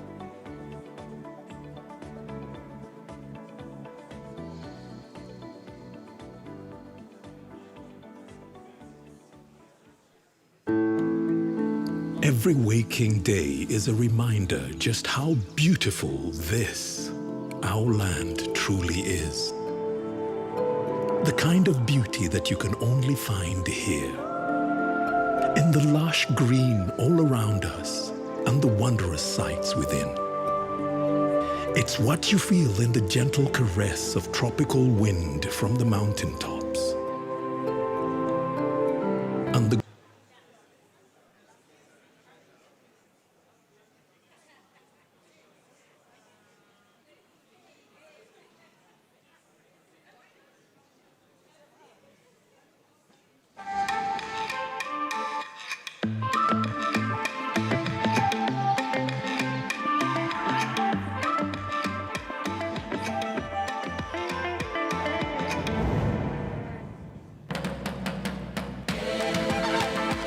We are very friendly people. We welcome everybody. We go to the local market, everybody will welcome you with a smile. There's a feeling that I have that everywhere is so relaxed. That combined with the accessibility of the wildlife, you put the whole thing together. It's so easy. Uganda lies at the extreme end of East Africa's grassland that joins with the West and the Central Africa's forest range. And therefore we have a mosaic of habitat that accommodates all these different species. We have Africa's big five. We have the lions, we have the elephants, we have the leopards, we have the African rhino and the buffaloes. However, Uganda has additional two. That's the gorilla and the chimpanzee. And Uganda has 10 national parks with 12 wildlife reserves and 13 wildlife sanctuaries. Queen Elizabeth is one of the most visited, a home to 95 species of mammals, but also 612 species of birds do exist in this ecosystem. The diversity and the range of wildlife is something really special.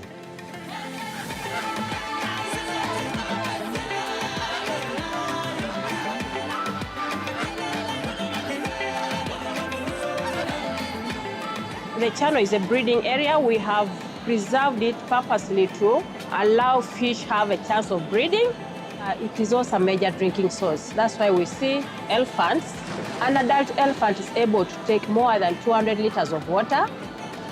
I like my job. I like animal behavior. It's interacting with people. It keeps you a smile on your face.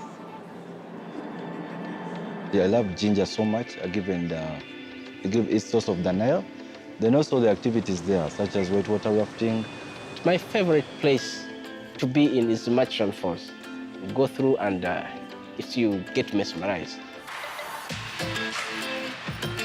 Get ready for the Uganda Diaspora Homecoming Business Breakfast 2025 on Monday, 29th December at the Victoria Hall, Sheraton Hotel, Kampala, starting at 8:30 a.m. Tickets go for 100,000 shillings each and 1 million for a vendor table. Highlights include a networking breakfast, real estate, diaspora banking, immigration and national IDs, AI and fintech. On Tuesday, 30th December 2025, don't miss the Uganda Diaspora Homecoming Awards Gala at the Renzori Ballroom, Sheraton Hotel, Kampala, starting 6 p.m. till late. Tickets go for 150,000 each and 3 million for a VIP table. Guest artists include Azawi, Navio, Black Roots and the Academy of Soul. Highlights include a networking cocktail, awards, dinner and live music. For tickets, visit the Sheraton Front Desk, Pearl Bank Diaspora Desk, and Eventbrite for online tickets. For more information, visit our website or call the numbers on your screen. Powered by BBS Television and Diaspora Partners. Get ready for the Uganda Diaspora Homecoming Business Breakfast 2025 on Monday 29th December at the Victoria Hall Sheraton Hotel Kampala, starting at 8:30 a.m. Tickets go for 100,000 shillings each and 1 million for a vendor table. Highlights include a networking breakfast, real estate, diaspora banking, immigration and national IDs, AI and fintech. On Tuesday, 30th December 2025, don't miss the Uganda Diaspora Homecoming Awards Gala at the Renzori Ballroom, Sheraton Hotel, Kampala, starting 6 p.m. till late. Tickets go for 150,000 each and 3 million for a VIP table. Guest artists include Azawi, Navio, Black Roots and the Academy of Soul. Highlights include a networking cocktail, awards, dinner and live music. For tickets, visit the Sheraton Front Desk, Pearl Bank Diaspora Desk, and Eventbrite for online tickets. For more information, visit our website or call the numbers on your screen. Powered by BBS Television and Diaspora Partners.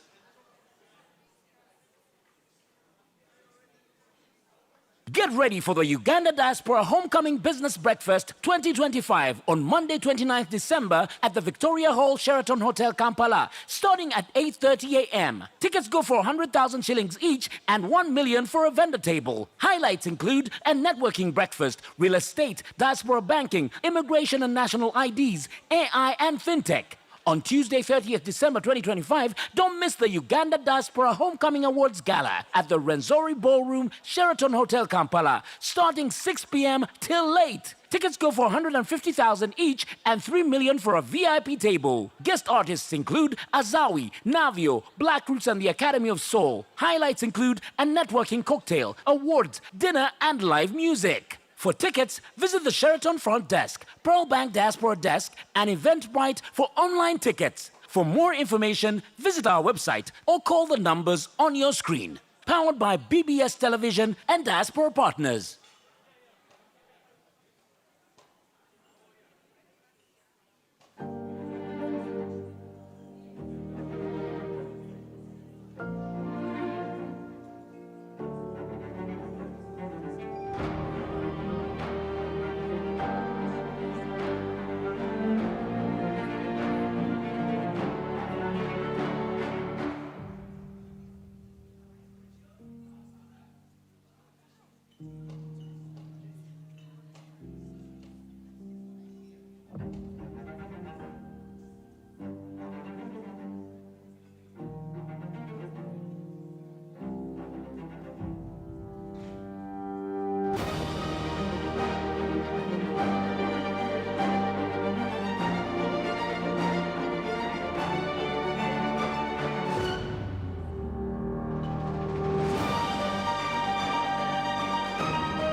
In the past, my people could predict the weather, but now the rules of nature have been rewritten.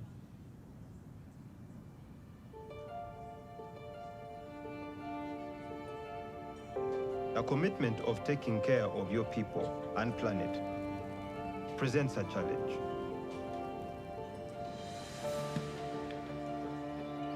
A challenge that leads you into the unknown.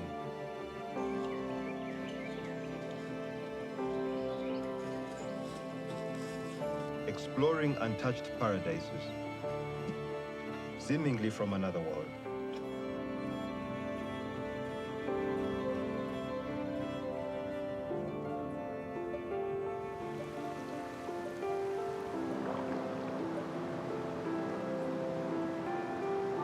All of them connected by the water that flows downstream from the peak of the kingdom.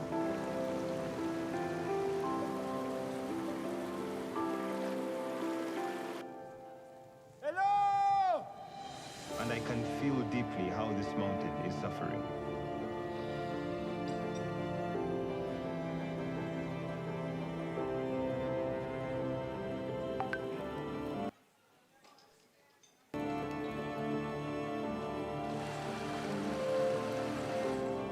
place where the purity of the air drives you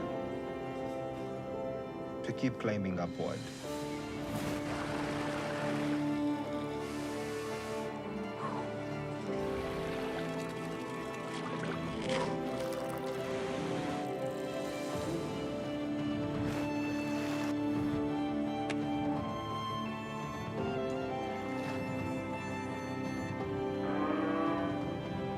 A treasure that we must all protect before it's lost forever.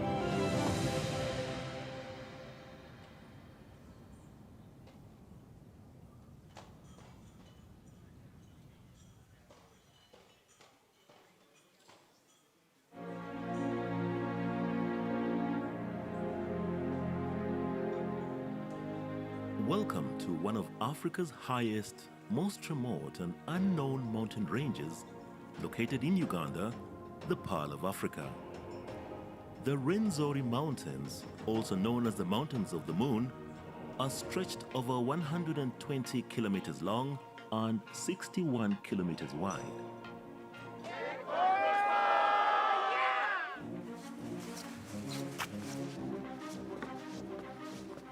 Come and experience Africa's most beautiful alpine area.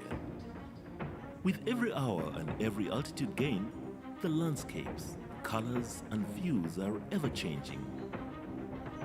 This UNESCO-protected national park contains unique biodiversity and breathtaking sceneries such as the bamboo zones, mossy heather zone, numerous waterfalls, tropical rainforest, mountain lakes, and eternal snow. Culminating at an altitude of 5,109 meters, the Margarita Peak is the highest point in Uganda and the third highest peak of the whole continent after Kilimanjaro and Mount Kenya. This mystical and demanding mountain range is located on the foothills of Queen Elizabeth National Park, one of Africa's most popular game drives, and a few hundred kilometers from the Bwindi impenetrable forest that inhabits the endangered silverback mountain gorillas.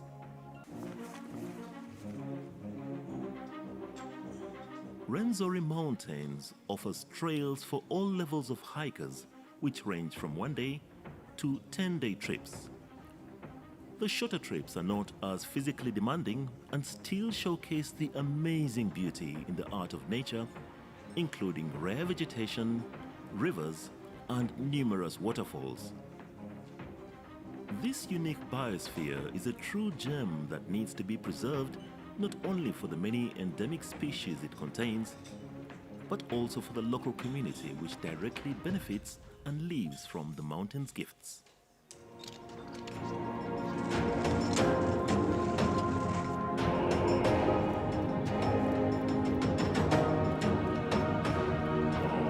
Be ready for the ultimate trekking experience. Come and discover Rwenzori, the Mountains of the Moon located in Uganda, the Pearl of Africa.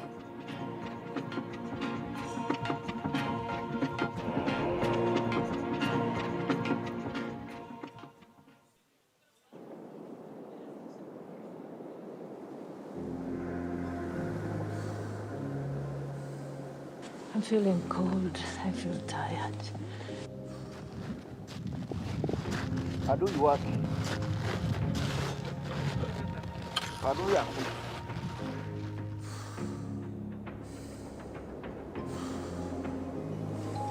It's believing in God that all things are possible.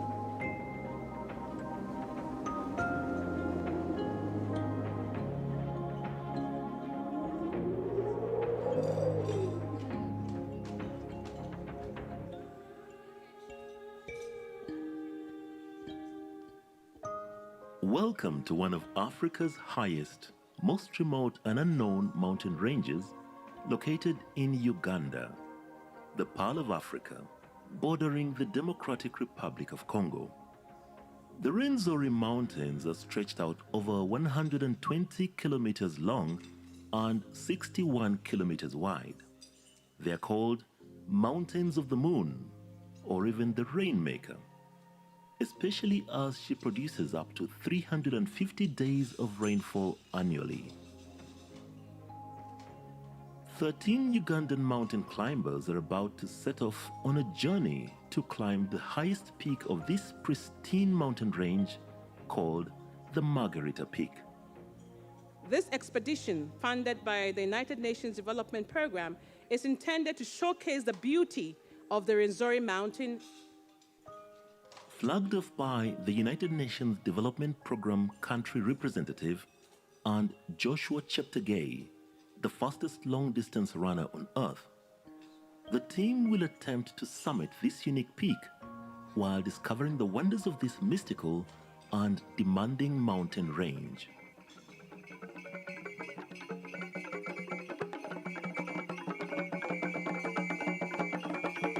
To the people of Rwenzori, you have the best place in the world.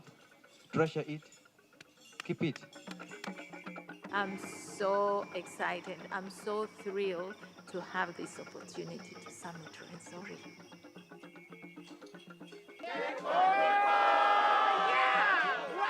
Watch out! Look at this. This is amazing. This is Mount Rwenzori, and this is the national park. We will unveil to you the beauty of Uganda, the pearl of Africa.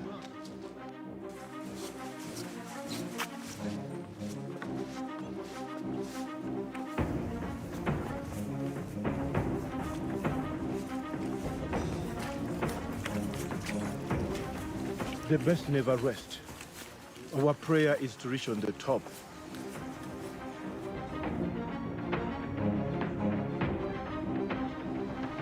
So I'm very proud to be part of this Rwenzori expedition.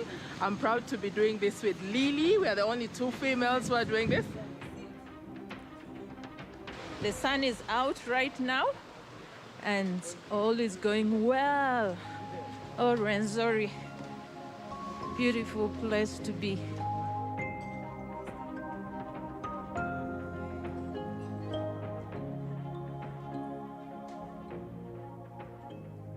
Formed about 3 million years ago, the Rwenzori Mountains are a relatively young mountain and still growing.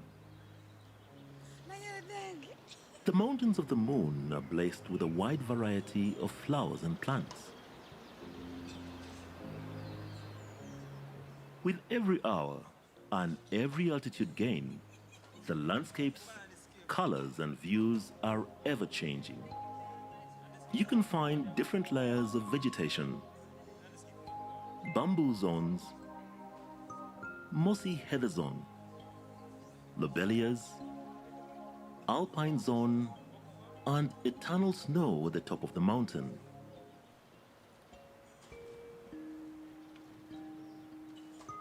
This UNESCO-protected national park contains unique biodiversity and breathtaking sceneries, such as eternal glaciers, snowfields, mountain lakes, and tropical rainforest. The wide diversity of flora and fauna make it the ultimate trekking experience.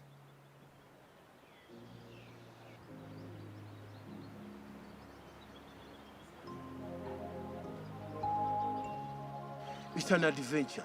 It's life. It's fun. Very scenic.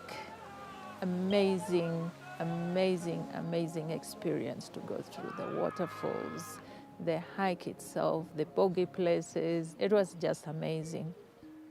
But also a little bit more difficult, but I guess that is what the experience is all about. Beauty about it is that we are all working as a team.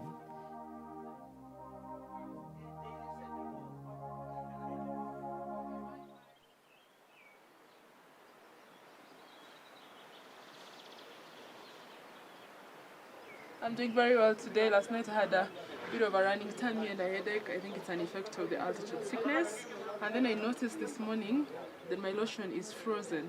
So I think we are at quite an altitude and it's getting colder and colder.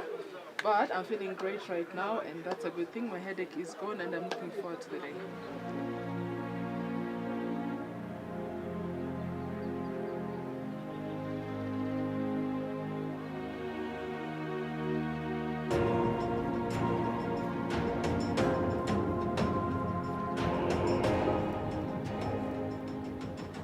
Everyone in life wants to get on the top.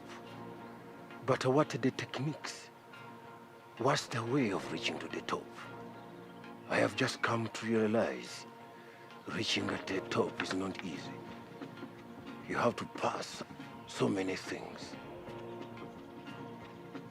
It has never easy way.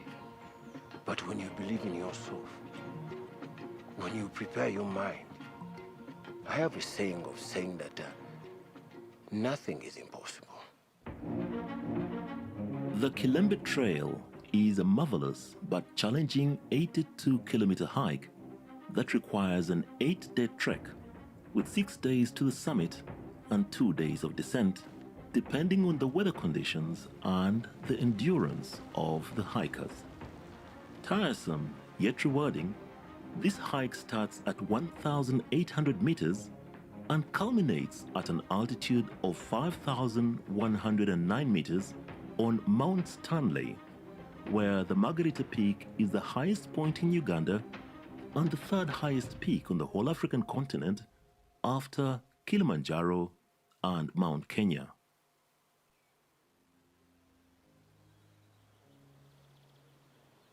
All accommodation, paths, bridges, woodblocks, stairs and rope sections have been built over the years by the local community, who now serve as guides and porters.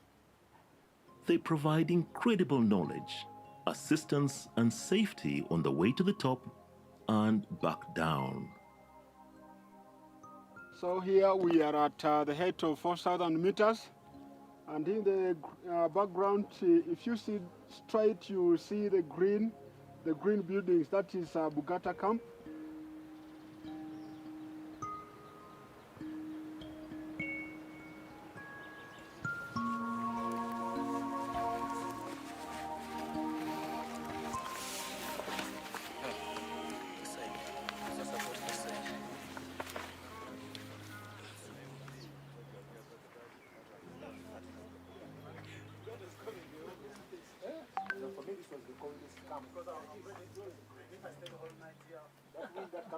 I must have strained my ankle. It was not only a long walk, but it was quite steep coming down to camp.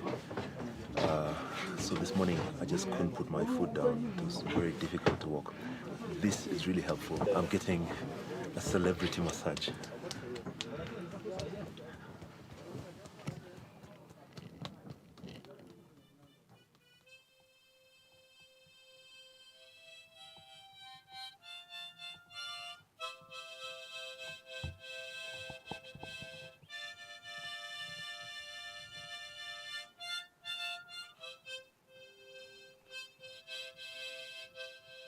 According to the local community traditions, two main spirits inhabit the Rwenzori Mountains, one man and one woman. Kitasamba, the spiritual god, is there to give blessings and protection. People pray to him for daily rain, the source of all life on earth. His wife is called Nyabagole, also known as Nyabinji. To enter into contact with her, one must spend time praying in the mountains and bring food and crops. People pray to her for fertility, love, and good fortune.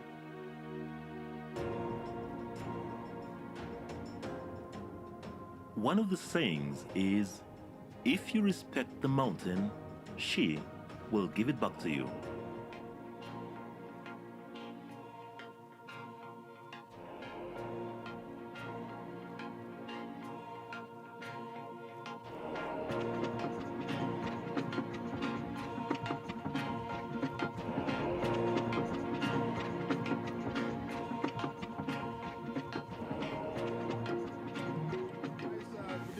everyone. Ready for the mountain tomorrow? Excited. Yeah, so what we are going, no sleeping today. Thank you for being strong. Thank you for having gone through the mud up to this point. So we are here to give you the briefing for the summit tomorrow. Before we go to the rope practice.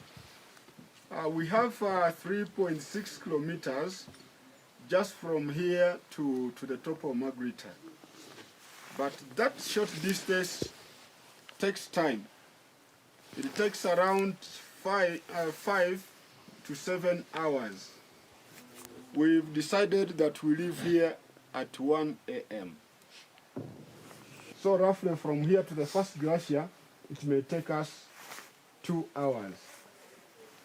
So getting to the first glacier, we shall need to have the crampons getting connected to the ropes. If there's any crevasse fall, if one falls into a crevasse, then we are able to pull you out so quick. You transfer your hand, you push, you pull yourself up, you push, you transfer your hand, you put it this way. If you want to lock, because this one is locking.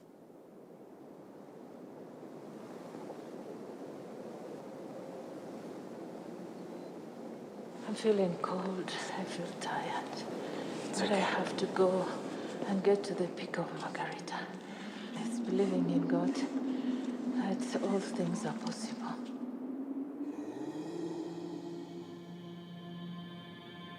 Your body's gonna feel like breaking down.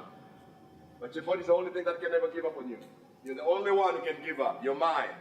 So mental power is gonna play a vital role.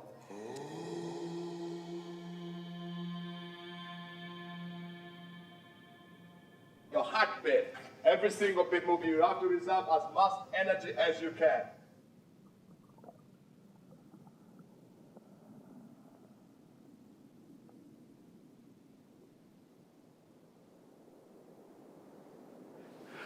I am limitless. We are going on the top. You're not competing with anyone to climb that hill, up that mountain. You're not competing with anybody. This is you, and you against yourself.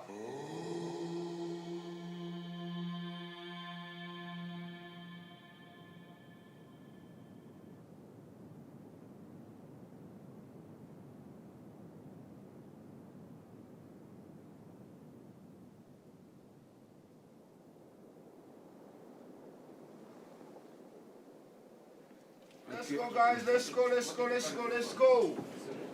It's getting late. Let's go.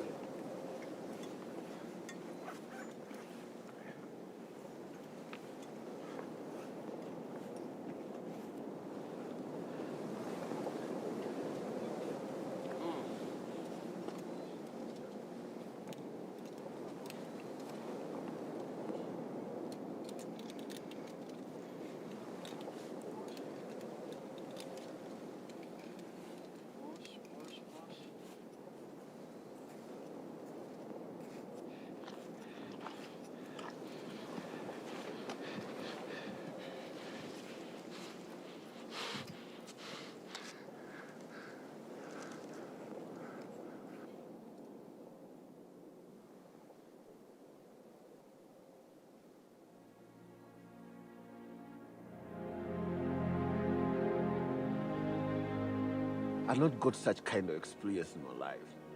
I'm a fighter, I have fought, I even fought my shadow. But this Renzori is becoming a hard blade.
Oh, I'm exhausted.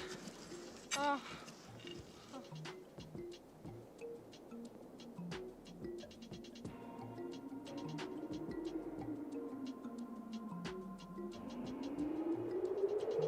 Take on the phone!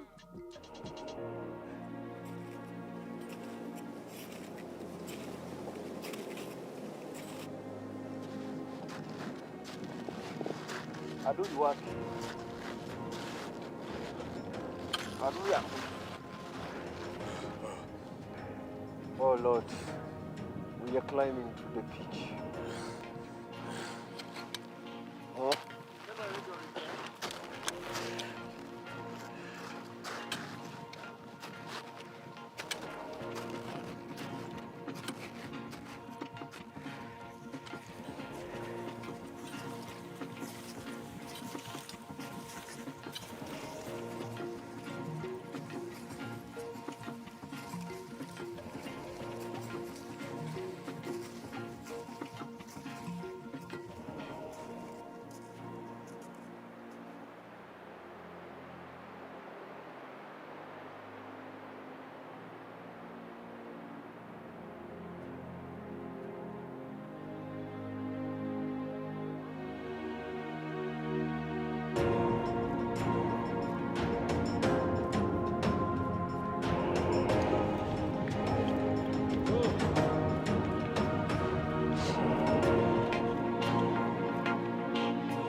This is a grade 5 reaching on the top of the mountain.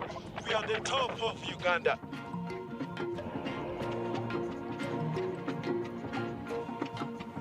Right! Woo-woo! Yeah!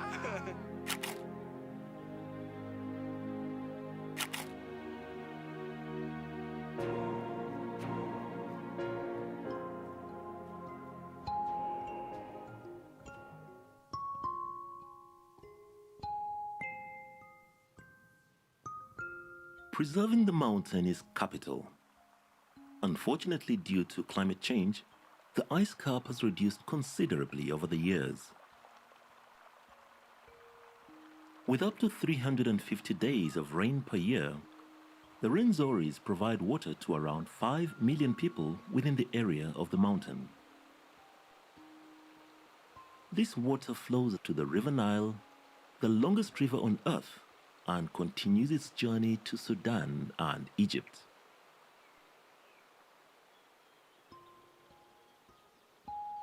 Locals believe Khaleesi is a spiritual entity helping human beings enter into contact with nature to discuss with the wildlife and the mountain directly. That's how the local community receives knowledge from the trees, all types of plants, and medicinal herbs.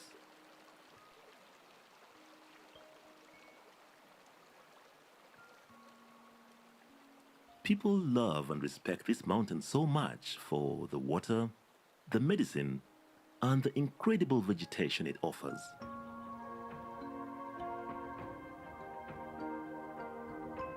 Rwenzori's glaciers, magnificent waterfalls, and lakes make it one of Africa's most beautiful alpine areas. Uganda Wildlife Authority has been actively protecting the many endangered species within the national park such as the blue turako and the three-horned chameleon. This unique biosphere is a true gem that needs to be preserved not only for the many endemic species it contains, but also for the local community, which directly benefits and lives from the mountain's gifts.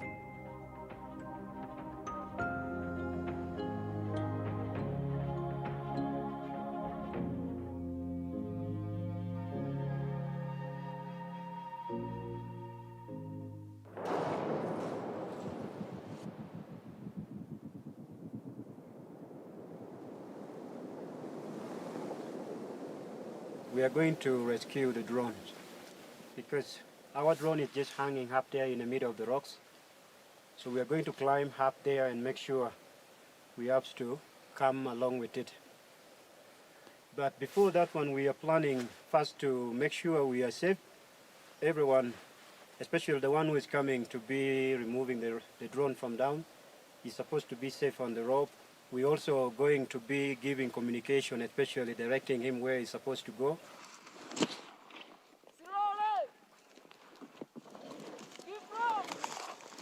This rock is just having moss which are very slippery. They contain some water.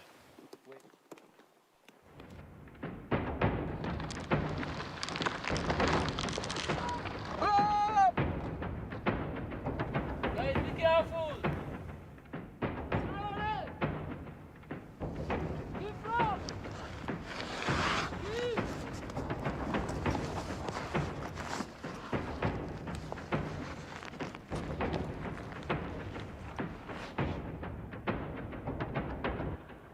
You're almost reaching!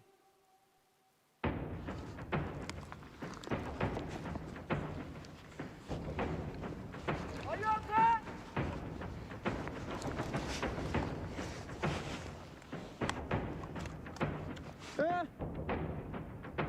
Have you got it? I have it!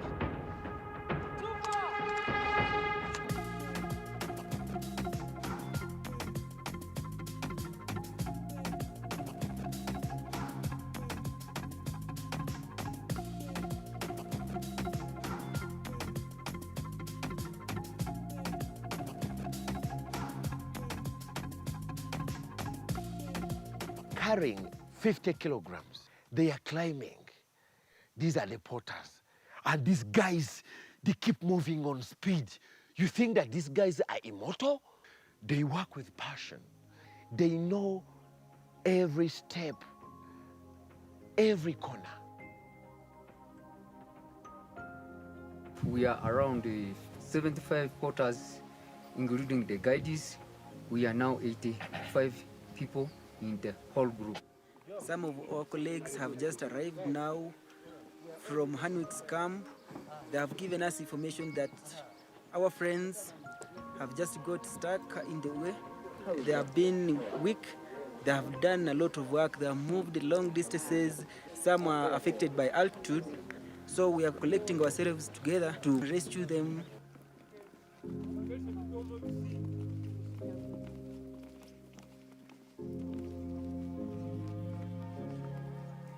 There is great knowledge that they have, the skills that they have is comparable to none that I have seen elsewhere. They're superheroes, really super.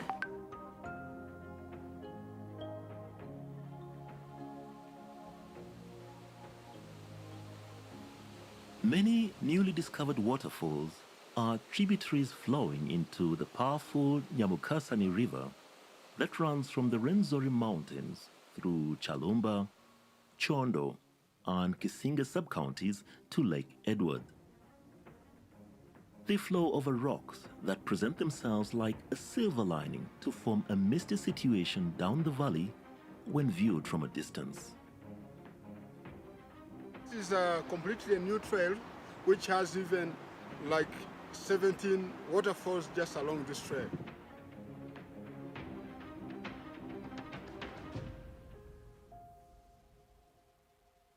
In 8 days, we have experienced so many things. Besides the experience of the mountain, there has been the experience with the different vegetation along the different altitudes. No wonder it is a UNESCO World Heritage as well. I saw something so brown. At first, I was like, what is this? Then I saw it try to come towards me. I stood up. I looked at it. It is beautiful.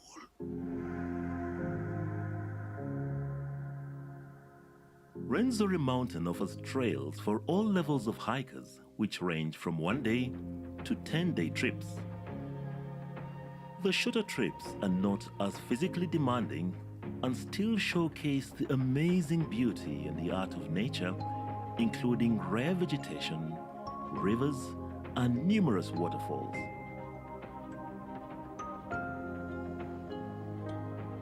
Rwenzori National Park is located on the foothills of Queen Elizabeth National Park, one of Africa's most popular game drives, and a few hundred kilometers from the Bwindi impenetrable forest that inhabits the endangered silverback mountain gorillas.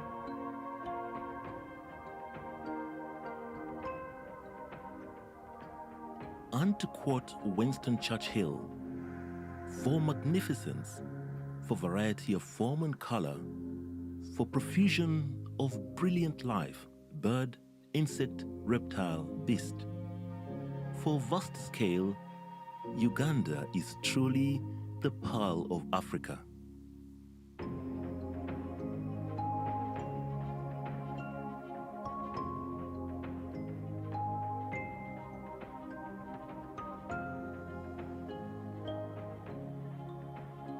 I encourage my country men and women to take interest in our domestic tourism promotion, to visit, to scale, to go, to climb that mountain. I'm still trying to look for the one word to describe Rwenzori. Right now it is indescribable, but it's just magical. There's something about it, it just changes you.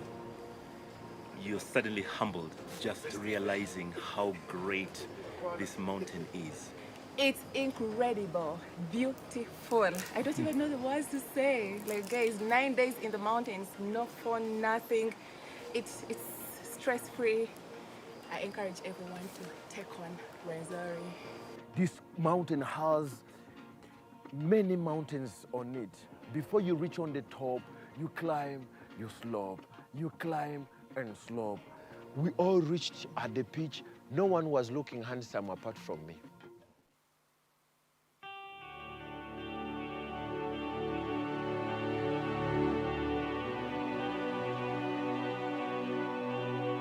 Uganda is a fairy tale.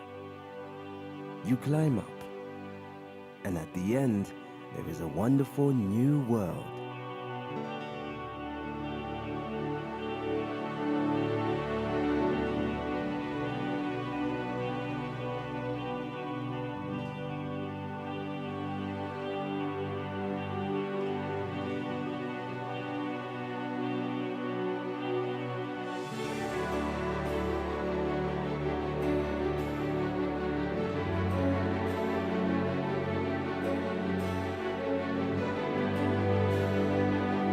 The scenery is different.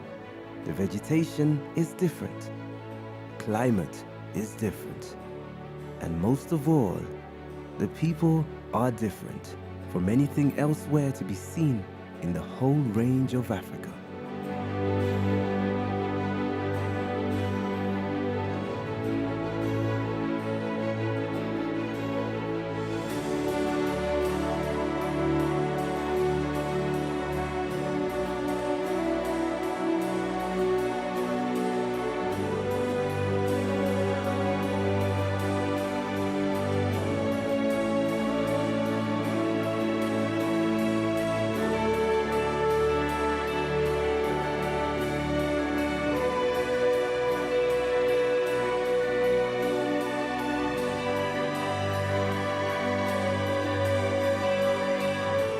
I say, concentrate on Uganda.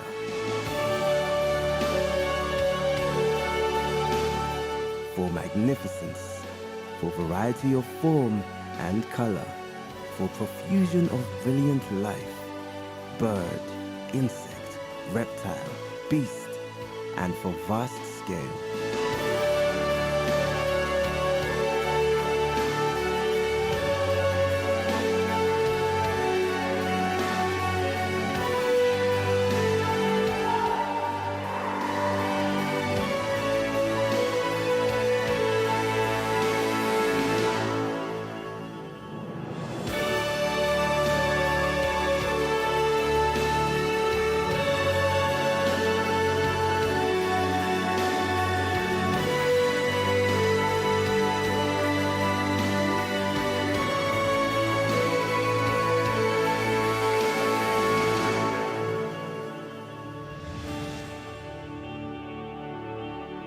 Uganda is truly the pearl of Africa.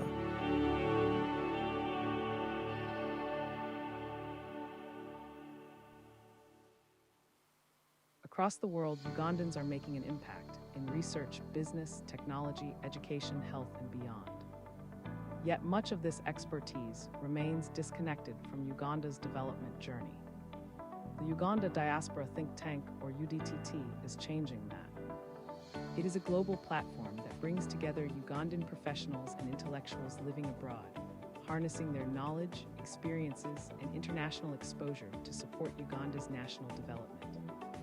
Through expertise across diverse sectors, the think tank generates ideas, transfers skills, drives research, and builds partnerships. It advises, connects, and influences policy to advance Uganda's growth. The UDTT represents a new era of collaboration, where Ugandan minds worldwide unite to shape solutions for the country's future. Together, innovation, knowledge, and action create a bridge between the diaspora and home. Join the Uganda Diaspora Think Tank, connecting expertise for a stronger Uganda.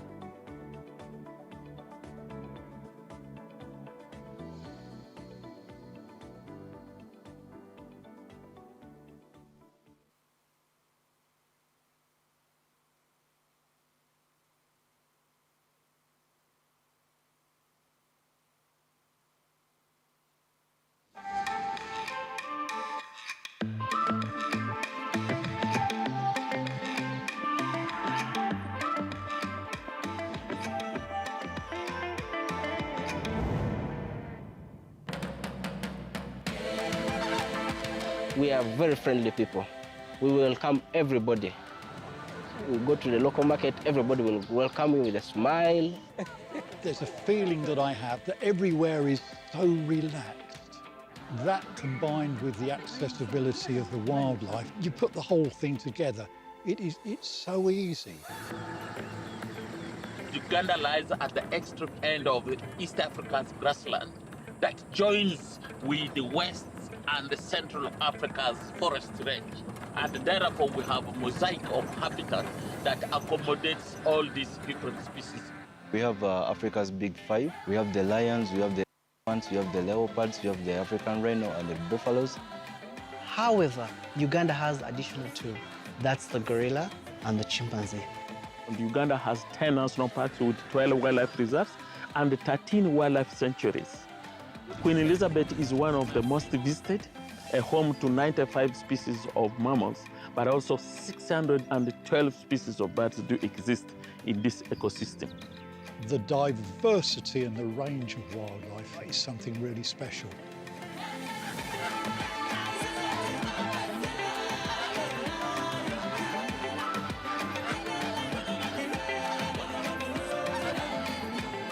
The channel is a breeding area. We have preserved it purposely to allow fish have a chance of breeding.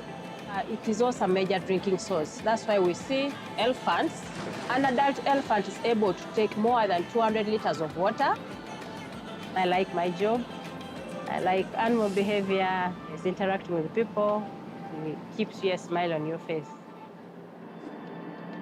Yeah, I love ginger, given its source of the Nile. Then also the activities there, such as whitewater rafting. My favorite place to be in is Matron Falls. Go through and you get mesmerized. Makisho Falls National Park is the largest park here in Uganda, and it's divided by the River Nile. There flows about 6,696 kilometers from the Pearl of Africa up to the Mediterranean Sea.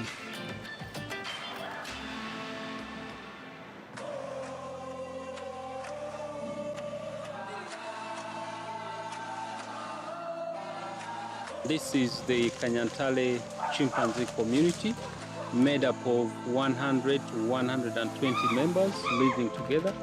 For chimps to be fully habituated, we need a period of roughly about 5 to 10 years, where they will be fully habituated, where you can come at a close contact with them.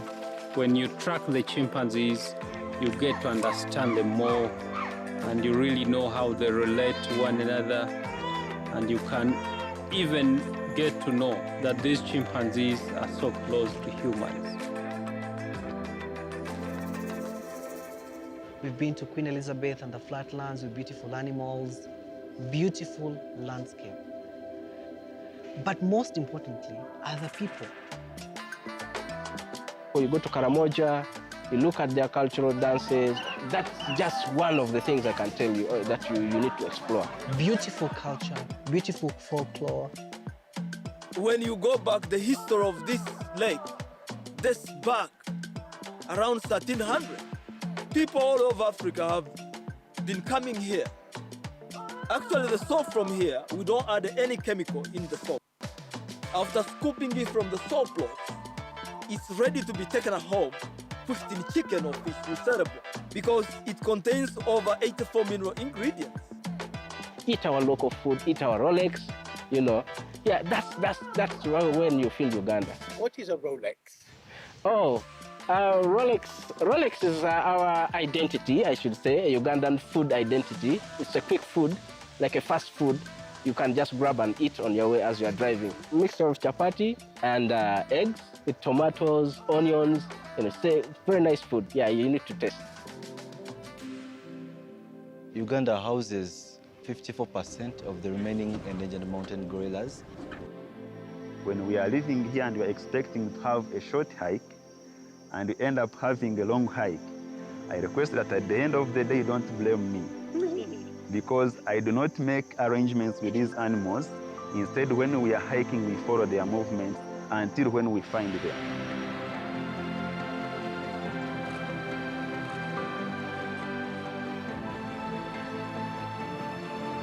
Head of the family being Mark. We have Ndunguse, we have Rukondo, we have Shuti. They move in families. They rarely abandon each other. Then also they are ready to protect their families. To have a silverback walk in front of you, probably no more than 2 meters away. Now that is something absolutely special. I can still get goose pimples thinking about that one. It's an adventure of a lifetime. It's a highlight reel of all that is in Africa, that is rare, that is beautiful. I'm just looking forward to the next time.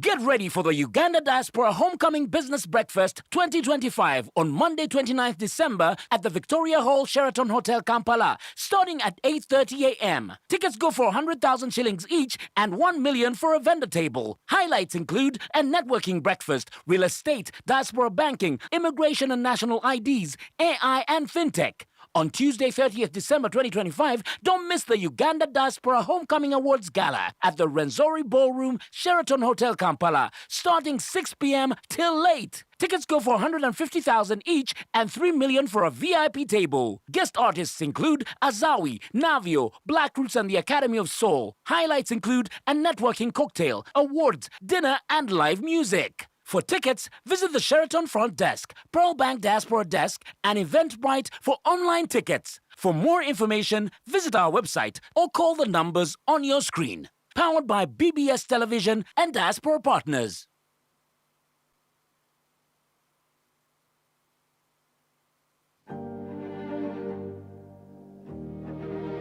Get ready for the Uganda Diaspora Homecoming Business Breakfast 2025 on Monday 29th December at the Victoria Hall Sheraton Hotel Kampala, starting at 8:30 a.m. Tickets go for 100,000 shillings each and 1 million for a vendor table. Highlights include a networking breakfast, real estate, diaspora banking, immigration and national IDs, AI and fintech. On Tuesday, 30th December 2025, don't miss the Uganda Diaspora Homecoming Awards Gala at the Renzori Ballroom, Sheraton Hotel Kampala, starting 6 p.m. till late. Tickets go for 150,000 each and 3 million for a VIP table. Guest artists include Azawi, Navio, Black Roots and the Academy of Soul. Highlights include a networking cocktail, awards, dinner and live music. For tickets, visit the Sheraton Front Desk, Pearl Bank Diaspora Desk, and Eventbrite for online tickets. For more information, visit our website or call the numbers on your screen. Powered by BBS Television and Diaspora Partners.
In the past, my people could predict the weather, but now the rules of nature have been rewritten.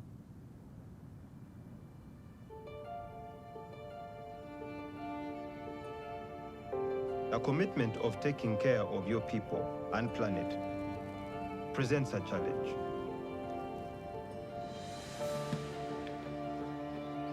A challenge that leads you into the unknown.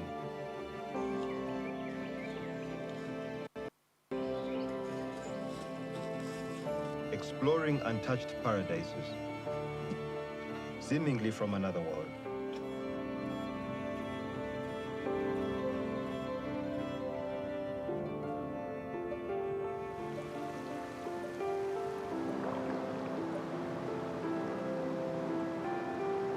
All of them connected by the water that flows downstream from the peak of the kingdom.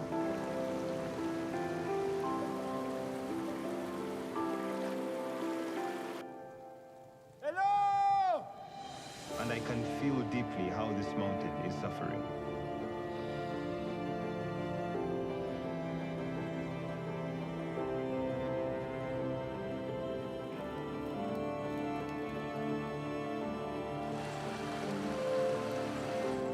A place where the purity of the air drives you to keep climbing upward.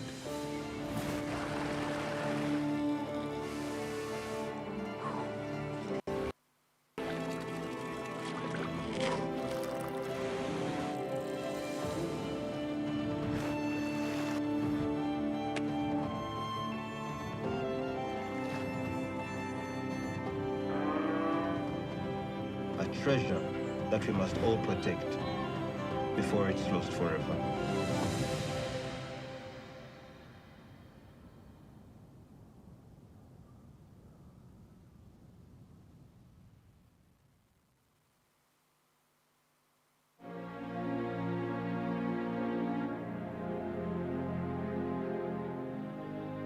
Welcome to one of Africa's highest, most remote and unknown mountain ranges, located in Uganda, the Pearl of Africa. The Rwenzori Mountains, also known as the Mountains of the Moon, are stretched over 120 kilometers long and 61 kilometers wide.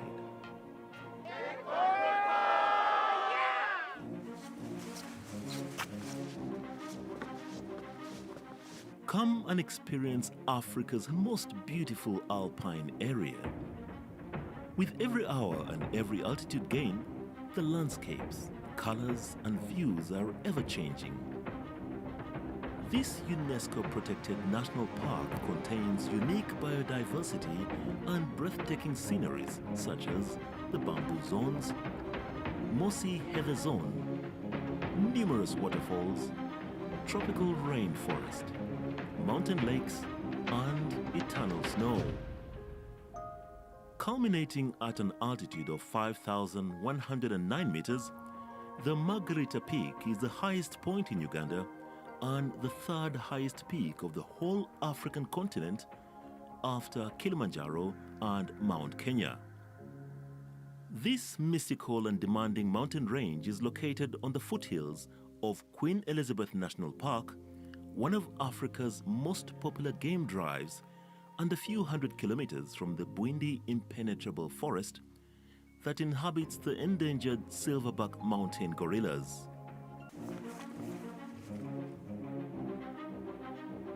Rwenzori Mountains offers trails for all levels of hikers, which range from 1-day to 10-day trips. The shorter trips are not as physically demanding and still showcase the amazing beauty in the art of nature, including rare vegetation, rivers, and numerous waterfalls. This unique biosphere is a true gem that needs to be preserved not only for the many endemic species it contains, but also for the local community which directly benefits and lives from the mountain's gifts.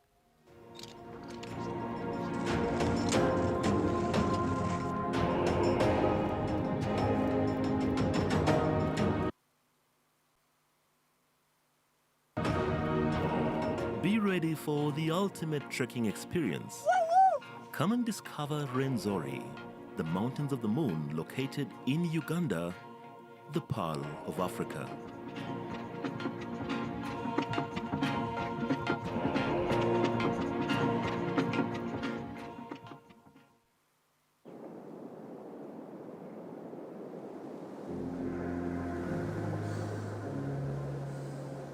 I'm feeling cold. I feel tired.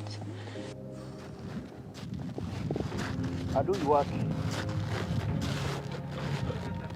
How do you work?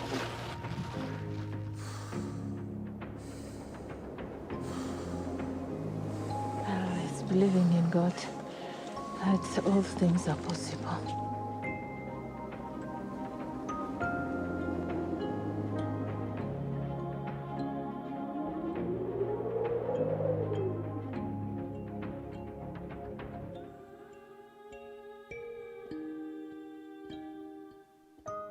Welcome to one of Africa's highest, most remote and unknown mountain ranges located in Uganda, the Pearl of Africa, bordering the Democratic Republic of Congo.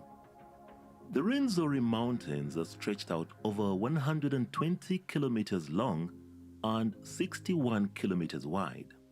They are called Mountains of the Moon, or even the Rainmaker, especially as she produces up to 350 days of rainfall annually.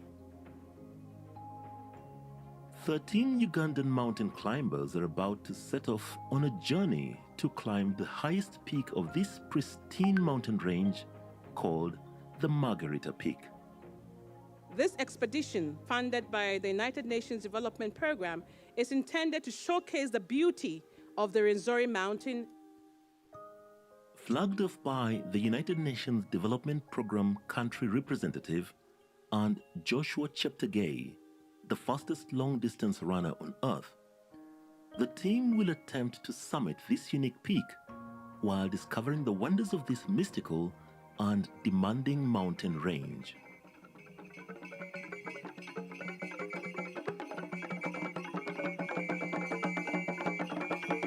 To the people of Rwenzori, you have the best place in the world. Treasure it, keep it. I'm so excited. I'm so thrilled to have this opportunity to summit Rwenzori.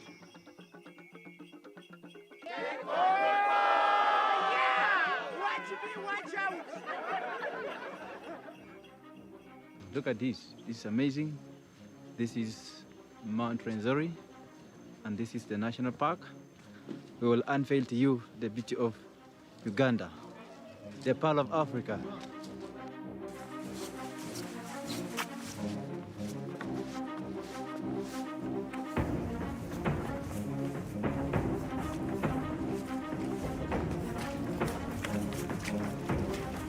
The best never rest. Our prayer is to reach on the top.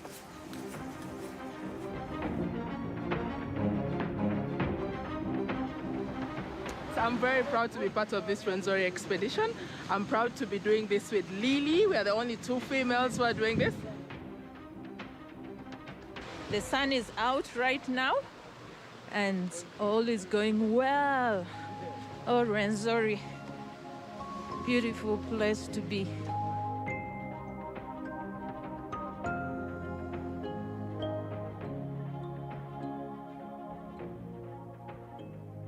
Formed about 3 million years ago, the Rwenzori Mountains are a relatively young mountain and still growing. The mountains of the moon are blessed with a wide variety of flowers and plants. With every hour and every altitude gain, the landscapes, colors, and views are ever changing. You can find different layers of vegetation: bamboo zones, mossy heather zone, lobelias, alpine zone, and eternal snow at the top of the mountain.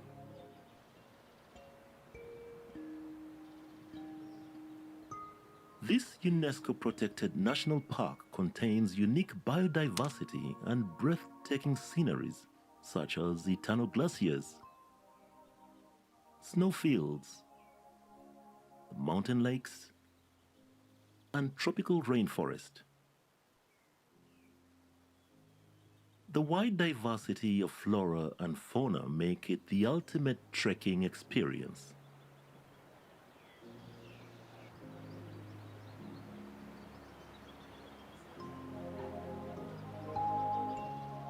It's an adventure. It's life. It's fun. Very scenic.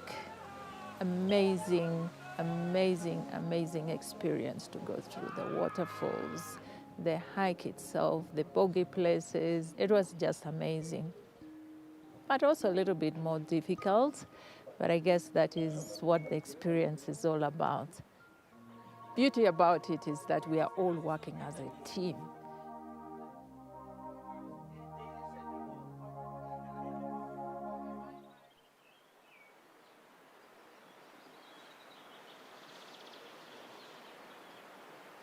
I'm doing very well today. Last night I had a bit of a running tummy and a headache. I think it's an effect of the altitude sickness. And then I noticed this morning that my lotion is frozen. So I think we are at quite an altitude that is getting colder and colder. But I'm feeling great right now, and that's a good thing. My headache is gone and I'm looking forward to the day.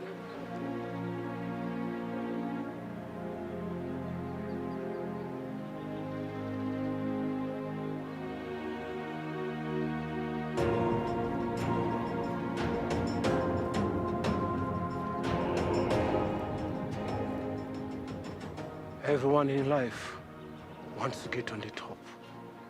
But what are the techniques? What's the way of reaching to the top? I have just come to realize reaching at the top is not easy. You have to pass so many things. It has never easy way. But when you believe in yourself, when you prepare your mind, I have a saying of saying that nothing is impossible. The Kilembe Trail is a marvelous but challenging 82-kilometer hike that requires an 8-day trek with 6 days to the summit and 2 days of descent, depending on the weather conditions and the endurance of the hikers. Tiresome yet rewarding, this hike starts at 1,800 meters and culminates at an altitude of 5,109 meters on Mount Stanley, where the Margarita Peak is the highest point in Uganda and the third highest peak on the whole African continent after Kilimanjaro and Mount Kenya.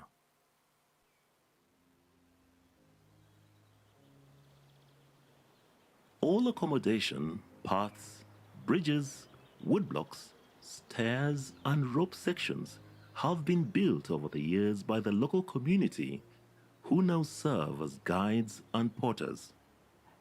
They provide incredible knowledge, assistance and safety on the way to the top and back down.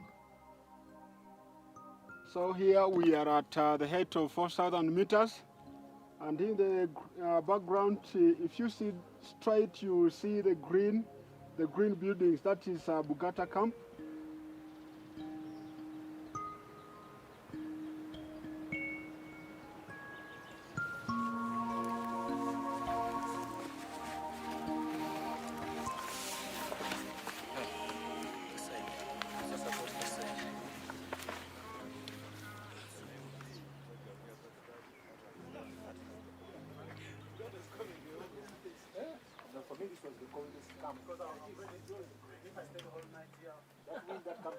I must have strained my ankle. It was not only a long walk, but it was quite steep coming down to camp. So this morning, I just couldn't put my foot down. It was very difficult to walk. This is really helpful. I'm getting a celebrity massage.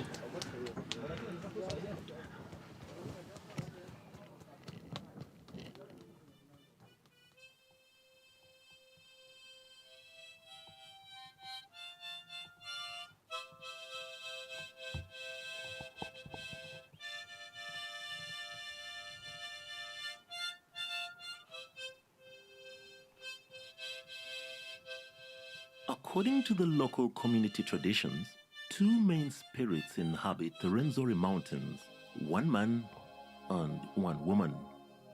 Kita Samba, the spiritual god, is there to give blessings and protection.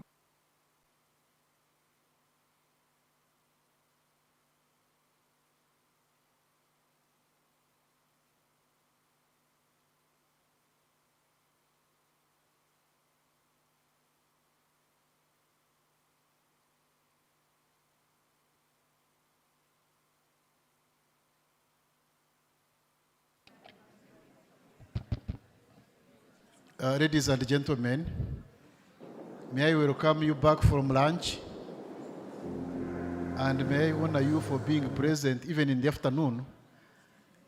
And without cautioning you, may I observe that we should remain alert going forward. Let members assume seats, find somewhere to sit, and we begin our session. As our time runs out, we'll try to be as fast as possible. In the spirit of being fast, we are going to a session on success stories from diaspora abroad, and the facilitator of that session is Mr. Bagonza Muhammad, in charge of Diaspora Desk State House. May I have the honor to invite him to occupy the first seat here, and then we invite the panelists to join him. I have on my list here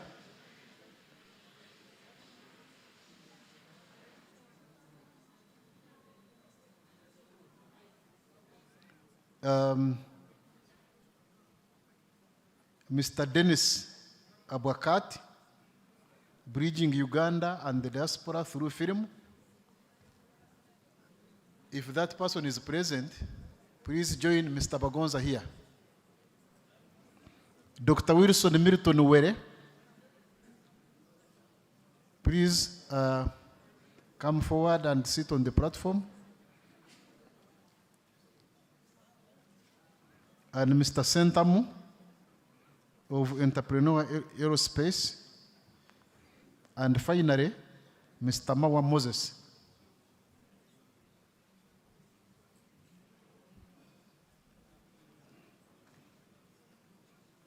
I'm still waiting for Dennis and Moses.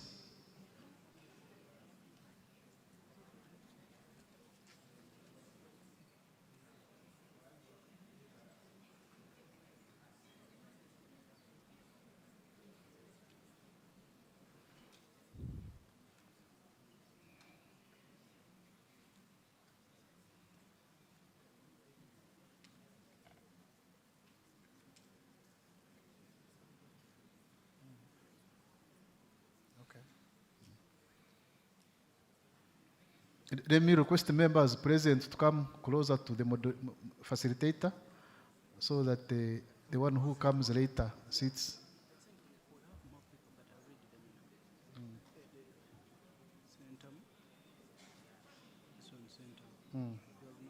They said, no, I invited Centum.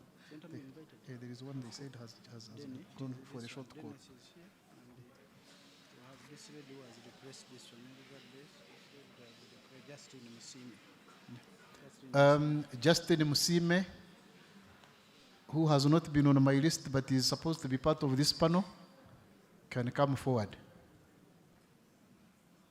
And since there is one chair remaining, I imagine it is for Justin Musime. Members, you are most welcome. May I suggest that we settle and we start the session.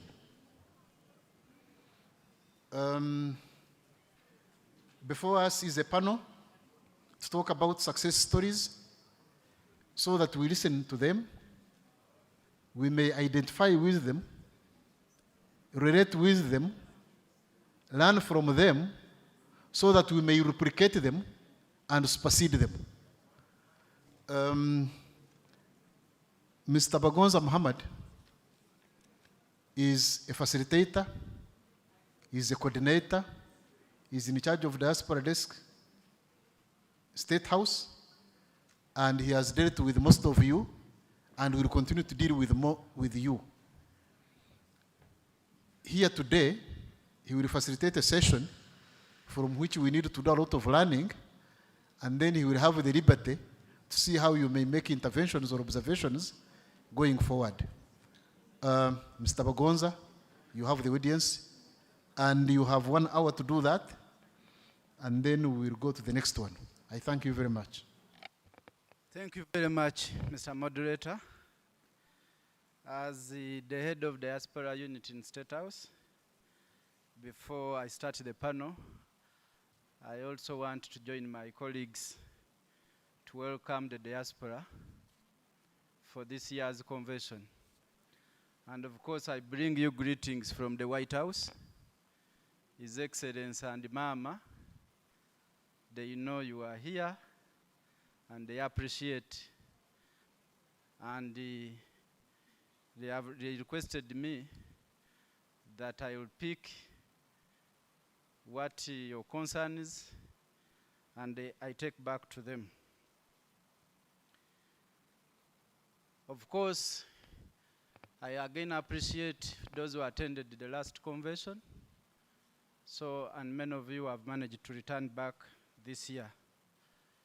Our role as the State House is to complement Ministry of Foreign Affairs and the Embassy to make sure that everyone in diaspora is heard and we have served you. Of course, you remain a strategic partner in terms of remittances, investment, and skills transfer. And like everyone has called you here, that you are our first ambassadors to those host countries. Because for you, I have already said that you understand the market, you know the people, and you have the money. So you are the very first people to serve our interest.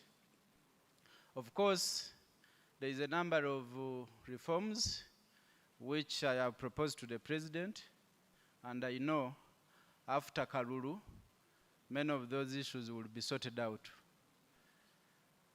And I request you, 15th January 2026, please remain here to vote and vote wisely. Thank you very much. So let me move forward to introduce my panel. Of course, these guys, you have seen them. Actually, they are very successful as you look at them. And they are going to showcase and tell us how they have become successful, both in diaspora and here.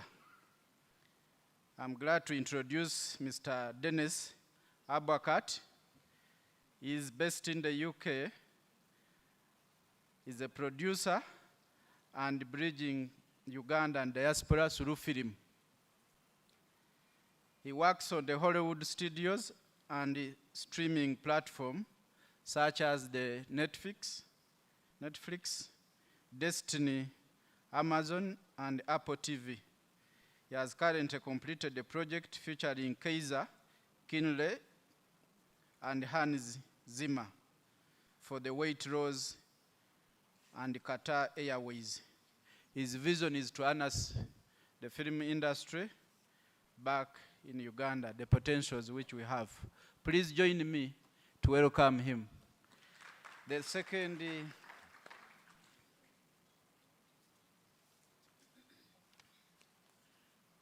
second speaker is Abdalaka Sentamu.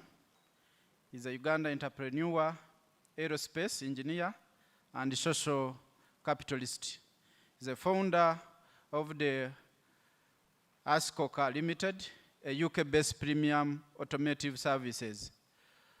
Abdallah identified as a shortage of skilled labor in the UK in the automobile sector.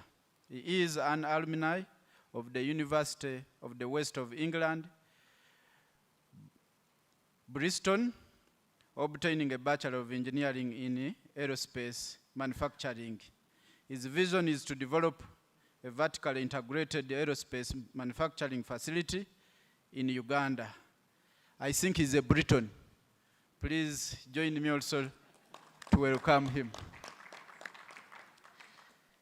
The one next to me is Dr. Wilson Milton Wele. He's a senior medical officer and the global lead for child health services at the World Health Organization in the public health. Director of Kampala Medical Chambers Hospital and Jowiro Investment in Uganda. He returned from diaspora and continued to channel funds strategically into building Jowiro Complex, an investment which reflects United States dollars 7 million, decades of reinvestment. Please, as you can see, it's very successful. Please join me. We have Mr. Mawa Moses. Is he here? Yes. I know Mr. Mawa personally. The way you see is very successful in the Cape. And his success stories creating the largest African and diaspora media company in Canada. He has hosted many of the government people here in the media platforms. He's a founder of Imagine Uganda, a magazine showcasing Uganda's transformation journey. He established the most influential Ugandan platform in diaspora to recognizing the works of many of you have done. And as well, is a champion of Nauka, a Ugandan association in Canada. So as well, please join me to welcome Mr. Mawa. Please, the clap should be loud because these people are very, very successful. So maybe we may need to associate with them. Do we have Justin Musime? He's a Ugandan trained physiotherapist working with the NHS in the UK. President of Uganda Diaspora Allied Health Professionals UK, and representing different groups in the UK, like the Uganda Nurses and Midwives, the British Uganda Doctors Association, and UK Health Alliance. Please join me to welcome Justin.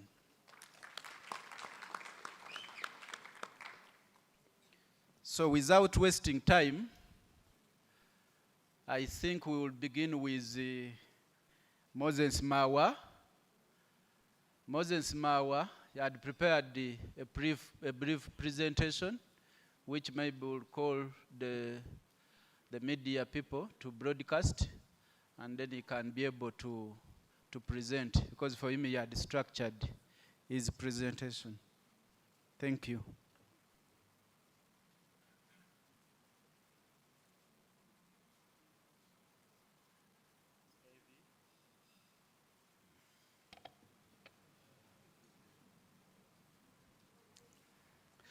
It's a pleasure to be here to have this remarkable convention of the Ugandan diaspora. I am so pleased because of the fact that being here is being at home, and it's an opportunity to be able to share much of what is actually going on out in the diaspora, and then to see how best we can bring that back at home. The first one, please. All right, so when I left Uganda many years back, I went to Canada with just $20 in my pocket. And fortunately, the system in Canada is actually very well set up. I was able to grow that $20 into the largest African or Black-owned media organization in Canada, with a 24-hour TV channel. And the 24-hour TV channel is actually a subsidiary. I am actually the president and CEO of that as well. So it's called Afro Global Television. So most of the principal cable systems, similar to DSTV here, we have Rogers, Telus, Bell Canada, and several others actually carry our 24-hour TV channel. Now, I have had the privilege and the opportunity actually to intersect, to connect with a number of leaders from here and members of my family and many others as well. And it became imperative that something really needs to be done to showcase Uganda internationally. So that's how we came up with the idea of Imagine Uganda magazine. And it's not just a magazine, it's a 6-track initiative with a number of key entities as well. Now, that has led us to a unique project that is known as, next please, the Most Influential Ugandans in the Diaspora Initiative.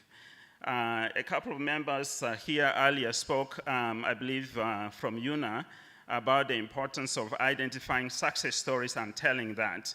I am pleased to say that with Foreign Affairs, particularly Permanent Secretary Bajire, and then of course Ambassador Muhindo and a few others as well, we've been able to come up with this initiative. So 100 will be showcased in a special book and then published also in the magazine. So as you can see, we have someone such as Daniel Kaluuya, a Hollywood star, bona fide Oscar winner, will be able to showcase that as well. Next. You can see actually Lieutenant Colonel Ivan Edwards. He was actually born right here in Uganda.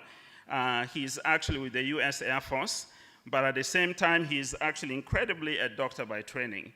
He has done so many things and missions even at home here, which is actually really, excellent. Next, we have Dr. Opio Oloya. He's the Vice President of Western University, and has served as superintendent of schools and an expert in education and many other areas as well. So these are diasporans out there who can actually still contribute significantly actually to the growth of our great nation. And I just want to emphasize that this Imagine Uganda, Most Influential Ugandans in the Diaspora initiative, it's basically a partnership of State House through the Diaspora Office, and then the Ministry of Foreign Affairs and with Ambassador Muhindo and the PS as well. And then quite significantly, of course, you know, the creation, the production by Silver Trust Media.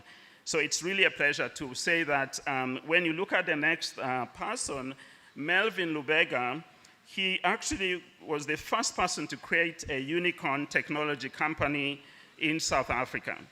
And this is basically a $1 billion technology company. Imagine a Ugandan created the first $1 billion technology company in South Africa. This is really, really incredible. And he's also a special advisor to President Ramaphosa. And I believe that talents like that can help to contribute significantly to our progress and success here in Uganda as well. He has also created a 75 million Africa Startup Fund. This is continent-wide, but Ugandans obviously qualify to be able to access some of those resources as well, which is actually quite amazing. And the next one is Florence Kasumba, based in Germany. As you hear this, you'll notice that we have diasporans in China, in South Africa, in Canada, in Malaysia, everywhere. We have incredible success stories. And I'm so pleased that we are able to actually do this. He actually starred in Captain America. This is Florence Kasumba, starred in Captain America, Black Panther, and several others as well. And she's also in a Disney series called The Falcon.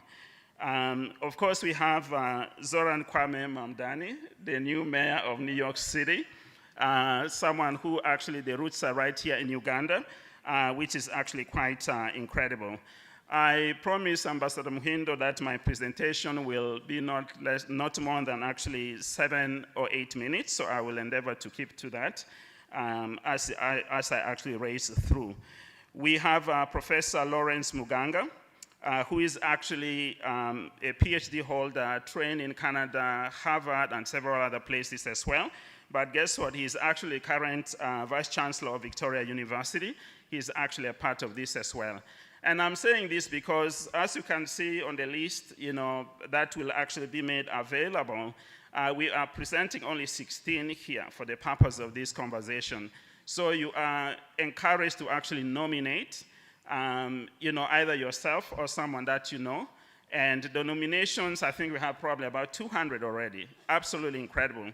But it does not mean that you have to achieve certain level of qualification or anything like that, even if it's a nurse or a teacher or anyone who is actually doing something incredibly meaningful, you would actually be appropriate to, you know, to be considered as well. So I just really want to say this with incredible humility that on the list we also have Carolina Billy Mays. This is actually a lady who is the head of the transportation systems in Texas. So here we talk in Uganda about infrastructure, engineering projects of all kinds, but this is someone who has actually been involved with a $9 billion project, for example. So the skills that can be brought back home or tapped through consultancy initiatives or even pro bono and that sort of thing, it is actually quite incredible. We have Justus Mirembe, who is actually a dear friend and also the head of the National Association of essentially basically the new organization that has been set up in Canada, which is essentially amazing actually because it brings all Ugandans together, regardless of political affiliations, place of origin, and that sort of thing. The full name is the National Alliance of Ugandan Canadian Associations, or NOCA. But he is also a law enforcement officer in Canada with border services and things like that. We have Samantha Kavuma in South Africa. We have Dr. Obed Kabanda, who is actually right now involved with the Free Zones and Export Promotions Authority. We have Ronnie Mayanza, who is a dear friend and the founder of the Uganda Diaspora Network and a number of other initiatives as well. We have Agnes Igoye, who is an expert at Intergovernmental Authority on Development. She has been at Harvard, the Clinton Global Initiative, and so many others as well. And we have Mtuwa Birimumaso, And he is actually interestingly exporting coffee to China primarily, and he's involved with actually the Ubuntu Cafe initiative. And lastly, I believe we have Dr. Giacomo Kikomeko, who is basically a doctor based in the Netherlands. And finally, on this, we have the certificate that will actually be presented out. We are actually working closely with State House and Foreign Affairs to make sure that potentially, in the new year, these people will be actually invited to be able to receive these certificates. So we have a sample there, and it basically says, Imagine Uganda presents 100 most influential Ugandans in the diaspora. And the citation says, recognized as one of the 100 most influential, and that sort of thing. So presented by State House, Foreign Affairs, and then the diaspora units, both at Foreign Affairs as well as State House. So I'm really pleased to say that this is an initiative that I think will be a game changer, because it presents incredible success stories from our diaspora communities. And these are people whom we will now be able to see how best they can actually contribute to our success. Now, I will briefly now speak about the Imagine Uganda initiative, and I'll make this relatively quick, and then close out about the new initiative, that's the National Alliance of Ugandan Canadian Associations. In 2 minutes. Yes, please. So in brief, therefore, Imagine Uganda, as you can see on the screen there, it is basically about trade, investment, tourism, and the diaspora. And the flagship initiative about this is actually this magazine. Some of you may have actually gotten copies already. And we are making it available digitally as well. You'll be able to download from the website. And it's also meant to be at our embassies and high commissions and consulates throughout the world. So if I may now go to this particular presentation, that would be page 5, please. And the National Alliance of Ugandan Canadian Associations, I'm so pleased to say that it has been established specifically to actually support the interests and aspirations of Ugandans, throughout Canada. And yeah, if you could go please further down, it will be page 12. And I'll close out with this. So it was successfully launched, and we have a brief video, about 1.5 minutes or so, that will be actually played. And if there are additional questions, I'll sit down as a part of the panel, and we'll be able to answer or to respond to what you have to say. Thank you. Yes, Mr. Mawa, I would like you to tell the audience about the success. How did you manage to make it in 1 minute?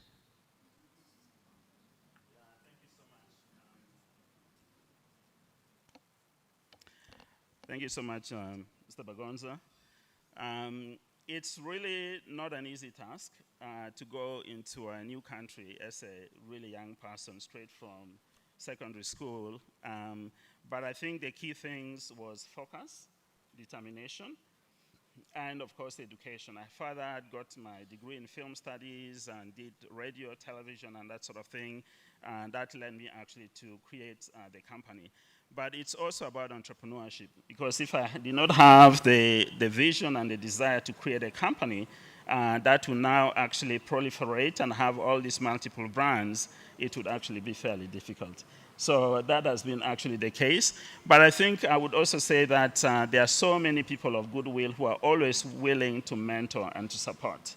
And I am so privileged to say that along the way I've had actually so many of them.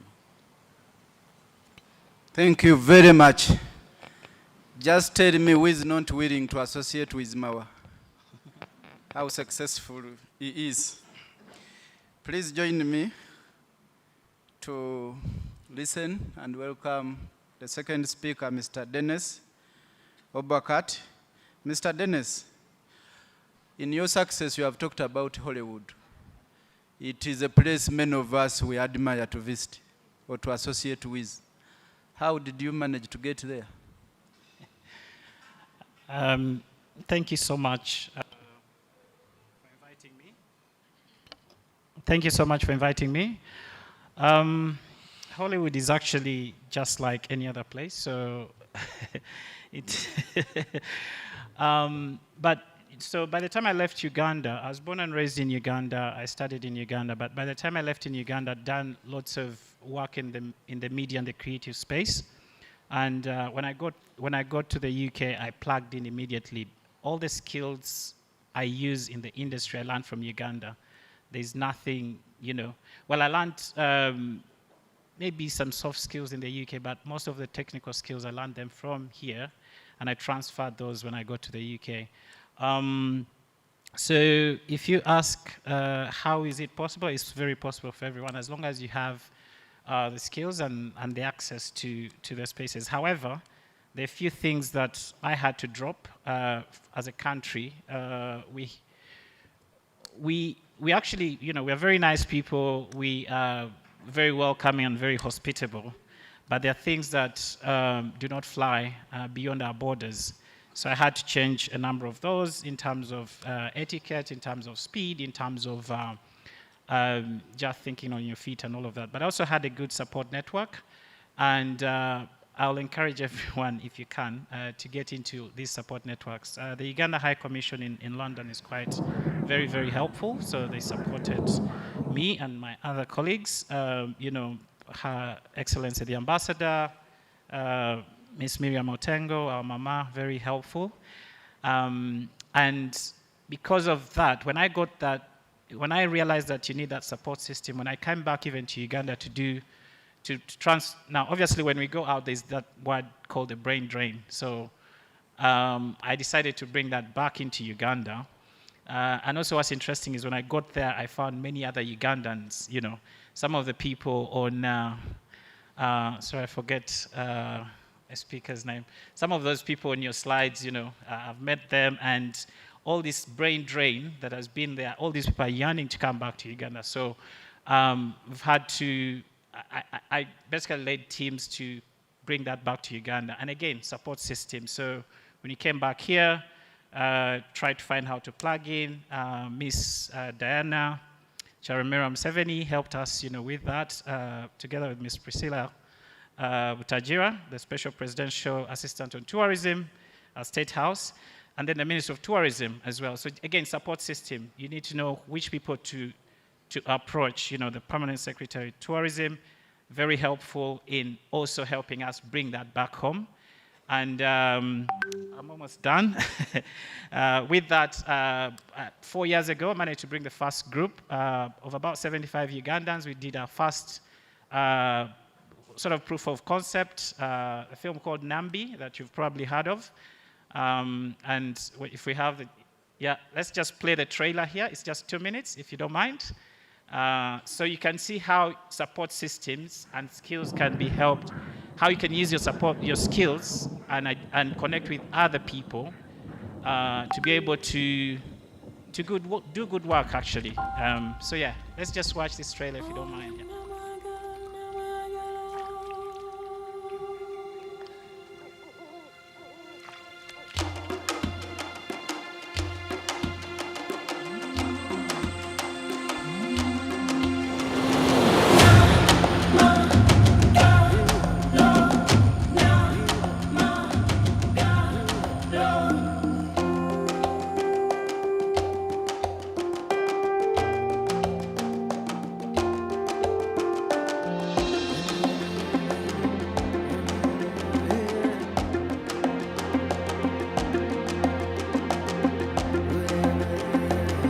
Nambi, the world of men is not to be played with. I am not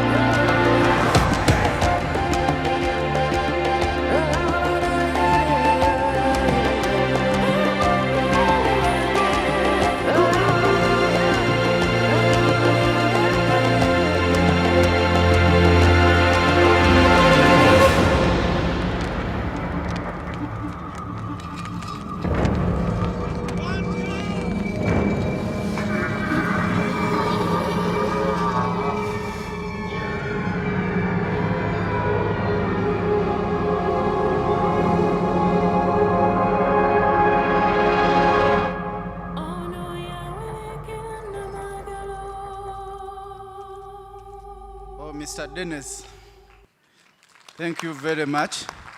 But in 1 minute, I would like you to tell us how you are going to harness the potentials of the film industry in Uganda. You're looking at our areas of tourism, culture, food, the flora and fauna, etc. All right, thank you so much. Again, it's about your support system and networks. I actually moved with some of our filmmakers here. If you can start, just put up your hand. I've got Ni, one of our directors there. I've got Rachel Bashabe. I've got Laura Twin at the back. There is Shakira Chivirige. All these are, so what you've seen there is done by Ugandans. This is not, it's not any special Hollywood, as you call it. All these are Ugandans who've done this amazing work. So how do I plan to harness this? By working with fellow Ugandans. We are all, I want to use the word orphans abroad. You meet fellow Ugandans and you're like, oh, you're here as well, And then we connect. So the plan is to connect with the Ugandans in the diaspora, highly skilled Ugandans in the diaspora, come and tap into our networks here and resources. So please, when we come to you and knock on your doors, open them, but also work with the systems, as I said, Minister of Tourism.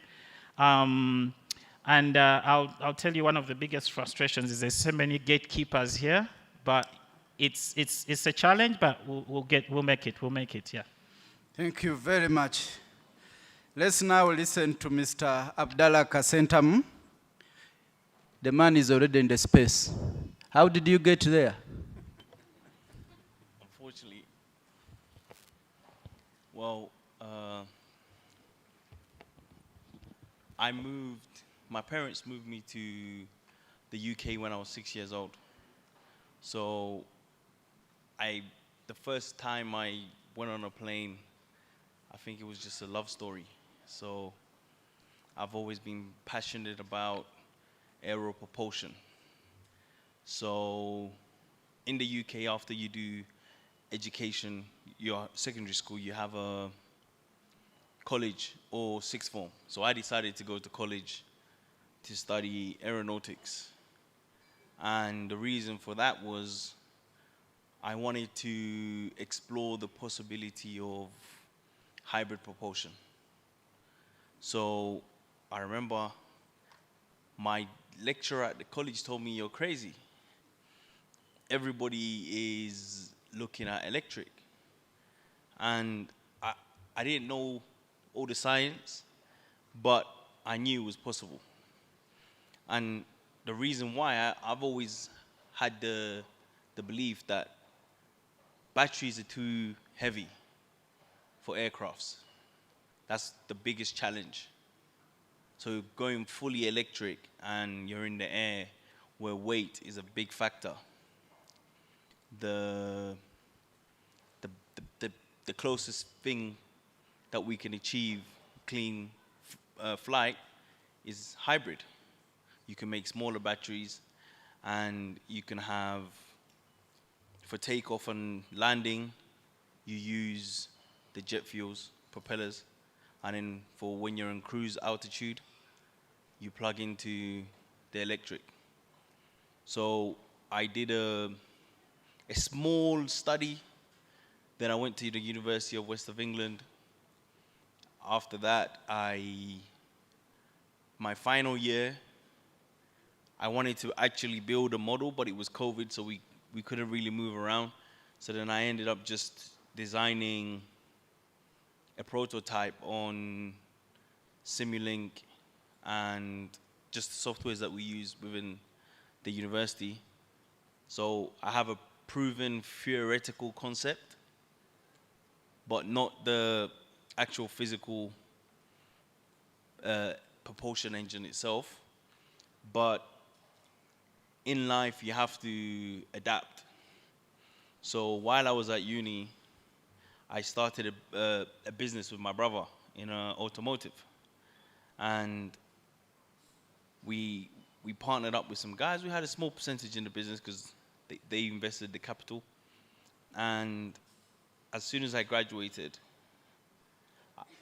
I don't want to be somebody that breeds bad manners, but I always tell people I'm somebody that hates being employed since a young age. So my parents wanted me to go to work. I said, no, I can't do it. So after COVID, I said, all right, what am I gonna do? Me and my brother, we then left that business and we said, look, let's start a new business.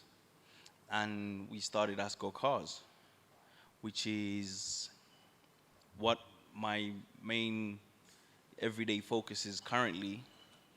And the reason for that was the aerospace sector is very expensive. And prototypes cost millions and millions of dollars. If you don't have the access to financing, it's going to be very difficult to break into the market. So my idea was, let me create a company that can generate money for me to go into my passion. And the beauty of it was, my brother was in the automotive sector. He did an apprenticeship with Mercedes.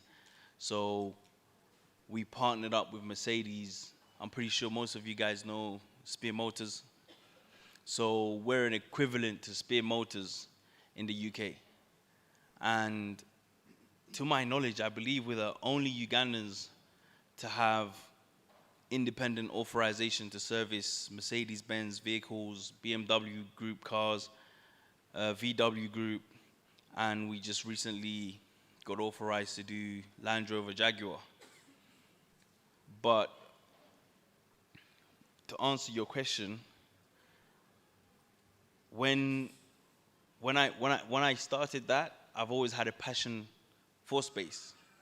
So when an opportunity come with Mama Miriam, as Dennis said, she approached me and she said that Makerere University just signed a memorandum of understanding with my alumni, University of West of England. And I was already in talks with a friend of mine who I met in social circles, who is the president of an 80-year-old aerospace procurement company with over 1,300 vendors. And I'm somebody that doesn't like to get told no. So I approached him and I kept saying to him, look, I have this idea and I feel like you're the right person to help me with it. So he said, okay, we can do it. But when this opportunity came, I went to Mama Miriam and I said, look, I want to set up an aerospace company, but I want to do it in Uganda. Why? Because while I was at UE, there was Ugandans that studied at UE, but I don't know how many of them studied aerospace. I think maybe I was the first, because when I got there, I was the only one. But I saw a few more coming from Uganda, coming to study. And luckily for me, I'm a British citizen, so I could stay. And I had an opportunity for myself, but most of them were going back to nothing. And I just felt the need that, okay, I believe a lot of people would say, oh, why is there no jobs in Uganda? Or why is this industry not invested in? Why is this not done? Most things, or most innovation in the world has always been done by people, and governments follow. So I'm not somebody that wants to wait for government. So I set up my own initiative. So we're currently in talks with Makerere University to set up the aerospace program in line with partnership with UE based on the MOU that they signed, both universities, and that's through the High Commission. But I would also like to tell you guys a little bit more about my actual business, my day-to-day. So can you play some of the videos before I go on? It must be 1 minute because we are running out of time. Yeah. There is no time complete. So we've got this Mercedes-Benz GLE. Issue that we're facing is the compartment is not opening as it should do. So we're going to try to save this customer some money. rather than replacing the whole compartment.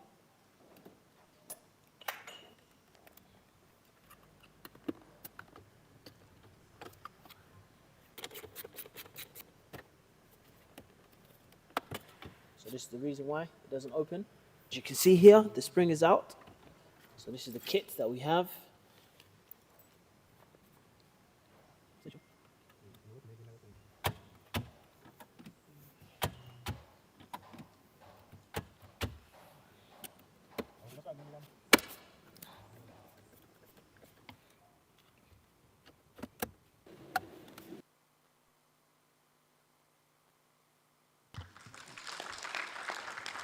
So the individuals doing the work, one of them, the voice in the video is my brother. He's my older brother. But the guys helping him are Ugandans. And the Ugandans, like the gentleman said, sorry, we realized that there was a shortage of professional mechanics or technicians in the UK. And most labor jobs in the UK face a shortage of employees, of workers. But Uganda has a talent pool. So we obtained an export license for skilled laborers, and we brought those gentlemen from Uganda to the UK, and we gave them an opportunity, we trained them up, and now they work on cars on a day-to-day basis. Like right now, they're working, and we have 5.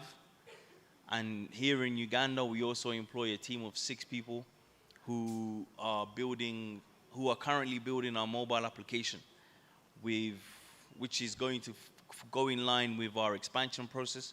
We plan on opening multiple workshops across the UK, and our goal is to have Ugandans as the backbone of our expansion.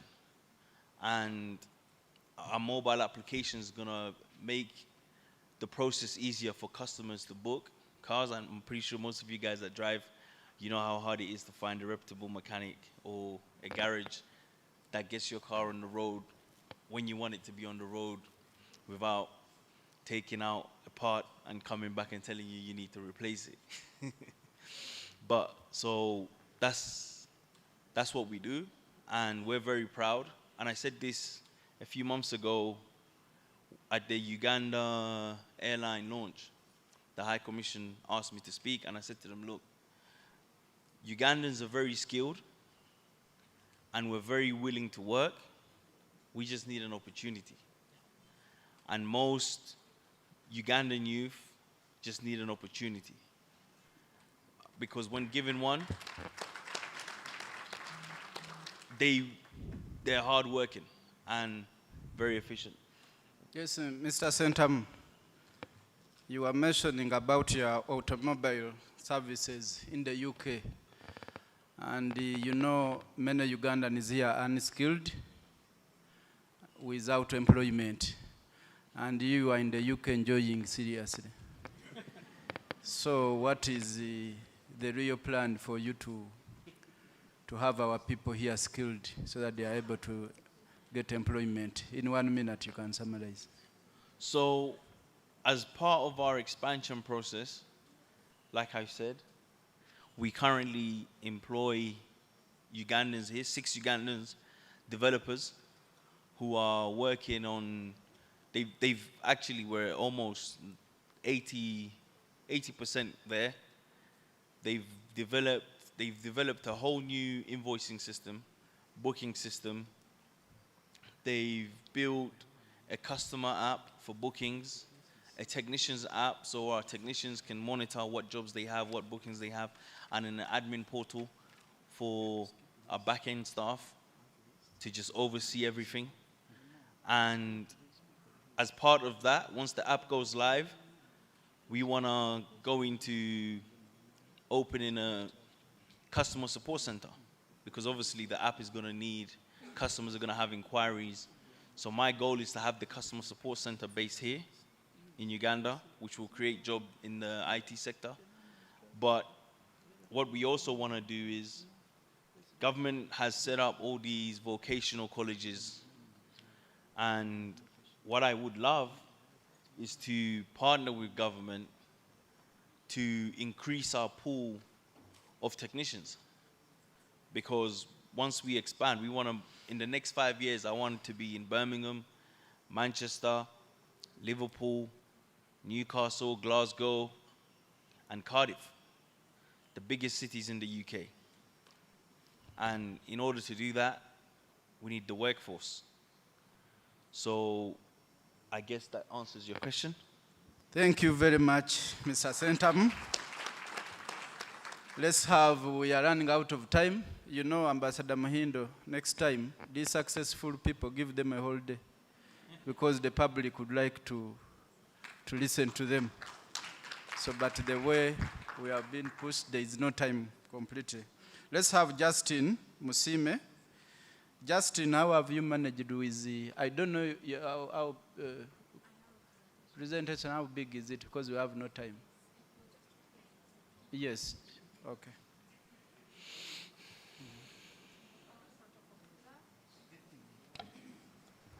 All protocol observed. Thank you for having me. My name is Justine, and I am a physiotherapist who currently works for the NHS in the UK. I am here representing all the health diaspora associations. So Buddha, that's the British Association, British Uganda Doctors Association, the Uganda Nurses and Midwives Association, Uganda UK Health Alliance, and the Uganda Diaspora Allied Health Professionals, who I represent as their president. We also have other associations for lawyers, engineers, social workers, and also we have UECA, which is Uganda, Europe, UK Association, and that brings us all together. It's an umbrella organization. And we're grateful for our embassy that is very, very supportive. So I'm here, I will focus mainly on the health, diaspora associations, and some of the work we're doing. Next slide, please. So, I'll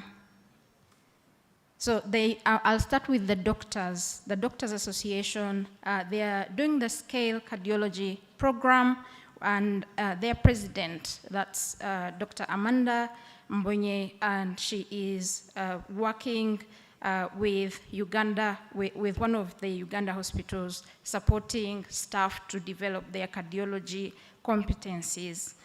They have recently trained over 100 healthcare workers, and they've brought together people from Rwanda, Kenya, who are part of the program. So it's not just benefiting Uganda, but the region as a whole. Next is iHealth Africa. So iHealth Africa was started by Primrose, and she actually won the Diaspora Health Awards. So she's an amazing person. She's been doing some research in collaboration with Ubora Foundation here in Uganda, and they were looking into research on retinopathy of prematurity. So this is a condition that affects babies, and it can make them blind. So they end up with a lifetime of blindness, yet it's preventable if detected early. So they've done some work on that. They've been able to train staff.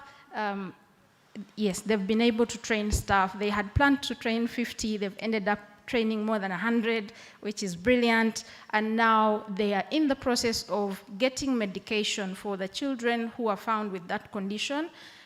They are trying to start up like a mini plant to produce that drug that is needed here in this country. And the dream is for there to be an eye institute. So if you can, please do support this work. Thank you very much. The next association is the Uganda UK Health Alliance. This sort of brings us all together, and it does a lot of advocacy, a lot of connecting. So if you have people you need to collaborate with, this is where we go and we get the support that we need. So currently, they also do professional and student exchange programs. So we've had recently some doctors go to Manchester and do a placement on organ transplant. And actually, we now have an organ transplant unit in Mulago, and they've recently done a kidney transplant or something.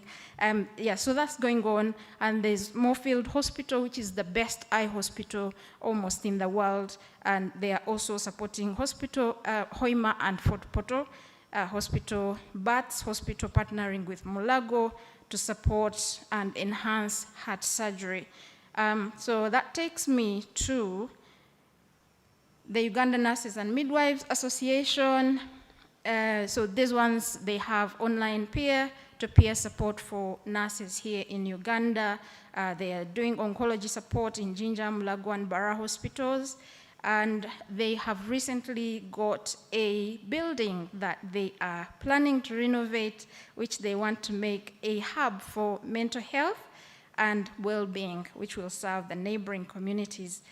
So renovation starts next year, and hopefully by November 2026, it will be ready.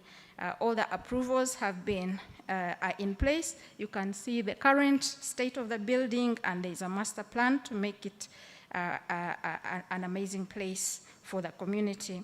And finally, this is the association that I lead, the Uganda Diaspora Allied Health Professionals.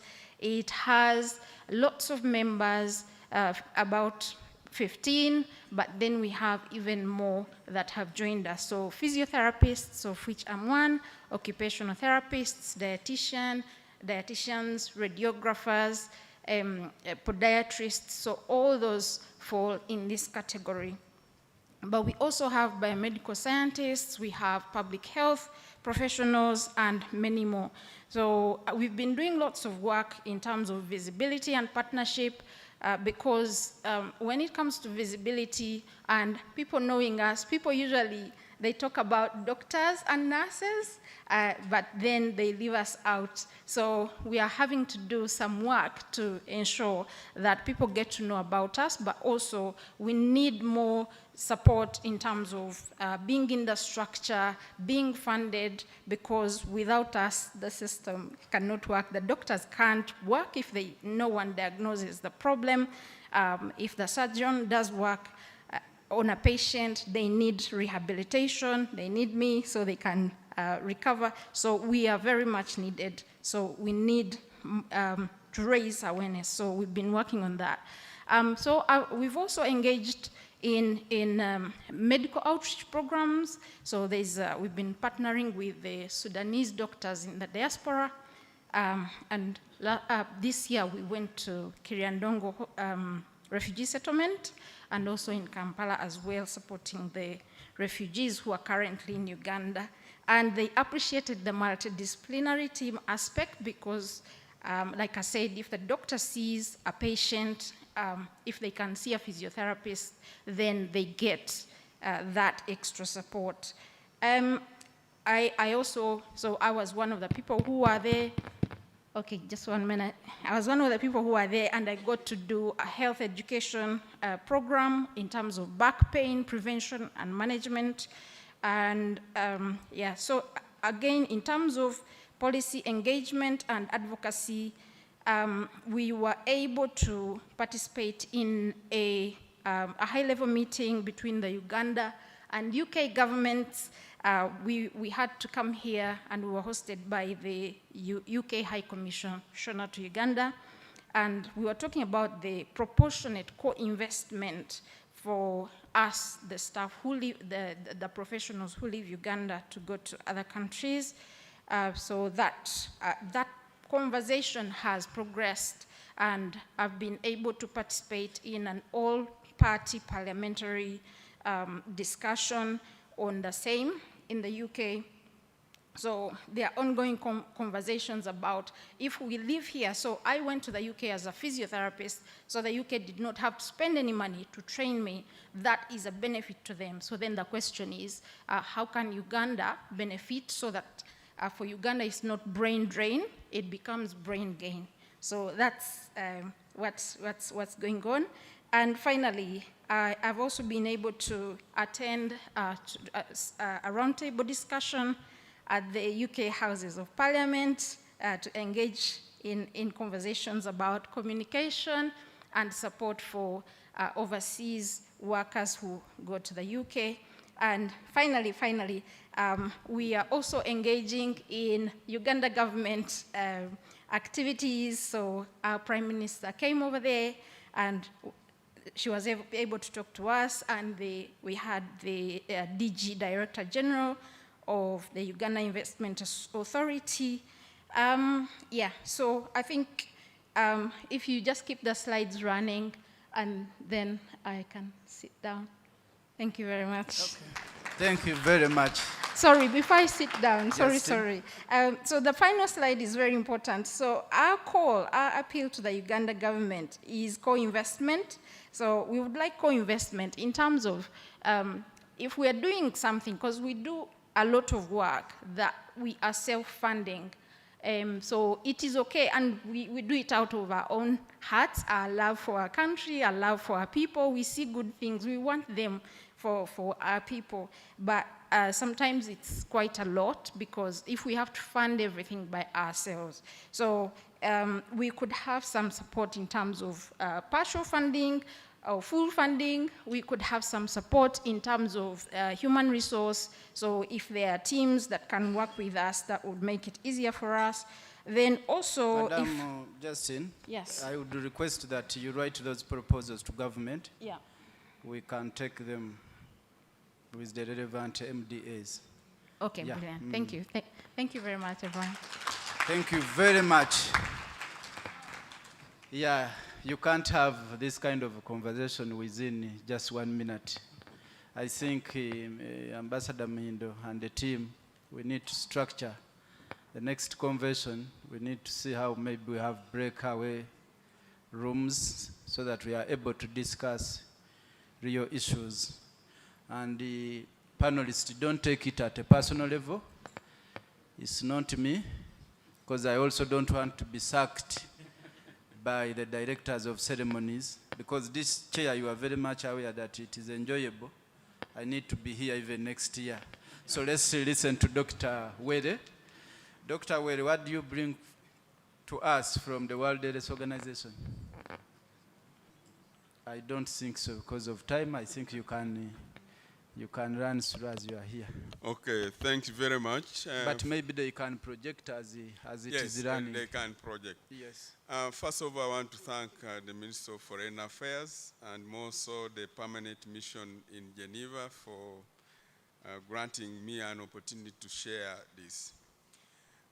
I'll share two things. One, how we in diaspora can turn our remittances into assets rather than just sending remittances for the purposes of solving emergencies at home. But also I want to offer you today an opportunity to invest actually into something that is foundational in the country. For a long time when you are out, I've been out for 28 years. I was in Zimbabwe for 6 years, came back to Uganda for 5 years, and then went to Geneva, where I've been for the last 23 years. But when I came from Zimbabwe, actually, I benefited from the International Organization of Migration to repatriate us back. We came back as doctors, about 12 doctors, specialists. And when we came back, we actually established a clinic on Buganda Road. 3 of us, my colleagues who have been in Uganda here, but we were all in Zimbabwe, and we come and established a clinic, which we built for the last 6 years.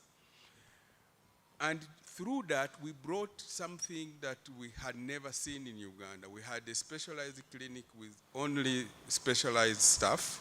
So we're offering different, I'm a pediatrician, by the way, although in WHO they called me a senior medical officer, I'm a pediatrician, a senior pediatrician to say that. So we started that, and after about probably 10 years, 8 to 10 years, we decided to grow.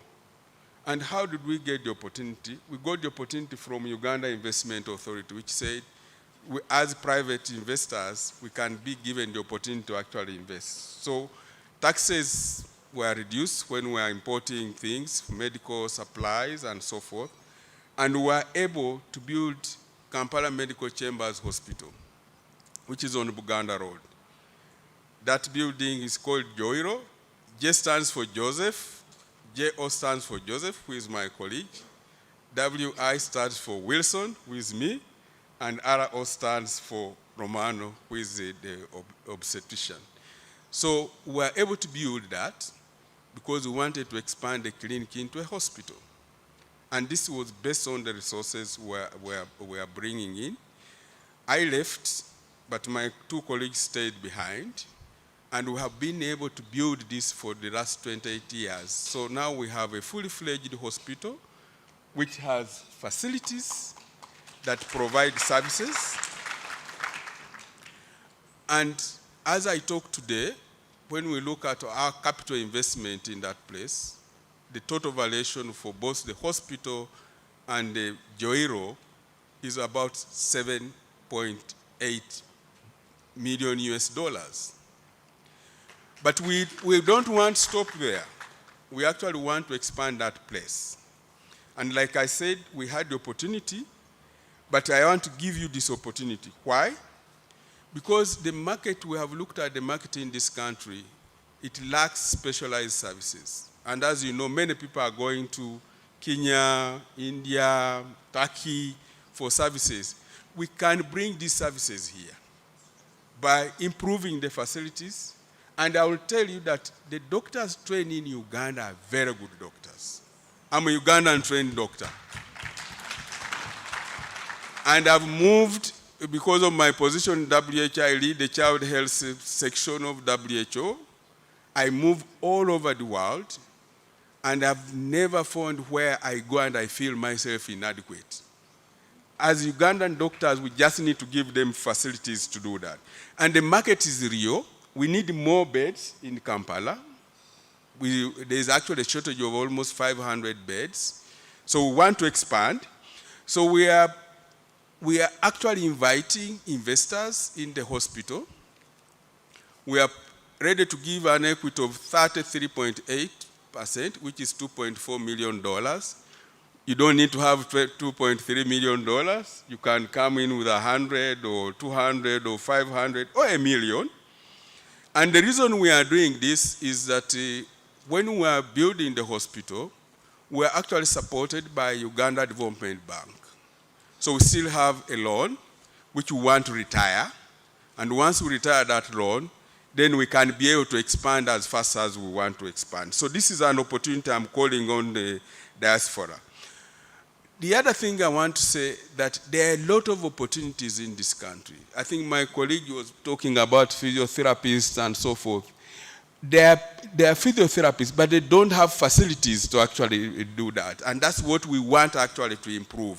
For example, we are seeing a lot of accidents going up in Kampala, a lot of non-communicable diseases going up. So we want to set up facilities that can actually respond to all these growing events. And we are calling upon, we invite you, not just remit your money for building, you build a house, you lock it in the village, just give the money to investors, invest and get more money.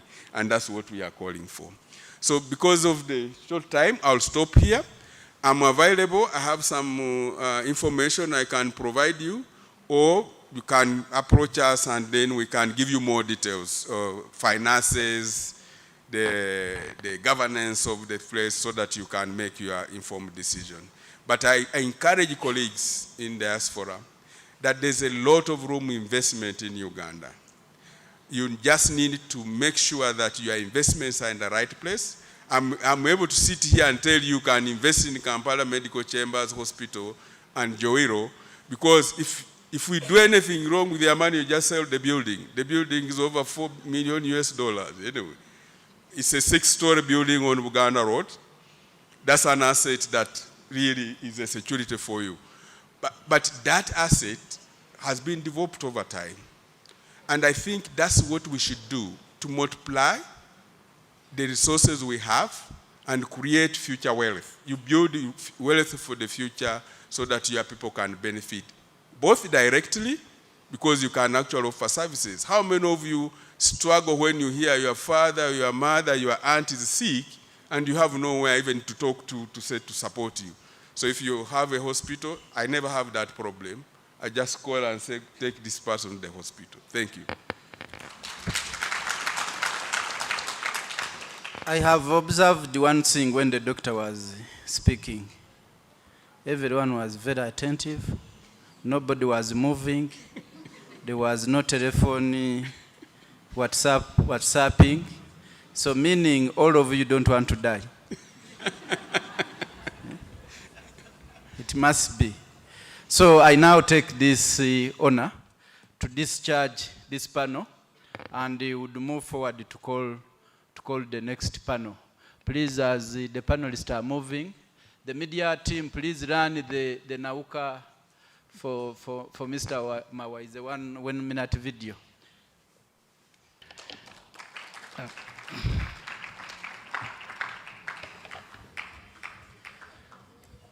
So let me take also this opportunity to welcome our peers to start in the and house. form this organization. You can just give a big And hand it's clap. out of this organization that we wanted to bring together every single Ugandan that lives and works here in Canada.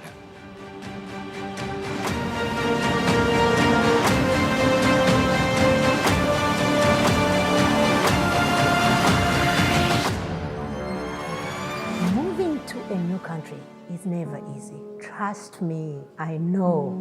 My first time to come to Canada, it was so crazy. I cannot say crazy, but it was bittersweet. My port of entry was Edmonton. And surprisingly, I came in October, September? Yeah, around September. They were already in -0. Together with my 2 kids, I looked at them and felt like, am I really doing the right thing? Did I do the right thing? But trust me, that story will be for another day. Every immigrant has their own story. And I know you and me have something in common. To move to a new place is never easy. Today, I would like to introduce to you someone who has something, who has the same story like you and me. And that person is the chairperson of Nauka, Mr. Justus. Please, Mr. Justus, welcome. Hello everyone, my name is Justus Mirembe. I'm the current Chair, Board of Directors for the National Alliance of Ugandan Canadian Associations, or simply called Nauka. Nauka is a national organization, federally incorporated in Ottawa, where our headquarters are. But in a nutshell, as I mentioned, our framework is regional representatives from across Canada, from coast to coast, from the West Coast in Vancouver, where I live, all the way to the Okay, they said the video was so 1 this minute. creates an opportunity for us I to see get it's to going know to 5 when minutes. we meet the issues. So let that me take affect this Ugandans. opportunity to invite the next panel on still the success story. We have Mr. Twesje Jackson Kaguli. Jackson is born in southwest Uganda. He's a global social entrepreneur, also and community development leader with over 3 decades of experience, advancing in education, economics, and empowerment. He has mobilized 150 million USD, and he has developed a fund which has impacted over 92,000 Ugandan. Of course, as I'm talking, please take the stage. And he is a fellow of the Harvard Business School's Advanced Leadership Initiative, a class of 2023, and a visiting scholar in public administration at British Columbia University. And he holds a Bachelor of Science at Makerere, Social Sciences at Makerere University. It is very sweet when you are reading these people's CVs. So I think the lady is representing Jackson. Raymond Muhesi is a sales representative with the African Runners, a Ugandan company in the United States, and he connects clients to unforgettable travel experiences. He has lived in the US for some years now, and in Washington, DC, and is a lawyer as well by profession.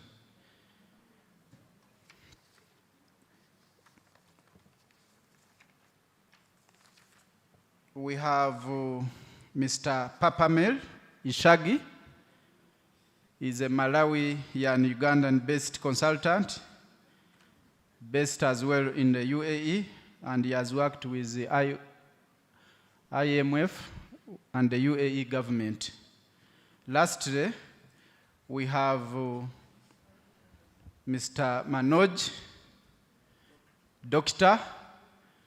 He's a community leader, health education advocate, and entrepreneur interface champion.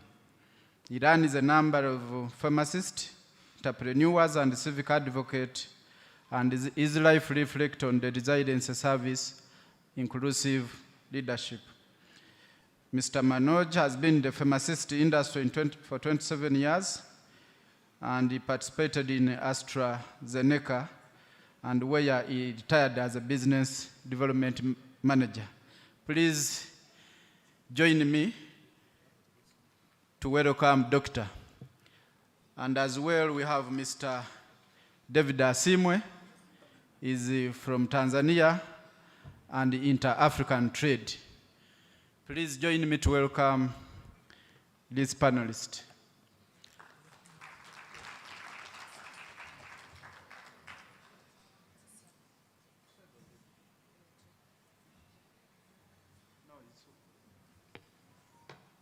We just have to have one person with the shaggy, not two people, because.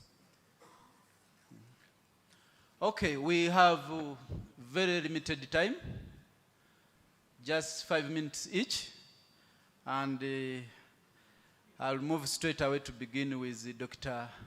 Manoj. Please welcome. You can use if you want to use the platform. Thank you. Your Excellencies, Honorable Ministers, Members of Parliament, representatives of government, distinguished and honored guests, leaders of diaspora communities, fellow Ugandans from across the world, ladies and gentlemen, good afternoon, or habari sana. There are two questions that normally I get asked when I'm attending a conference or an event like this. They ask me, are you really African? And I have to say, yes, I am. And they don't believe me. The second question that I get asked is my mustache real? And the question is very difficult to answer. So the only way you can, or anybody can make sure that it's real is if any lady is wanting to try it, they're welcome. But it's a deep honor, and I stand before you for the second time in Kampala. And the largest credit goes for this particular opportunity is to His Excellency, the President of Uganda, Yoweri Museveni, who had the vision to invite the Ugandan diaspora back. And it's his vision, and I'm very grateful to him. Also, I want to thank Her Excellency Nimisa Madwani, who is the ambassador for the United Kingdom for the Republic of Uganda, and Miriam Otengo, who have risen above their own duties to embrace diaspora. And I think they are the most hardworking mission that I've come across. And I've known missions of various countries, nearly 30 different missions of different countries. Many of you may not know, my name is Dr. Manoj Joshi. I've lived in Bradford, North Yorkshire, or West Yorkshire for 40 years. I arrived in the United Kingdom in 1972 as a refugee. And like many of us in the diaspora, I left Uganda not because of choice, but of circumstances. And while I built a life abroad, Uganda never left my heart. Last year, I stood on this stage for the first time, returning after 52 years with my family. I never stopped loving Uganda. But I'll be honest, it was a source of sadness for many years. And yet, look how life works. What began with a BBC News invitation in 2022 to reflect about 50 years since expulsion led to an Independence Day celebration in Sheffield, led to a meeting with the Uganda High Commission outreach team, Miriam Otango. I think you should give her a round of applause, Miriam Otango. And suddenly doors reopened. This is my 4th visit to Uganda in 12 months since I first came. That is the power of reconnection. Let me tell you a few takeaways, not as a theory, but as a lived experience. First, I reconnected with the heart and soul of this country, the pearl of Africa. The warmth, the hospitality, and the humanity.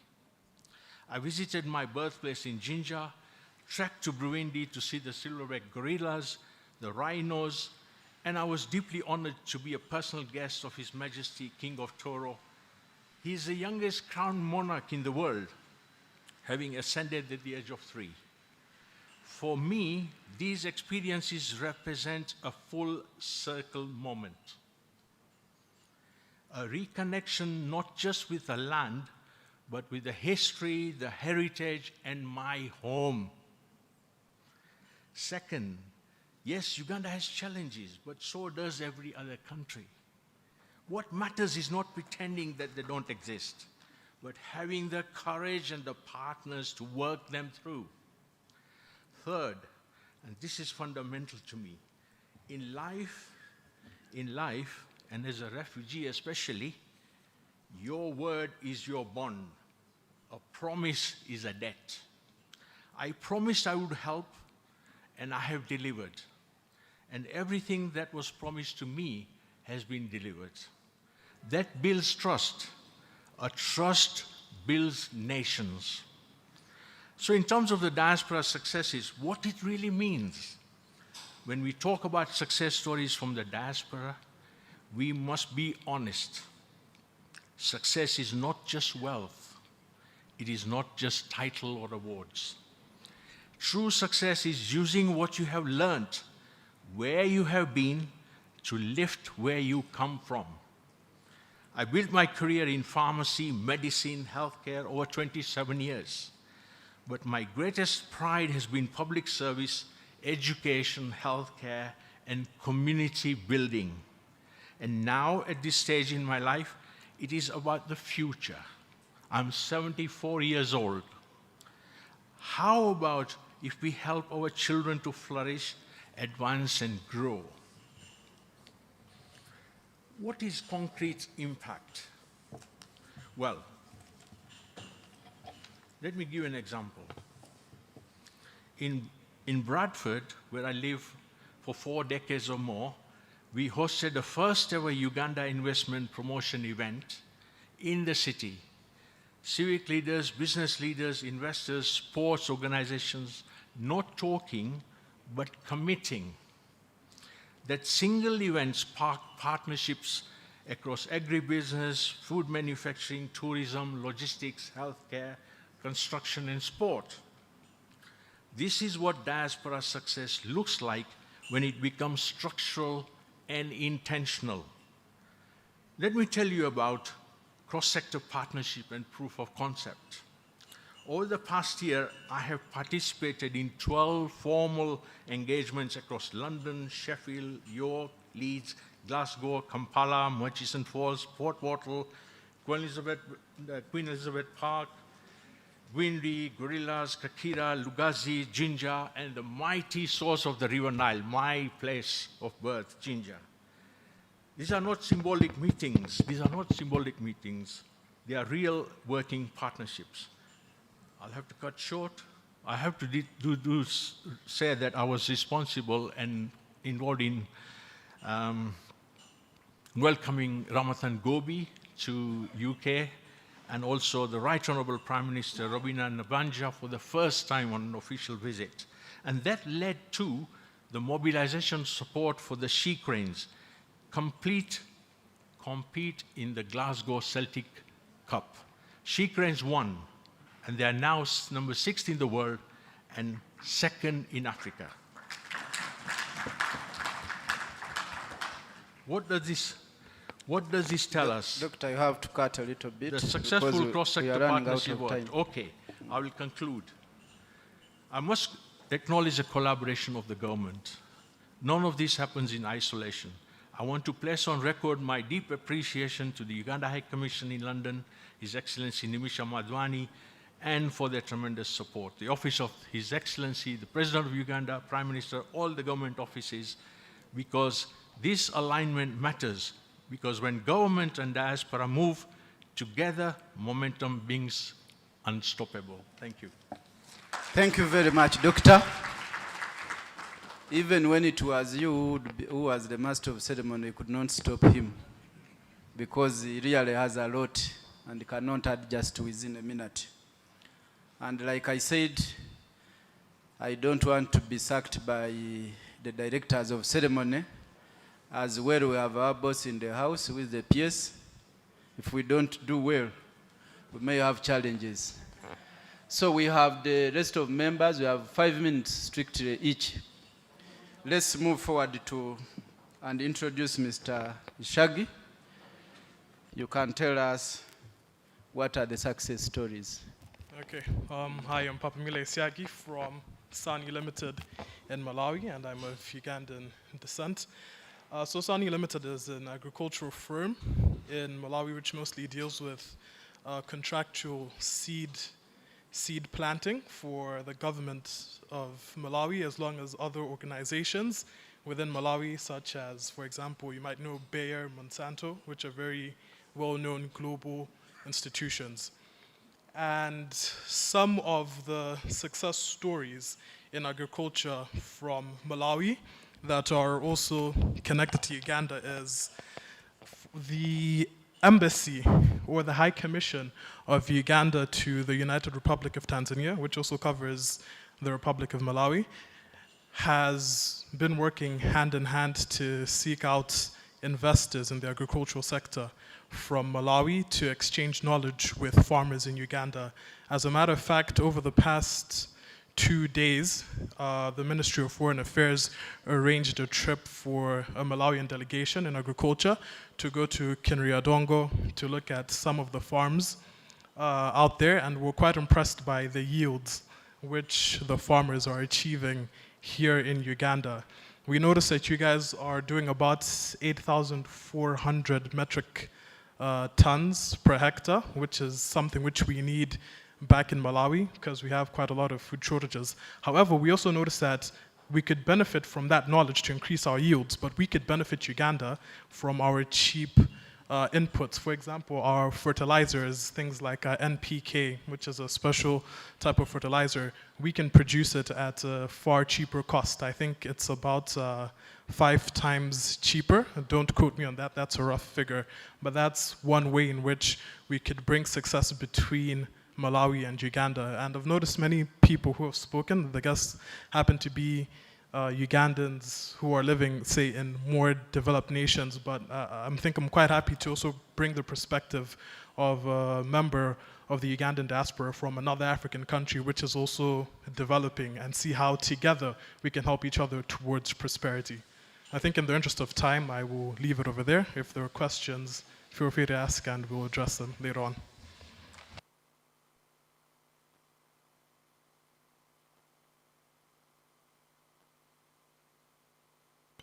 Thank you very much. I think you have heard and will have more interaction with the audience. So right now, let me call in Mr. Raymond Muheshi. But we do not have time for the presentation is Mr. Muheshi. There is no time completely. Good afternoon, ladies and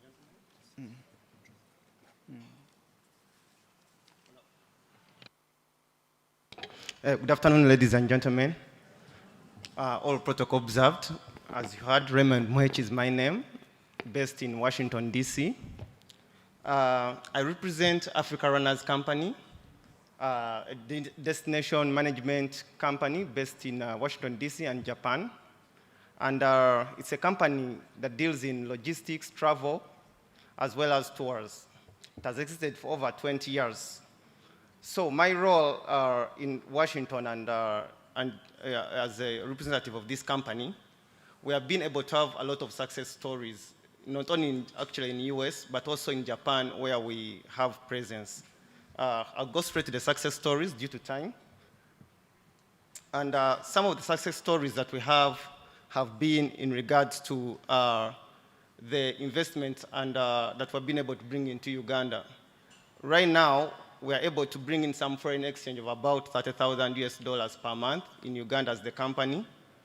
And we employ about 100 Ugandans in accommodation, in fleet management, and tourism. As well as we pay over the taxation. Yesterday we had URA here. We are proud to say that we contribute over 100 million Ugandan shillings per month in taxes as the company. The other success stories we have had have been having collaborations with international universities, foreign students who have come in Uganda to do sustainable tourism study tours and different ecotourism study projects. We are also awarded by the Ministry of Tourism and Wildlife as the most sustainable tour operator in 2025 during the Powate event. The other achievement, of course, is having that presence in the US and Japan. It has also been an achievement with the different challenges that we have faced. And also being recognized by the Prime Minister of Uganda in Japan as well as facilitating investment and tourism in Uganda. As I mentioned, we provide logistics and facilitating also investors as well. Going on to the opportunities that we see available for a company like us, have been the uniqueness Uganda has to offer in regards to the competition in the region. And some of the uniqueness we have seen have been the, Uganda being the primate, capital of the world, having, almost all the chimpanzees and the other primates, the gorillas. Of course, the weather, as well as the authentic, the authentic experiences. Different countries like, Qatar, all these countries are also having actually these animals that we have here, but they don't have the authentic experience that Uganda is able to provide. They're putting elephants in a controlled, temperature environment room, and you can't see the elephant in a cage. Summarize in 1 minute. That's something we are able to have here. So I'll go straight to the challenges that we have experienced, in the diaspora, and some of the challenges have been the security advisories and the security perceptions that different diplomatic missions issue out. And actually, even this week, there's a security advisor that was issued out here. There were no direct flights to Uganda. That's another challenge we face as, as we promote Uganda out there. As well as the low expenditure of tourists when they come here, going back with most of the money they come with. That was also another challenge that we are facing. Like I advised the other speakers, for the challenges and proposals to government, please write to them. The PS is here. They can be taken on by the other MDAs. Okay. Thank you. So as I conclude, I would just like to thank the Ministry of Foreign Affairs for giving us a platform as a company in the diaspora and the other companies through their mission in Washington, D.C. Some of the members were here, as well as the Deputy Ambassador, Honorable Katurebe Tayebwa, as well as the other staff who are here. We just thank them and the Ministry of Foreign Affairs for such opportunities that they keep providing this support to companies like us in the diaspora. Thank you very much. One of my teammates is here, Patrick, you can wave. In case of any other questions and interactions, you can reach out to us and we can share more further on how we can work together. Thank you very much. Let's hear from Mr. Dennis Asimwe, who is the Regional Business Development Specialist. Just 5 minutes. Thank you. If you could just project my presentation, David Asimwe. Yeah, my name is David Asimwe, a Regional Business Expansion Specialist, but a Pan-African and a patriot. And in that sense, I'm the chairperson of NRM Diaspora Tanzania, and I'm so proud member supports that mighty power. I came with my executive, Madam Maggie and Diana, if you can stand up for recognition. Maggie from Tanzania, Asante sana. Let's clap for them. Thank you. Well, my presentation is basically, yeah, it starts with that picture. If you could all see that screen. My genesis began, that is me with our current High Commissioner, His Excellency Ambassador Fred Mwesige, and I attribute all... You know, colleagues, we should not waste time, like I said. And the progress... Sorry, this was supposed to be an exchange of ideas. Yes. It was not supposed to be in terms of... So when it can be projected, but you just move forward, because we are... Exactly, I'm on that, and I'm just making a point that one of the panelists said something very powerful, that as a diasporian, when you're out there, you need to strategically engage networks. And let's appreciate that. Let's appreciate our high commissioners with a hand clap. Thank you. When I was in Tanzania, I remember when I engaged the former ambassador, His Excellency Ambassador Richard Kabonero. It was in our Independence Day, and I wasn't seeing anything happening. And I reached out to him. He said, David, relax. We have our celebration coming, and you're invited. He said, I have rarely seen Ugandans looking out, finding a way out. And that gave me a platform when we got another ambassador, and then he introduced me, and the rest is history. And what I'm sharing with you is, it is the engagement. I'm a graduate from Makerere University, and my profession is into marketing. So I went into Tanzania as an expansion specialist. And then as I'm there, I said, it's not enough to just, work. What can I add a plus to my country? And my passion is, how can I add value? So I engaged the embassy. I said, where are the pain points? And so I focused on economic diplomacy and how I can strategically engage different stakeholders to add a plus to the embassy. And the rest is history. As you can see on that screen, I was able to attract JESA through my engagement promoting intertrade. I met with the executive director, Geoffrey Mulwana. They were struggling, wondering how can we enter Tanzania. I said, you're speaking to the right person. What was a dream to them is a reality. A hand clap. As you can see, we just visited the factory. And I believe all of us as diasporians in different capacities, before we blame the government, what have you brought on the table?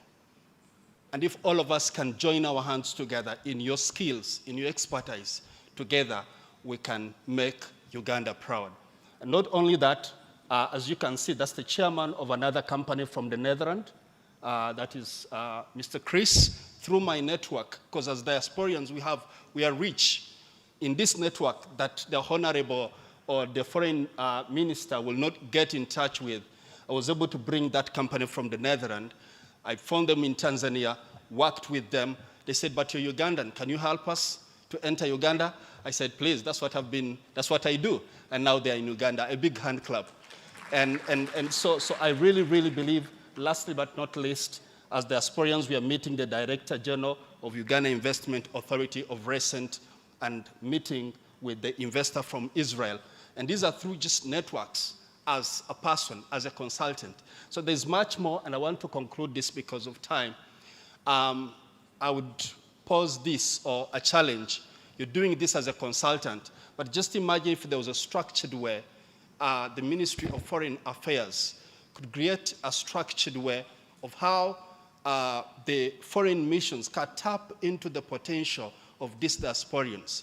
If we can have a diaspora desk in every high commissioner, and you're able to tap into these skills, and then let's say if I'm back in the country and there's a system that I can just plug in that can be able to put our country on top. I want to conclude by saying this, that thank you so much. I believe together as diasporians, we can be able to add a plus to our country for God and my country. Thank you. Thank you very much. We now go to the last, the representative of Jackson. You can tell us about Nyaka project and the NGO. Thank you very much, panelists. My name is Christine Nsingwire, the country director, Nyaka AIDS Orphans Project. I come here to represent Dr. Twesigye Jackson Kaguri, who hails from Kanungu district but lives in Michigan, USA.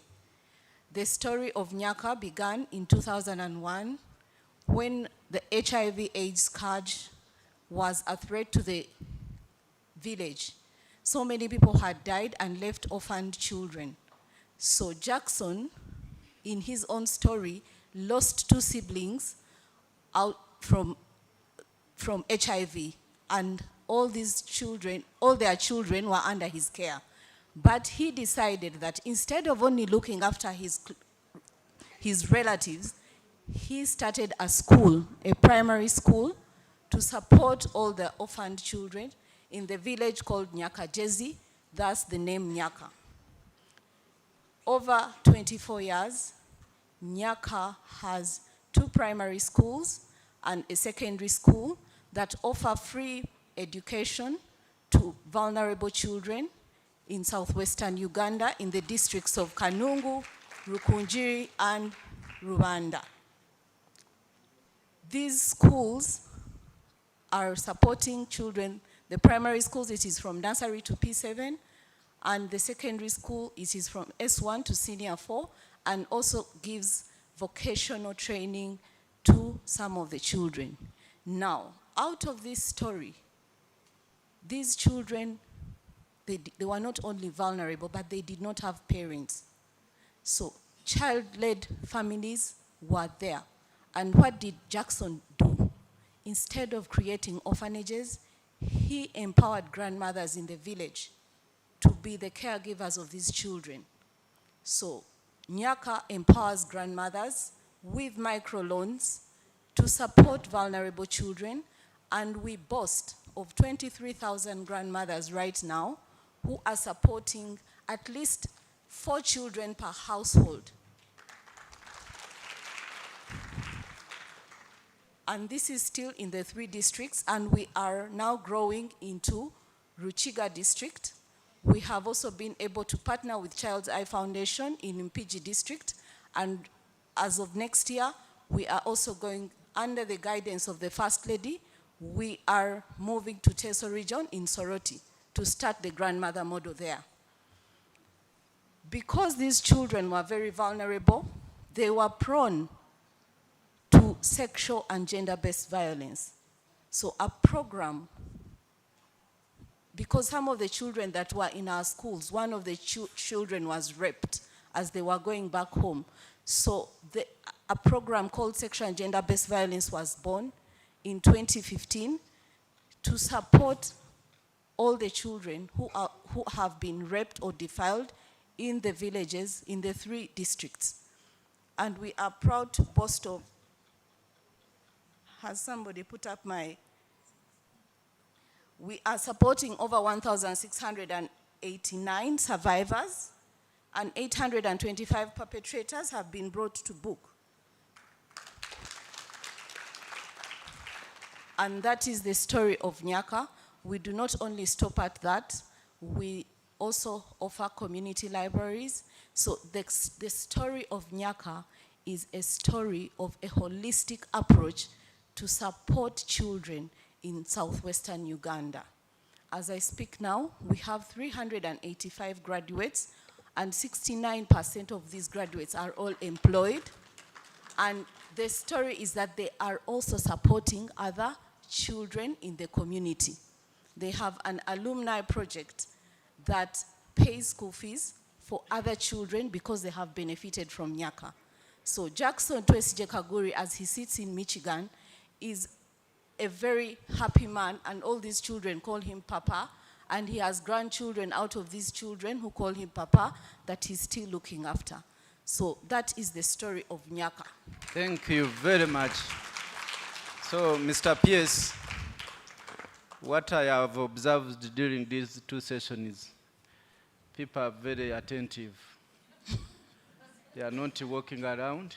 So now this calls next convention to have more time into the success story.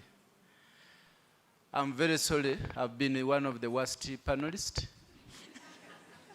because I did not want to be sacked by the director of ceremony, and I still want to be here next year.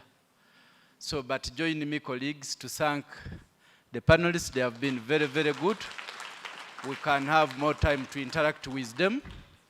And please don't lose hope, do some things so that next year you are also here. Thank you very much. I now discharge the panel, and I call upon the Master of Ceremony to take charge.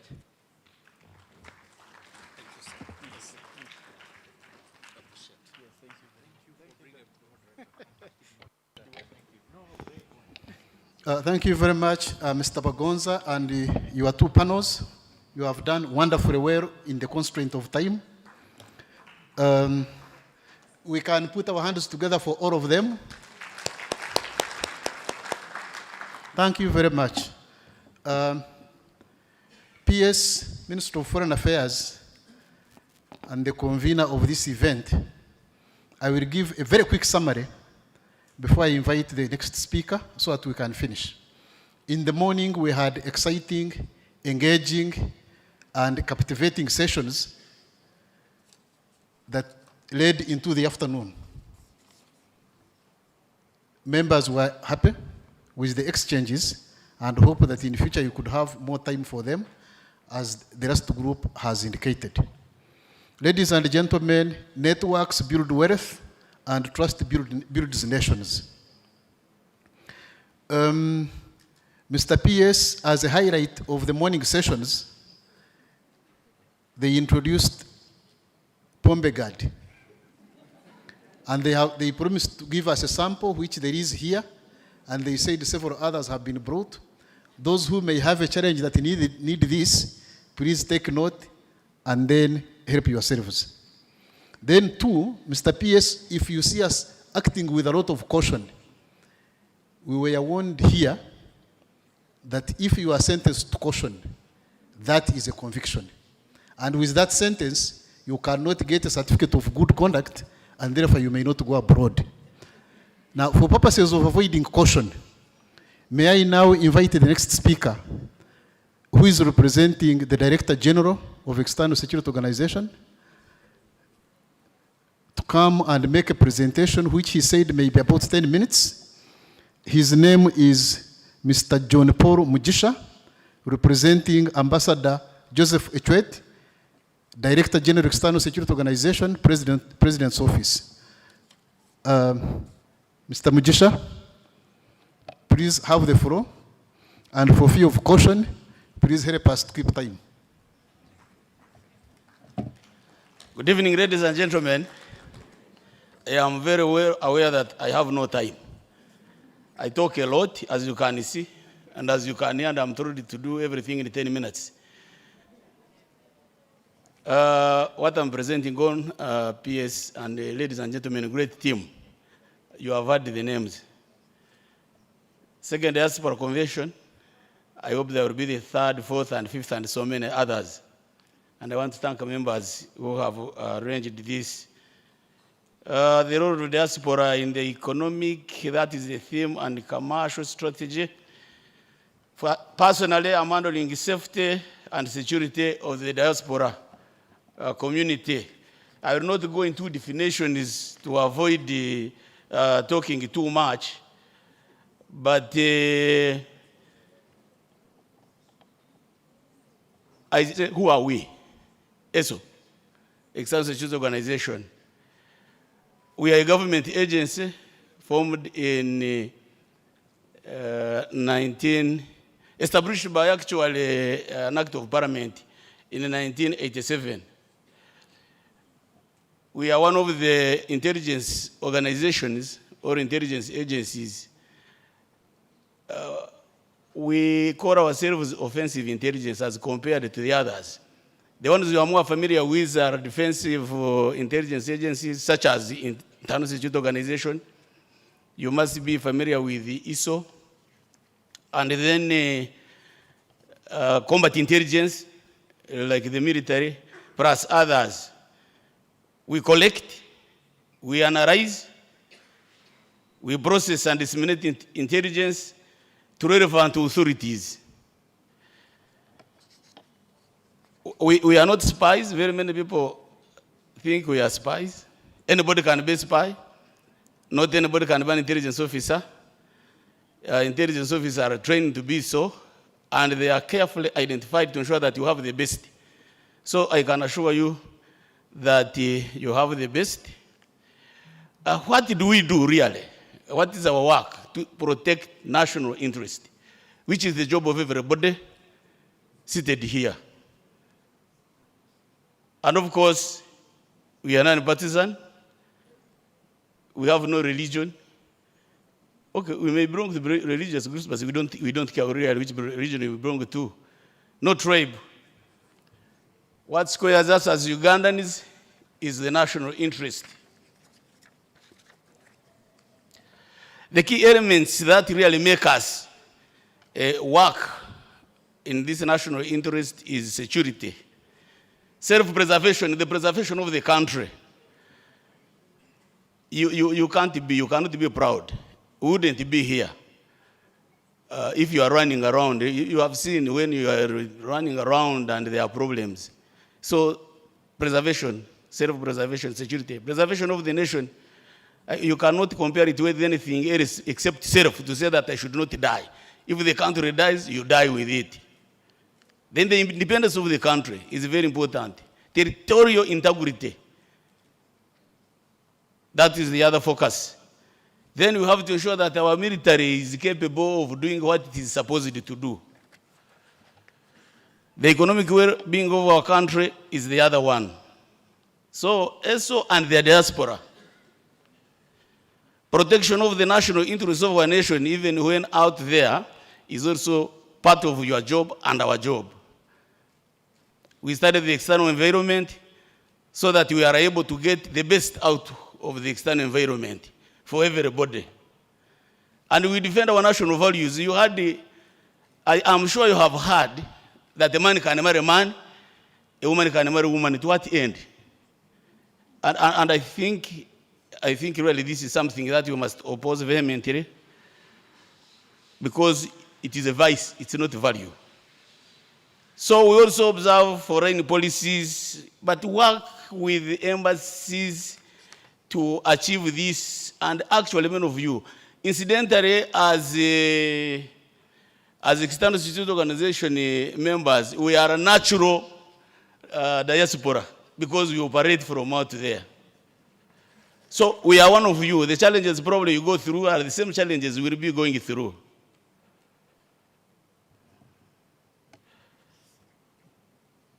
So ESO is part and parcel of the diaspora, and we aim at ensuring the safety of all Ugandans. I'm sure some Ugandans have come back and they find challenges. Please, liaise with security every time. If you feel like you have a little bit of money you have invested back at home, and you are coming back home, the least people you should trust actually are your relatives. They know you better. They know you how much you have, and are likely to be interested in what you have. So if you inform us in time, for sure, it will be safer for you, because we have had incidents where people have come immediately, they are robbed either on the road because they trusted their relatives. Once you inform us in time, security, you inform the embassies, certainly they will liaise with us, and we shall ensure that, by the way, you are protected. Because we know the value that the diaspora is. I will not go into how much is brought into the country from the diaspora, because I'm sure somebody has talked about it. The problem has been many people, unfortunately, not many really, but some people defining ESO by what it is not. There has been a thing that ESO goes out there to surveil people, follow people. Really, you can't have all that time. We are an offensive organization to defend our Ugandans, not to follow them up. That's the truth. We focus on detecting, preventing, and curtailing subversion. And by the way, literally, Uganda gets involved in that type of thing. It's mainly other interests that may be clashing with our own interests that can go and take that direction. So that thinking that probably ESO is out to here to for us, that is actually not true.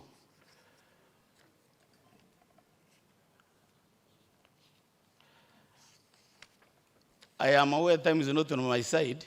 I'm skipping some of the slides. And how many minutes do I still have? 0? So, ladies and gentlemen, we we want to assure you that this nation belongs to all of us, and we advise everybody to work together with us, and we are available incidentally. I hope some of you have ever seen me. None of you have ever seen me. So I have been doing my job very well, because I know about a third of the people in this house. Yes, I know about a third, and you are doing a very good job. You bring in money, you bring in investments, as these people have been talking about, and we protect it. There is something I want to assure you. Uganda is safe. From east to west, north, south. And it has been a job of those younger people whom I represent here. And by the old ones, some older than me, they don't sleep. We work literally 24 hours to ensure that everybody are okay.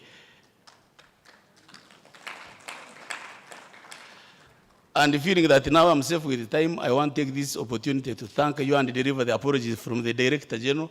I didn't want to waste time, you know, protocol, and then we're wasting time. So I want to take this time to thank the PSR. Thank you for hosting this great gathering. And thank you all of you for coming. I am delivering the apology from the Director General External Security Organization, Ambassador Joseph Ochwet. He should have been here himself, but because there are so many conferences that have come up, he couldn't make it, and that is how I am here. But I'm sure I have ably represented him. I wish you all the best and a Merry Christmas and a very Happy New Year. We shall continue securing you.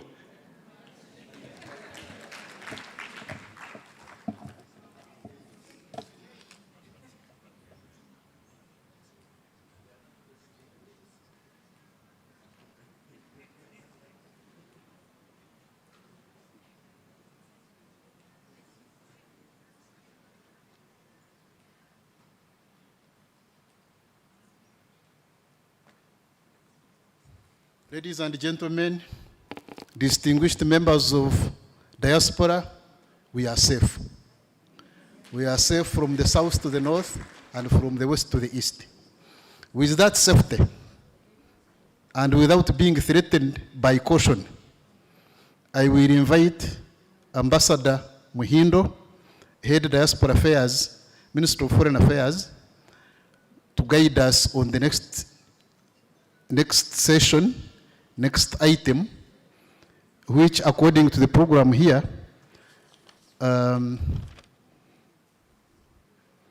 reads presentation and awards. He will guide us how it will be done, and my hope is that he will do it with the Permanent Secretary, Minister of Foreign Affairs, and for us we shall wait to be recipients. But otherwise, we are very safe. Thank you very much.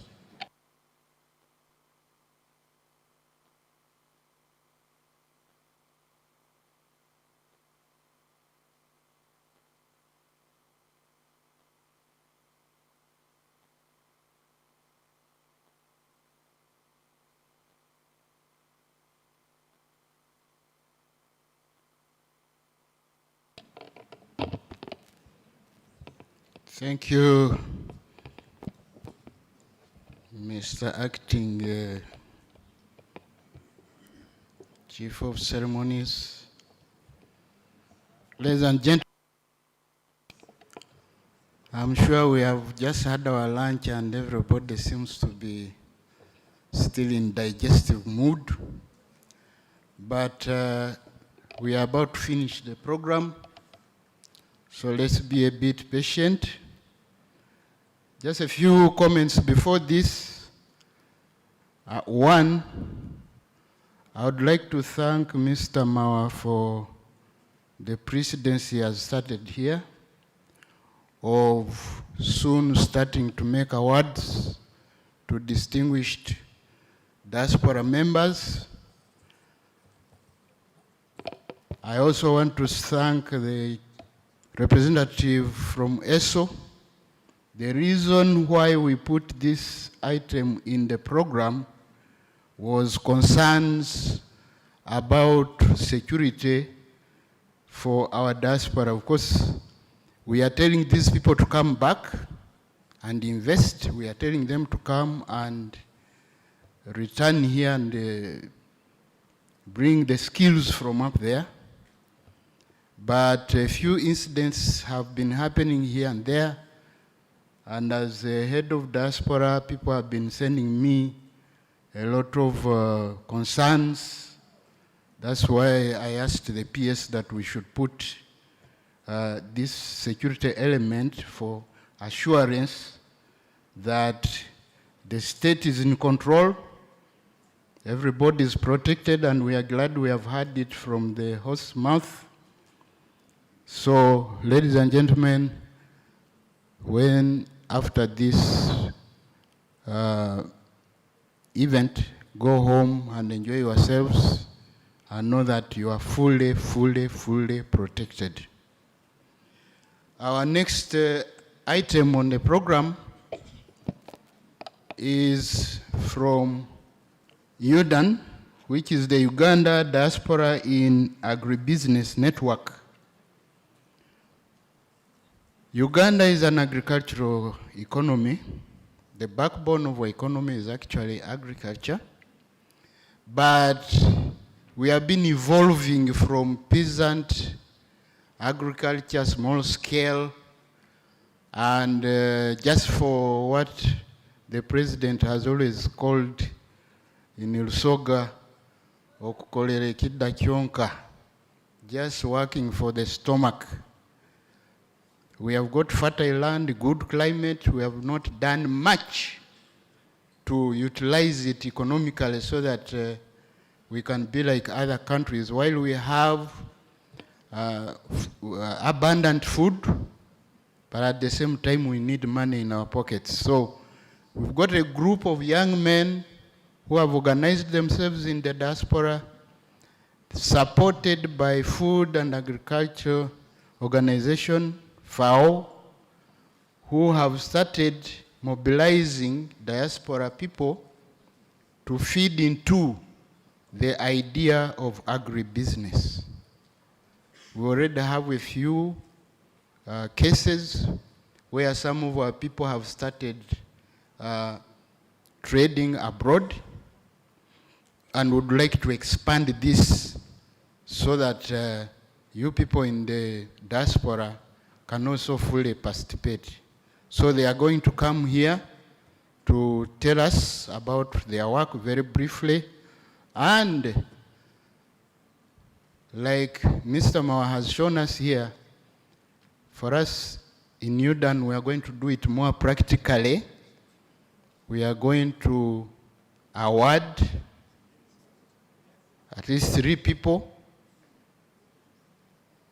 And these people will also be taken out to some very good farms, demonstration farms here, near the city, so that you can go and see for yourselves some of the sophisticated farms that we have in Uganda, where you can actually either give us ideas on how to improve, or actually take some ideas from there and spread them to the rest of the country.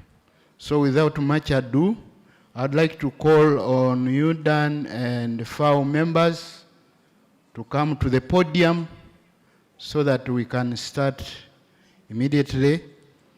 We don't have much time. Please.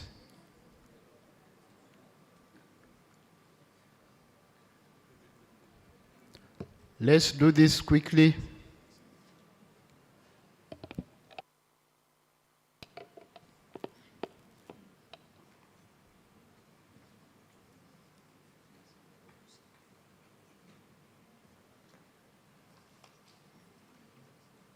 So ladies and gentlemen, we are going to start with a brief presentation before we go to the awards. Can we start, please? Please make sure that the presentations are as brief as possible. because we are running out of time. Thank you. Thank you, Ambassador. I think you can project our presentation. My name is Edward Tanyima. I work with the Food and Agriculture Organization of the UN, and I'm based in Kampala. I work as a national policy officer, but also the focal person for migration and climate action. I think in the interest of time, Ambassador, and our peers, let me just go straight to the presentation in the interest of time. Just that first slide. I just wanted to indicate, because people would ask, why FAO in this discussion? I know many people have been asking me, what is FAO doing? And I just wanted to use only that slide. I won't take a lot of your time. But before, I wanted to request Mr. P.S., if you allow me, since this is your work and your efforts with the ambassador, I wanted to take this opportunity to thank two people. One is the diaspora themselves. If you can stand up and clap for ourselves, all of us. For those who can stand up, you clap for yourself, because I think we have not known yet what you can offer to this country, but we are yet to know. And then the second category of people is to thank the Minister of Foreign Affairs, Mr. P.S. and your team. We want to thank you very much. I think this is a good lesson that we need to really appreciate. Now, FAO is one of the UN, specialized UN agencies that is responsible for combating issues related to hunger and food insecurity globally. So we are a technical specialized agency.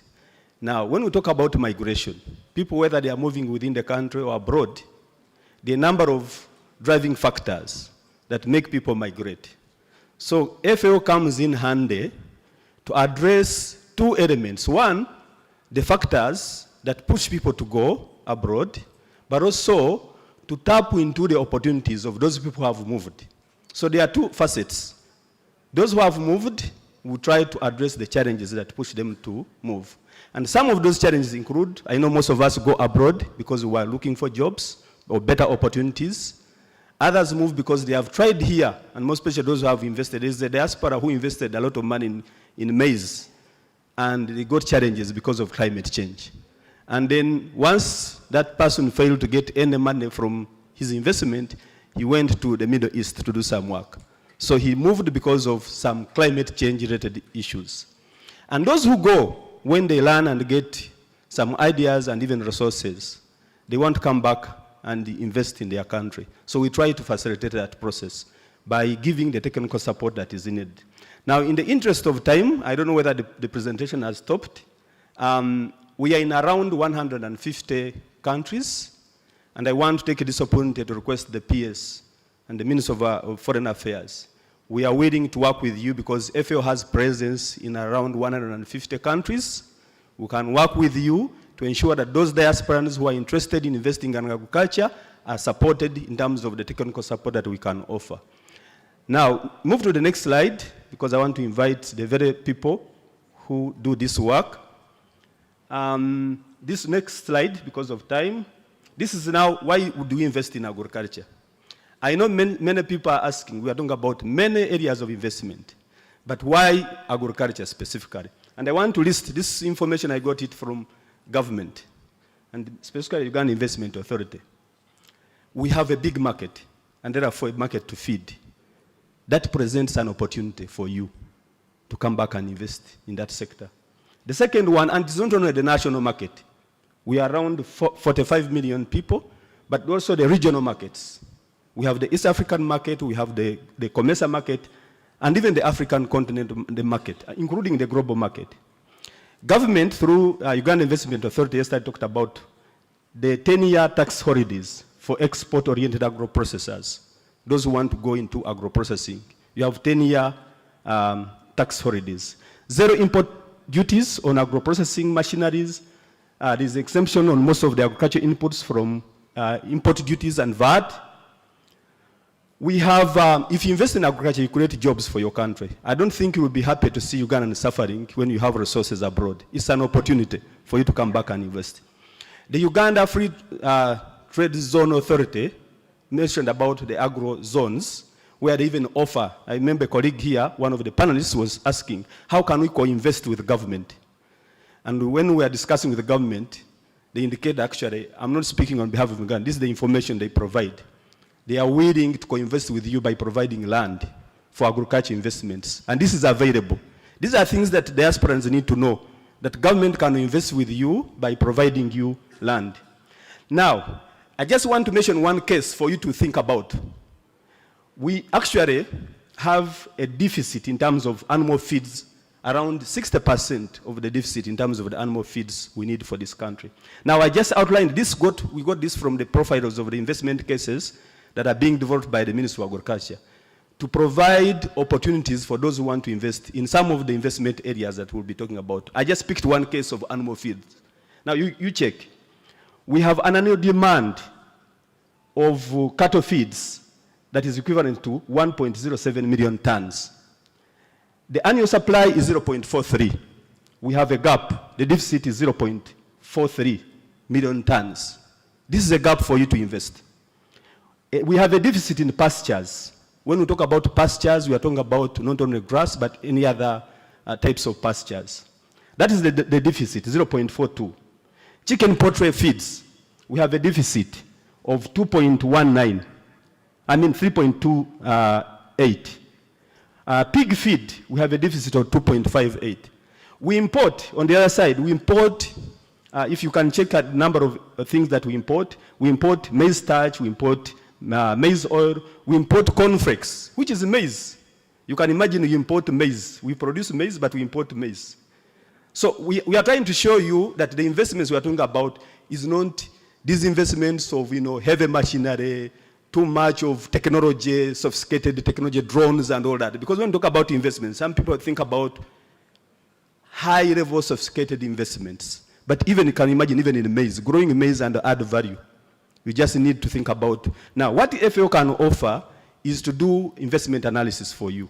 If you are really interested in investing, we can work with the Ministry of Foreign Affairs together with the Ministry of Agriculture to do investment analysis for you, to guide you on the opportunities, the investment, the returns on investment that you expect, the turnover period, the challenges that you may experience, the opportunities that government has.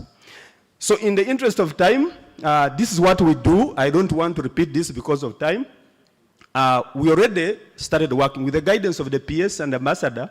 We actually started awarding diasporans who have tried to show a positive impact in their communities through agriculture investments. And we started this 1 year ago. We try to appreciate them, recognize them, and show them that actually you are impacting your communities. It is one way of making them feel like they are thanked and recognized. But also at the same time, we try to create linkages between the diasporans and Ugandans who are here. We know diasporans have a lot of opportunities. They learn, they have skills when they go abroad. There are technologies that you get exposed to, but we also have resources. And we have practical cases where Udan will tell you some diasporans who have come back here and they have invested together with Ugandans, and there are mutual benefits. Some of the diasporans actually of taking the products of Ugandans into the UK market. I think Udan will talk about those ones. Now, the last one, because of time, we have also facilitated those diasporans who want to go abroad and work. They are those migrants who want to go abroad and work. But we prepare them so that when they come back, they know where to invest. So some of these young people, for instance, if you look at the slide which they have just moved, there are young people who go to the Middle East to work. But before they travel, we organize trainings with travel companies and the labor companies, I mean. So we train these young people, we show them, if you get money before you go, if you go out and you make money, you can come and invest in poultry, you can invest here, the opportunities here. So they go with the mind of knowing, I'm going with my money, when I get some little money, I can come and invest. So we prepare them. So next slide, because of time, I don't want to take a lot of time. You go next slide, So we have done all this number of things. I can share the presentation, but one important aspect is that we realize that diasporans can only work in a team. You cannot support an individual diaspora. So we supported the formation of the Uganda Diaspora in Agribusiness Network with the support of the Ministry of Foreign Affairs. This wasn't actually our idea. It is the Ministry of Foreign Affairs which guided that, if you want these people to work together, let them be in an arrangement that is formal. So they registered it, they'll talk about that, and there are a number of things that we have done with them in the interest of time. So I want to go to the very last slide. Very last slide. So I want to invite now Andrew, the Secretariat of the UDAN, to make a presentation. I was not supposed to even talk. It was UDAN who was supposed to talk, but I thank the minister for giving me this opportunity. Thank you, Mr. Thank you very much. Please try to be as brief as possible so that we can cope up with the rest of the program. Thank you. Thank you, Ambassador. Good afternoon or good evening, colleagues. My name is Andrew Bamuje. I live in Nairobi. I am a proud African diasporan. I've lived in Johannesburg, in Lusaka, in Harare, and I live in Nairobi now. There's quite a big diaspora population across Southern Africa. If you go to Lesotho, on the streets of Maseru, you'll be shocked to hear Luganda speaking teachers. And so I think, Ambassador, we can do quite a bit of work as well in Southern Africa and to tap into that diaspora population. There's quite a number of Ugandans in Lusaka at the COMESA Secretariat and all over. I started investing in the agribusiness sector when I left Uganda in 2007. And since then, I've set up with my wife an integrated poultry business. We do Del chicks from Yuga Chick poultry breeders. We grow them. We manufacture our own feed. We deliver them to the abattoir. And we supply some of the largest restaurants and hotels through the abattoir. We also do have a peri-urban set of quick service restaurants with our pilot in Wakiso. And we've gone out massively with tractor service hire nationwide. Incrementally, and closing off this December, we've done cumulative tractor work in excess of 3 square miles. We do your plowing, your tilling, your planting, your spraying, and hopefully soon we'll start harvesting work. UDAN was formed out of a dream to add value collectively at the invitation of the FAO when I came second runner-up in the inaugural Diaspora Agribusiness Awards. And on the sidelines of this meeting in Namave, we convened with Mr. Tanyima, and this dream was born. I need to acknowledge 3 specific interventions here and support people. First is our Ambassador Mohindo from the Diaspora Department. Please clap for him. He led the technical working group for the years I've been involved with the FAO to bring this dream alive. We're very grateful to the PS at the Ministry of Foreign Affairs, the Diaspora Convention. In a little way, we start off, but we believe that we can do a lot. I acknowledge diaspora from Japan. I've seen colleagues in Kofi.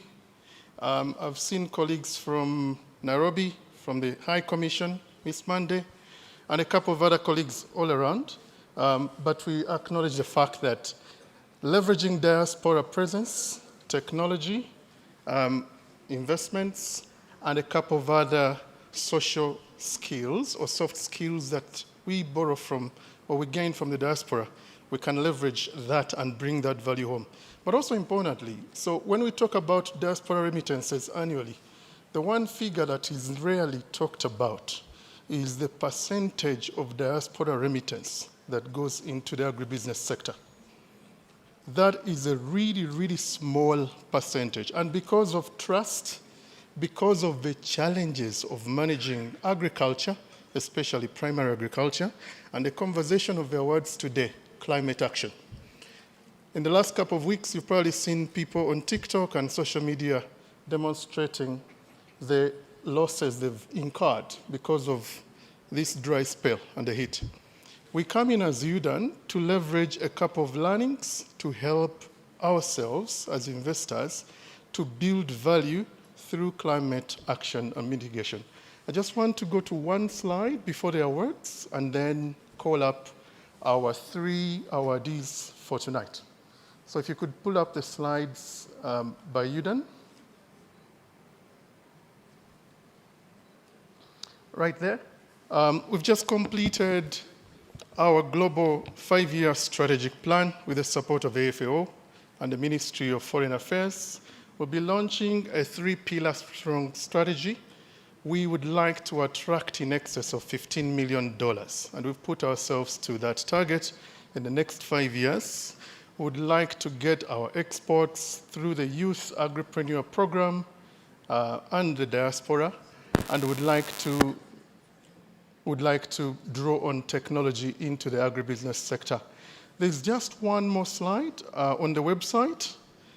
We have just completed a very interactive website. It's going to be a business-to-business or business-to-person interface website.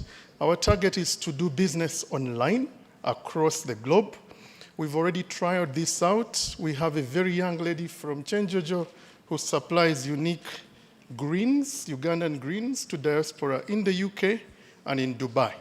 And we want to bring this online to extrapolate the volumes. So 5 things. I think I've mentioned all those. So let's quickly go to, yes, that's our website. It will come online in the next 1 month, and hopefully we can interact with you. It's going to be massively interactive, and we will be able to measure value created through a back-end platform that has been designed for us to run as the back-end engine. Now, straight to why I'm here. It's the awards. 2 years ago, we piloted the very first awards with the support of the Ministry of Foreign Affairs as well as the FAO.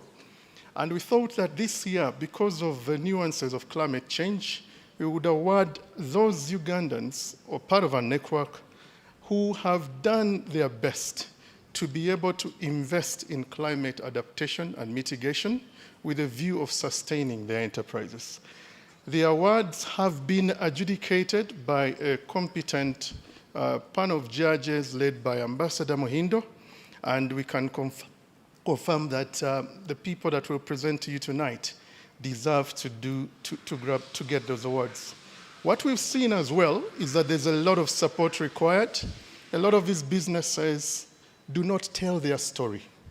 There's a lot of work that is being done, but we are not telling our story. I think we're simply focused on getting the business done. Lydia here is our executive, is one of our executives. She lives between Germany and Kampala. She runs a shea butter factory in Otuke. She works with hundreds of shea butter farmers. How do we get that story to you? How do we get that story to the ministries to support her? She wants to add value. She has a lot of challenges, but she's resistant, she's resilient. How do we support her as UDAN? And this is the collective of what we're trying to achieve here. So the next slide, please.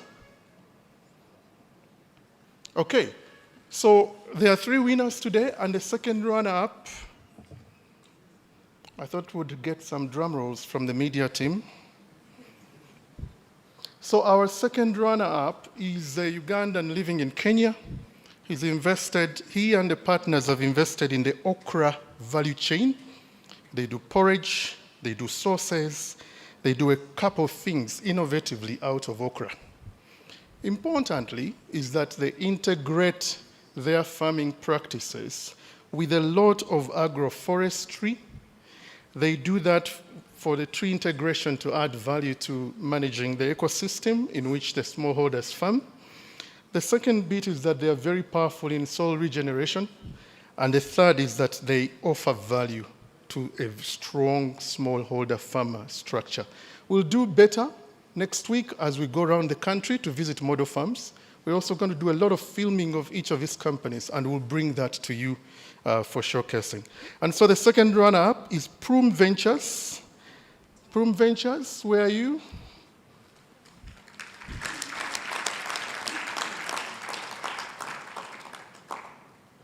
Prum Ventures? Oh.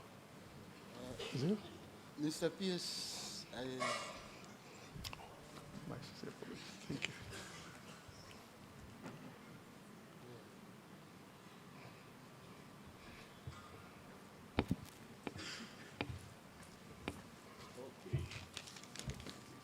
If you don't mind, I'll just put this right. Thank you.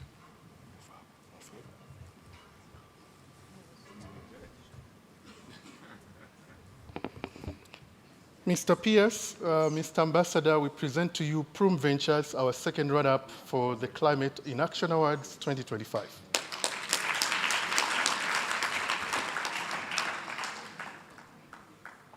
Thank you. Our first runner-up is a Ugandan called Ambrose. He is based in the UAE for the last 7 years. He and the partners have invested significantly in the mushroom value chain. They do porridge, they do powders, they do sauces. Great innovation which supports nutrition. And these are products that both consumed locally and exported too. In order to manage climate change, they're very good at managing water consumption in what they do. They're also very good at using solar to power their operations. They do also what we call waste to energy, and hence the circularity that everything they waste eventually gets converted into something that they can regenerate into the business. And because of that, we award these to Vyote Sote Limited as the first runner-up.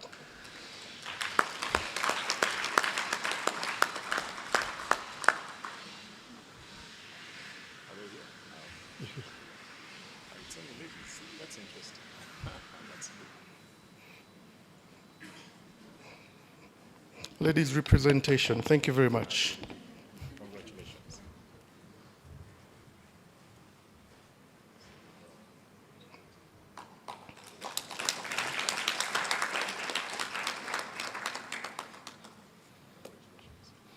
Anybody guess the winner tonight? Hope we'll have drum rolls for the winner, media team. And the winner this year for the UDAN Diaspora in Agribusiness Investment for Climate Action Awards is a Ugandan based in the Arab Republic of Syria. Yes. So as we went through the judging process, our very first question was, are you safe? And he said, yes, but we do follow UN protocol in keeping ourselves as safe as possible. And he works for the UN FAO. He's invested with his wife over 180 million shillings in Hass avocado. They do onions, they do macadamia, and they're building up a huge platform of smallholder farmers. I think we've all seen in the last year or this year, the first shipment of Hass avocado, and the value, I am told, is in the oil extraction. Importantly, for them to manage climate change, they do a lot of agroforestry interventions. They've enabled solar to power water, to irrigate their plantations. But importantly, and I would say that this is value for the future, they're looking at quantifying their carbon value for carbon sequestration, which is a huge cake these days. And that winner is Sunland Hass Avocado. I know that he's not here, but his wife is representing him. I thought that the clap would be louder for the winner.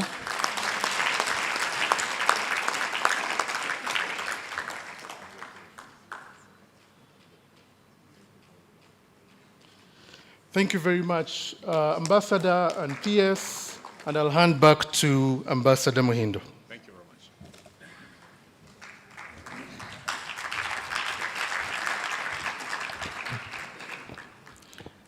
Ladies and gentlemen, let's give a huge clap to FAO and UDAN.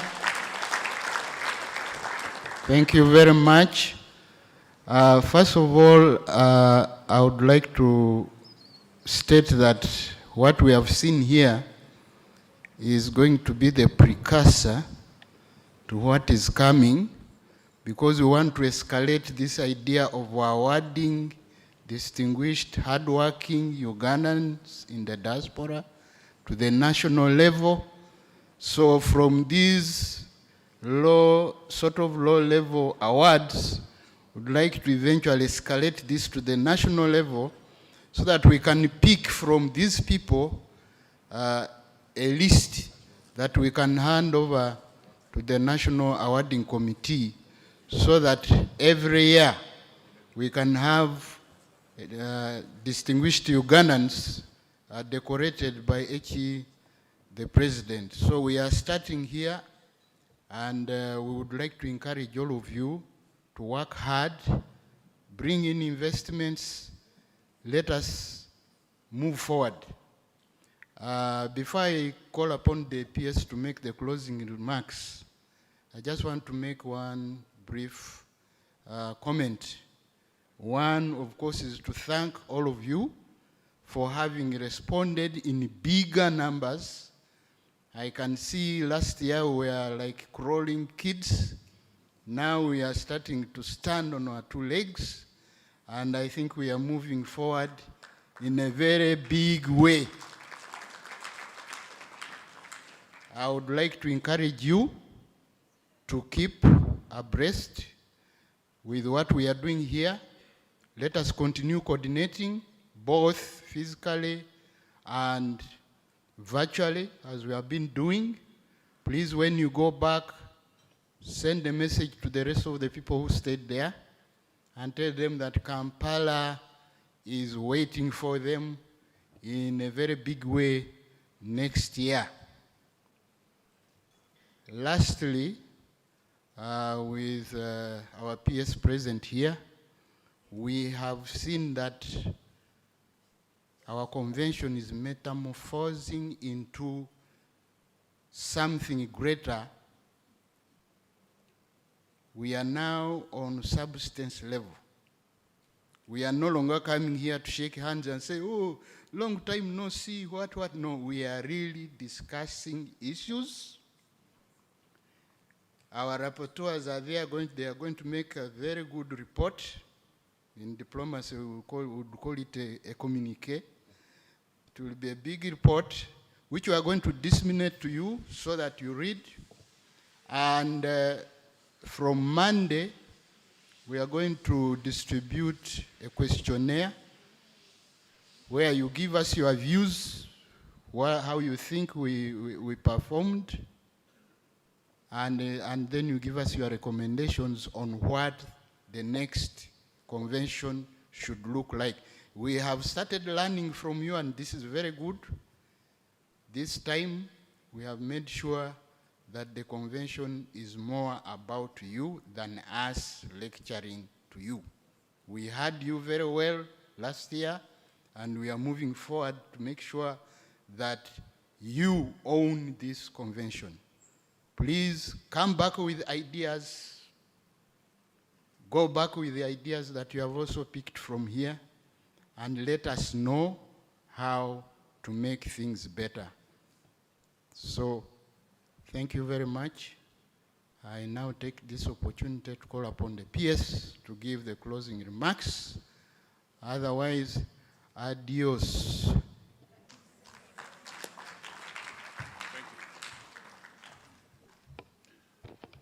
Thank you very much, Ambassador Muhindo. I am a student of body language, and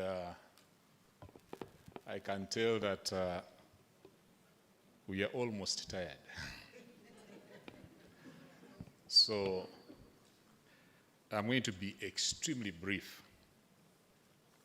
They gave me a summary of 20 pages, but I'm going to use 1 page.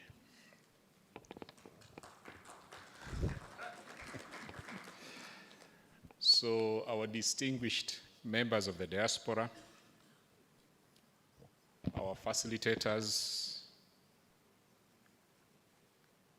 our missions abroad, all our heads of mission. First of all, I want to thank you,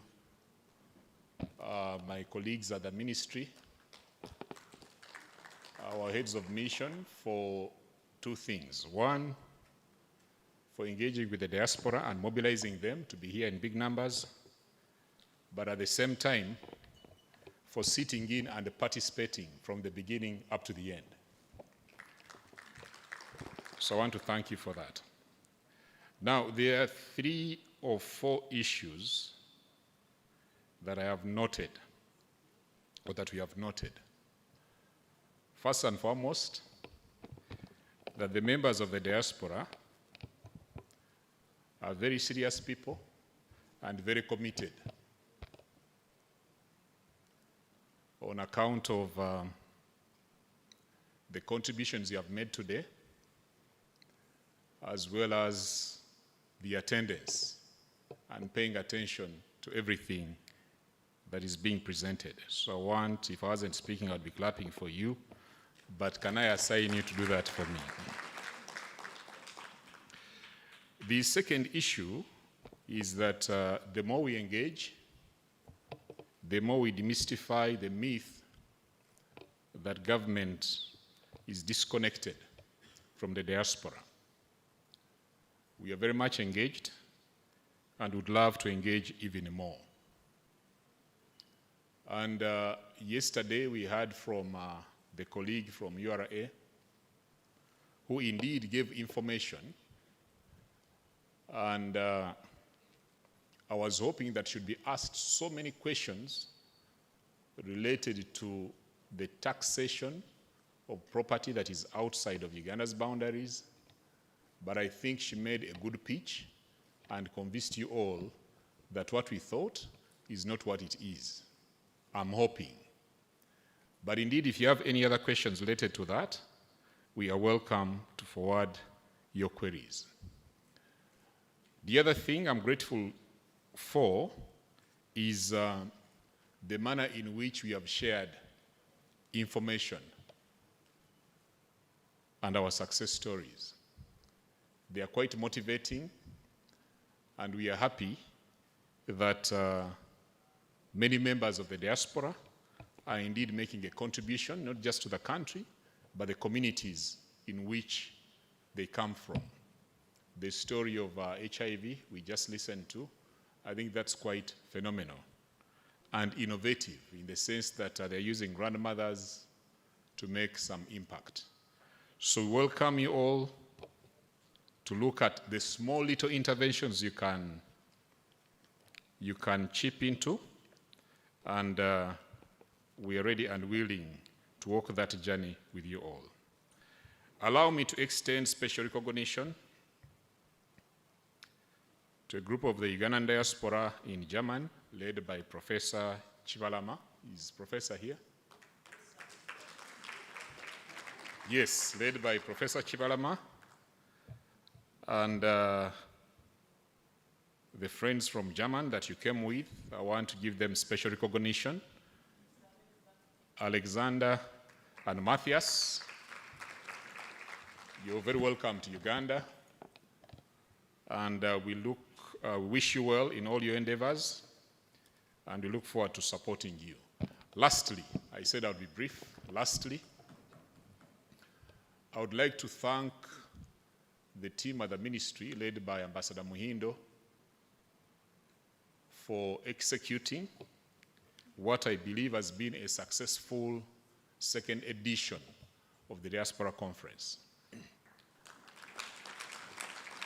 As he has mentioned, we shall start consultations as fast as possible to inform the nature and character of the third edition of the Diaspora Convention. But as he has mentioned, we would like to do more celebrations and to hear more from the diaspora, and we want to request of you to identify members of the diaspora that indeed can come and share with us their success stories. As I conclude, Dr. Manoj, thank you for promoting Uganda. We know what you do. We watch it. Dr. Manoj there mobilized a group to go and cheer the She Cranes in Scotland. And I think it was the most supported team by their nationals. So he mobilized Ugandans. They went to Scotland to support our national team, the She Cranes. And as you've heard, they did extremely well. With that, ladies and gentlemen, I want to wish you all a Merry Christmas. I know they have a prescribed Pombegard, is it? I was not here. but I think terms and conditions apply, and I want to urge you to enjoy responsibly. Merry Christmas and Happy New Year. Thank you all. May God bless you all.